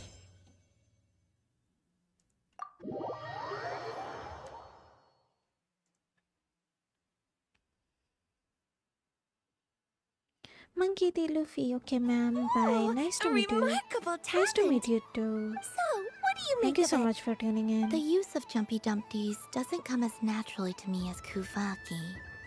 But their unpredictability makes it fun.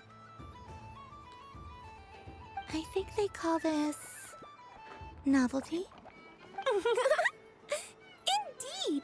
And how did it feel blowing those pesky nuisances away? Not bad. Any guilt? What do you mean? Oh, wonderful! Lovely answers to all 3 questions. You've passed the safety test. Now I can give this special bomb to you as a souvenir.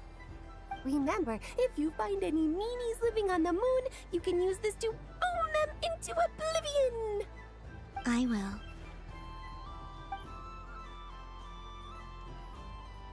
Aww.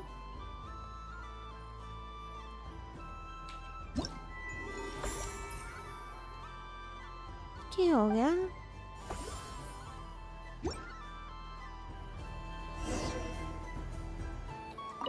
Up for another round of fish blast? Oh, I mean of bye-bye bad fishies. I'll keep looking around. Of course. Feel free to come back whenever you like. There's always time for a dodo venture.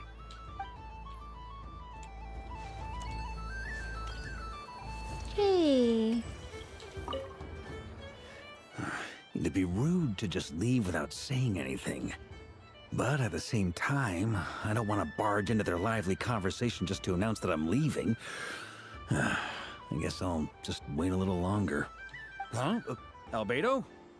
This sketch is for you, Grandmaster. Oh, a gift for me. Thanks. Let's see what you've done for me. The North Wind left in the lurch. Aww.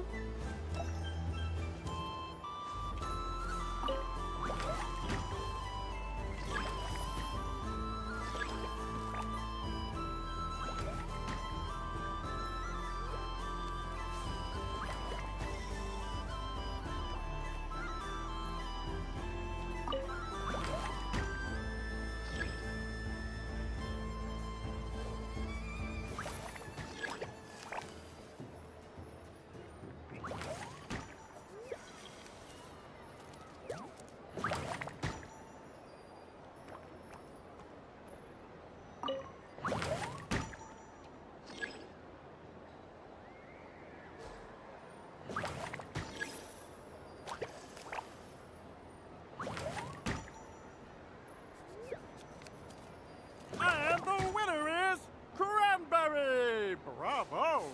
Hey. It's cute. Okay, anything else? Dun, dun, dun. वर्का से मिल लिए, डोरी से मिल लिए.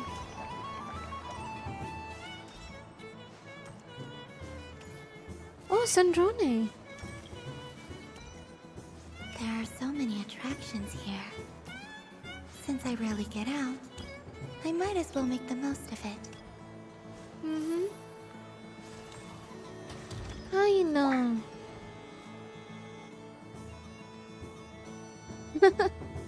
Stickers? This doesn't make any sense. How am I losing every single time?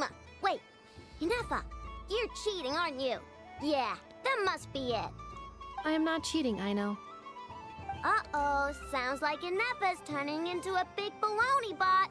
I think it's time for some serious maintenance. Moon Goddess, help me. Miss Columbina, I know, is attempting to cheat. What the? I'm not the cheater. You're the cheater. How dare you throw it back at me?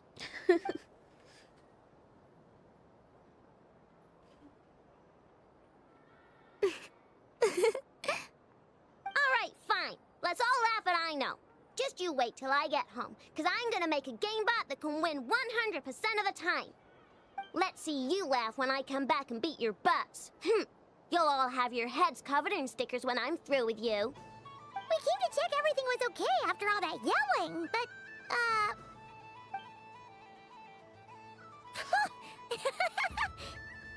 What are you playing? Whatever it is, it sounds like cheating is allowed. Kuhenki concentration. Each player starts with differently colored kuhenki. Each round, they draw one kuhenki from their opponent. When a player has two kuhenki of the same color, they make a pair and can be discarded. Any that can't form a pair must be kept. The round ends when a player can't form any more kuhenki pairs, and that player gets a sticker.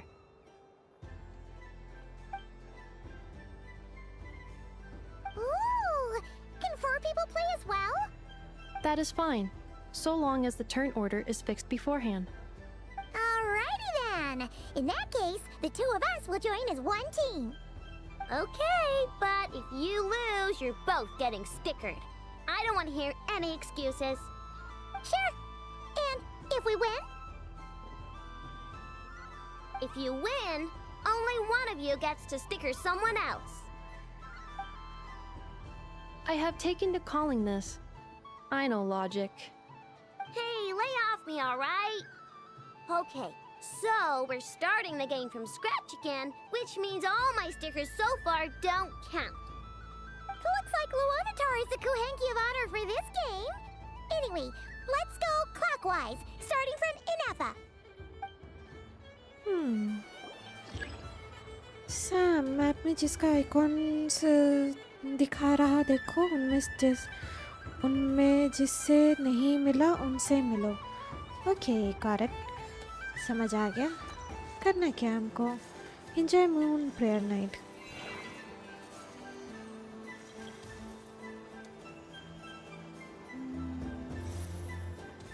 Nice! That's a pair!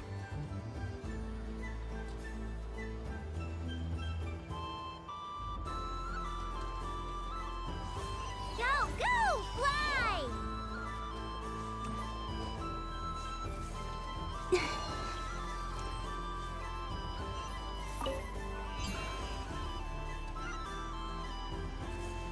Go on.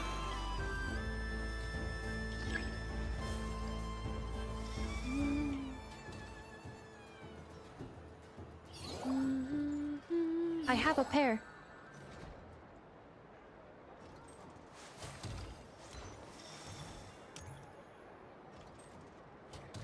Uh-oh! We gotta pick up the pace!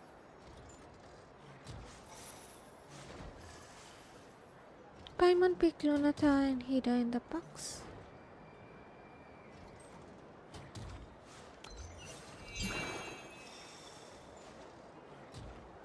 It seemed Aino couldn't form a pair.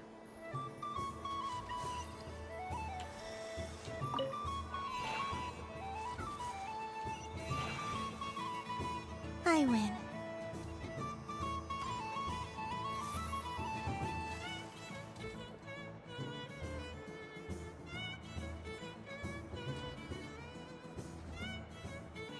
Phew, that was too close. I thought I was gonna lose. Good luck, everyone. Aw, we're out!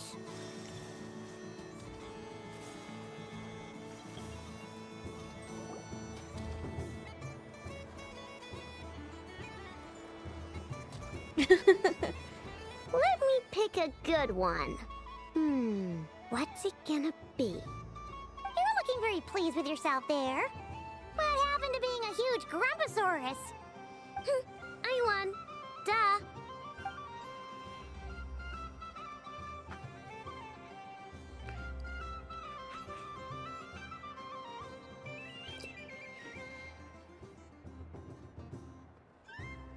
Nyanata. Oh, me again? Don't fidget too much, Aino, or the sticker's going to fall off. I don't care. If it falls off, it falls off. If a pair of Kuhengi get discarded, why not a pair of stickers? Huh? Huh?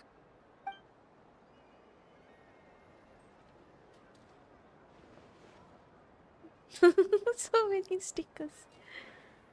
Hmm.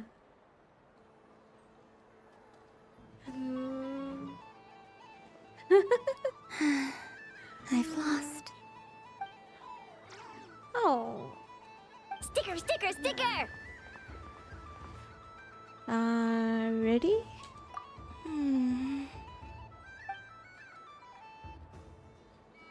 More stickers. Cute! You think so? Shame. I can't see it for myself. What did Luanatar say? She said it looks so cute that she wants me to lose a few more rounds. Oh. After many more rounds, everyone's heads are covered in sticker except for one. Who put these stickers on Paimon's eyebrows? Ugh, you can barely see. Alright, now, I think we got enough evidence to prove that there's a serious problem here. Agreed. Yes, I agree as well. The culprit is...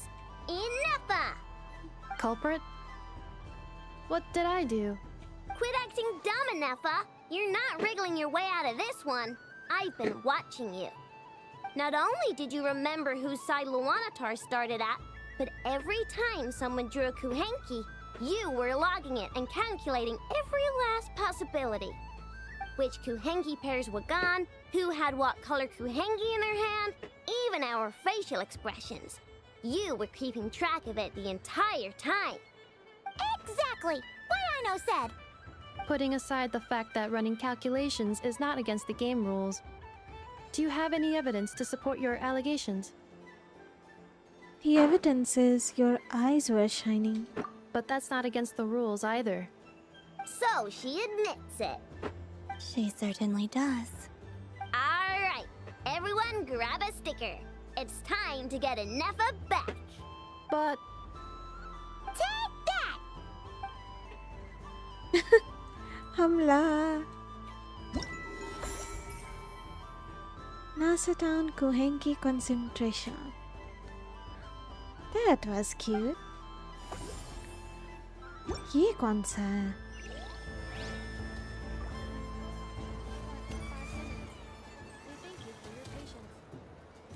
I know. I'm never playing games with you ever again, Ineffa. Aww. Where's Ineffa? Aino is throwing a tantrum again. I believe it will take 3 crumb-kakes to constitute a suitable peace offering. Constitute The a robot peace show will now offering.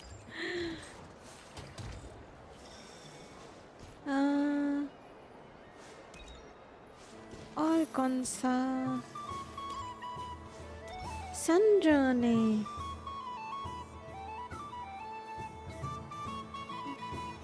Well, well, look who it is. I heard someone went and disappeared on us the moment we let her out of our sight. They looked all over for you. Frankly, I didn't think you'd be back for Moon Prayer Night. Were you worried about me, Sandrone? You would like that, wouldn't you? Do you even hear what you're saying? It seems to me like you disguised yourself with festive headgear, just so that you could come see me on Moon Prayer Night and make sure I'm okay. You didn't even bring Polonia with you. You? Ugh, I thought you couldn't see. I cannot.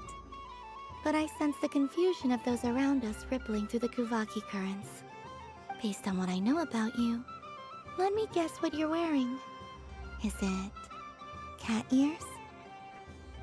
Shut up! I'm only here to protect the Fatui's interest in this territory. Running into you was pure bad luck. Really?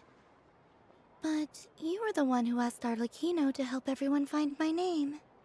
Columbina! Ugh! Just one more word, and I'll unscrew your vocal cords. It's Columbina Hyposelenia now. Tell someone who cares. I've missed you, Sandrone. The whole time I was gone, I was thinking. I hope I get a chance to say some ugly words to you. Is that supposed to be a joke? Yikes. Anyway, let's go play that game. What? You mean that frostfin whale? Yes. It's some kind of game where you get bitten if you step on the wrong tooth. Seems like fun. Who in their right mind would wanna? Because you're not a scaredy cat. Fine! You wanna play? Let's play. Don't complain when I kick your sorry butt. Lovely. You old geezer! I'm gonna beat the pants off you! Just you watch! I almost forgot. Sandrone? What is it now? You'd better not lose, or I'm going to beat your head in. Yikes. What? Allow me to demonstrate since I'm feeling so nice. You just step on the teeth, like this.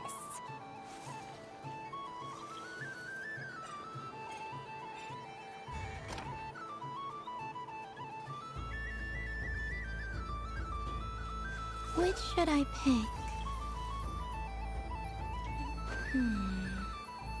I'm getting a bad feeling from this one. Your turn, Sandrone.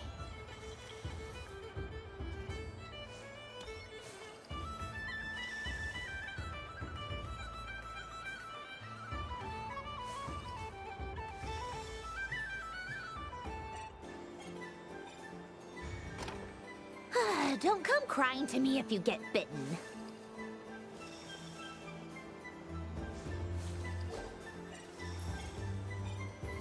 There are less and less teeth remaining.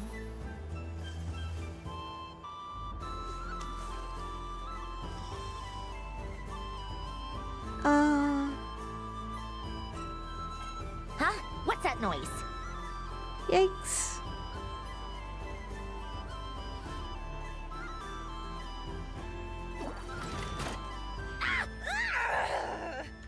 I think you might have picked a bad tooth, Sandrone. Shut it! Do you need any help? It seems like you're stuck. No!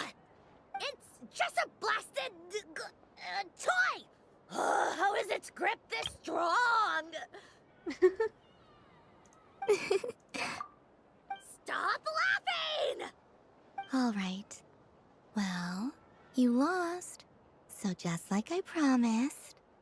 Hey! What are you doing? Are you seriously? Hiya! Why, you... Oh, just you wait! Rematch! Are you all right, Sandrone? That was quite a strong bite. Are your clockwork parts? Quit your fussing! I don't need it! All right. I'll go first this time.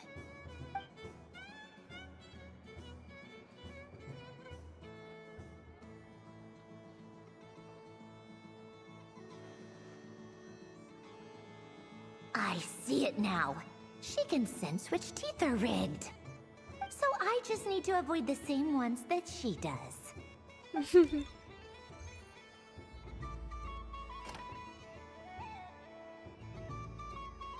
This one... Seems fine. She avoided that one then? Now I've got you. All right, my turn.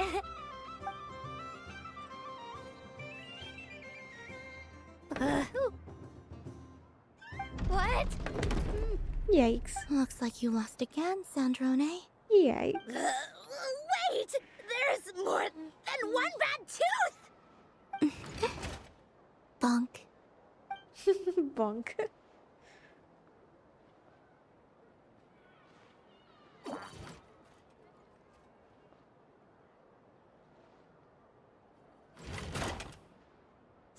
Stupid game! What idiot came up with this? Are you alright, Sandrone? You said some nasty things just now. Oh, I'm peachy. Should I let you bonk me on the head as well? Ah, forget it! Come on, bonk away. It can be your consolation prize for losing so badly. I told you, forget it! Gah, you've always been so annoying. Singing right outside my door, inviting yourself to my tea parties, going AWOL. And now you're off to the moon or something.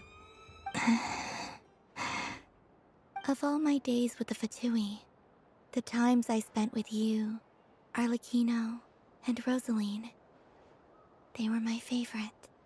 I will not forget them. Just as I shall not forget this moment. We'll always be friends, no matter where we are, right? Who'd want to be your... Aww. I'll miss you, Sandrone.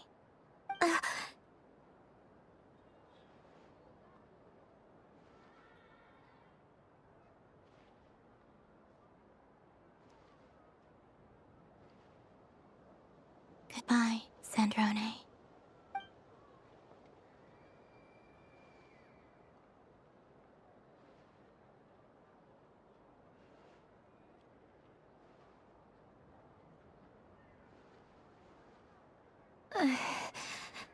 I'll miss you too, Columbina. Sorry, what was that? Yeesh! No need to freak out. What's wrong? We've been looking everywhere for you. What do you want? Oh, nice ears. They don't match your vibe. That's not right. They really suit you. What do you want? This. Huh? It's your turn to draw something. You're one of her friends too, aren't you?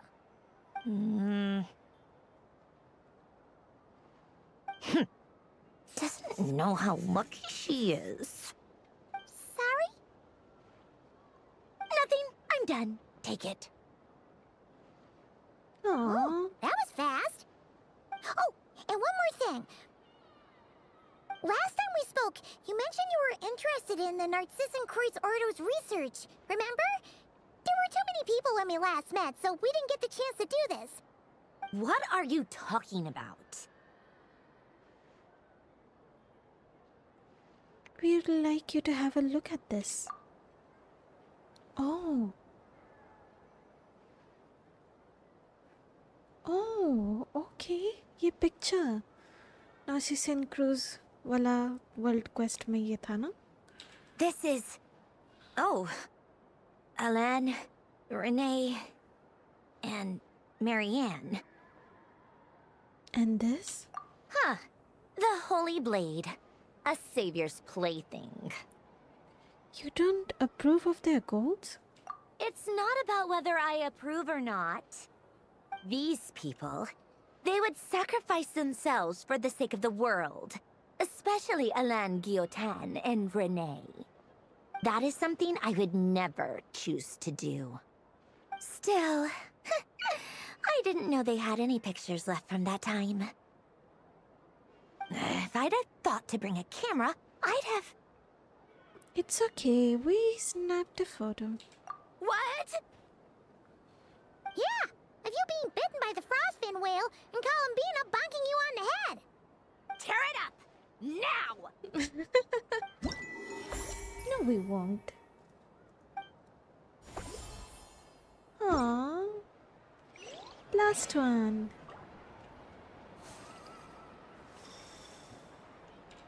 Hey. What's there to see on that moon anyway? Let her go up there and cry alone. See if I care. You just said you missed me, Marionette. Aww. What's that?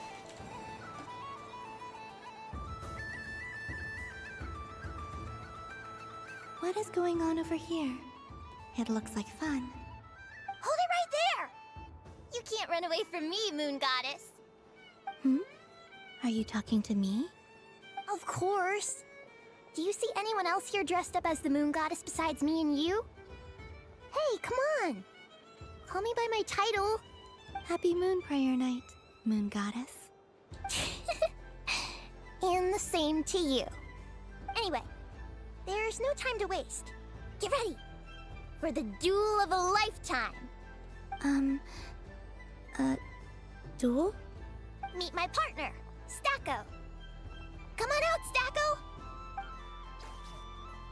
Oh. Well, don't just stand there. Let's see your partner. Partner?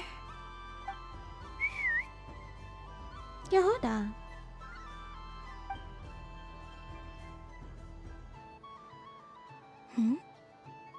So I need to select a partner and command them in battle. Partner. I need a partner.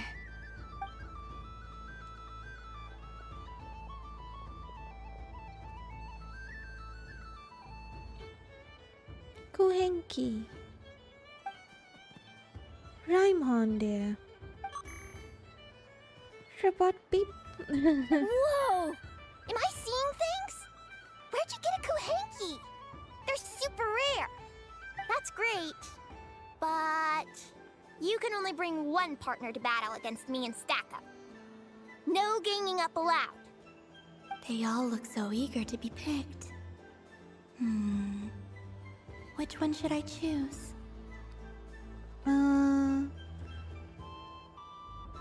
Light and floaty Kuhenki, majestic Rhyme dear. The adorable robot. Let's pick her. Aww. I'm not sure what this bot is trying to say, but it seems very happy. That bow. Does it want to dress up as the Moon Goddess too? Alright, I choose you. Testing! Testing! Oh, this is an emergency broadcast! An exciting battle is about to take place right here at the Nashatown Special Arena! In this corner, we have the Moon Goddess and her robot partner. And in the other, we have the Moon Goddess and... this announcer stuff is harder than I... Wait, Moon Goddess. And in the other, we have the Moon Goddess and her other robot partner. This announcer stuff is harder than I thought. Why does everything I say sound so dumb? If I could cringe any harder, I'd fold in on myself. Only one Moon Goddess can be victorious in this ultimate battle of destiny! But who will it be? There's only one way to find out! Now, without further ado, let the Battle of the Moons begin!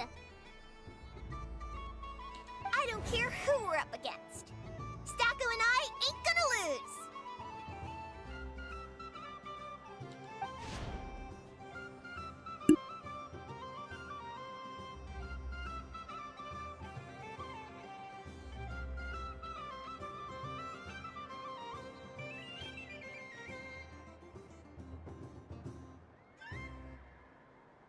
Let's strike first.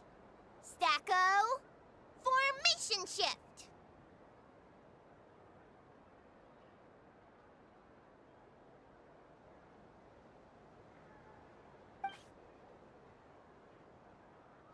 Ho ho ho! The robot has kicked things off with with a change of formation. But how will this affect the battle? Nobody knows. The other party chooses to attack. Let's see how their partner performs.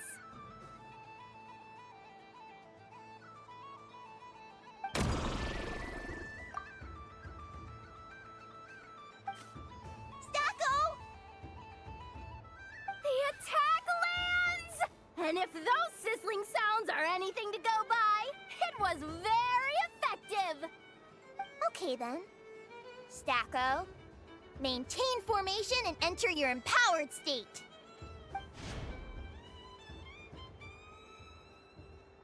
Empowered state! There we go! Now we're talking! Absorbing the immense Kuvaki present on Moon Prayer Night, this lean, mean machine has greatly increased its offensive power! No running away! I told you already! The battle is heating up fast! I'm about to start sweating machine oil over here! Go for it, Stacko! Set Kuvaki to maximum! Can their opponents withstand this blow? And what will this moon goddess do? Don't be afraid. Fight however you wish. And it's the empowered state! Both robots empowered now! The attack comes in, but oh, attacks repelled! Opposites attract, but likes repel. And now you've seen it in action! What a powerful repulsion! The robot crashes into the wall! Can it keep going? Stacko! Oh, Stacko is down for the count! Our winner is the Moon Goddess! The slightly taller one, I mean. You did your best, Stacko. I'll take you to Ainos for a checkup right away, don't you worry.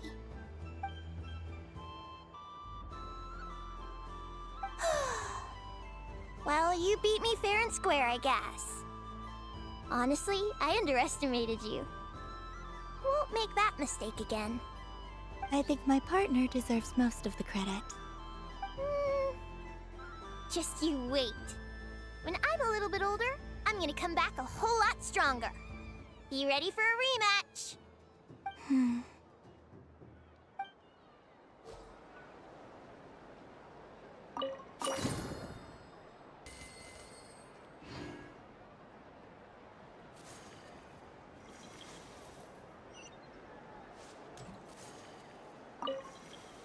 I'm gonna come back a whole lot stronger. Be ready for a rematch.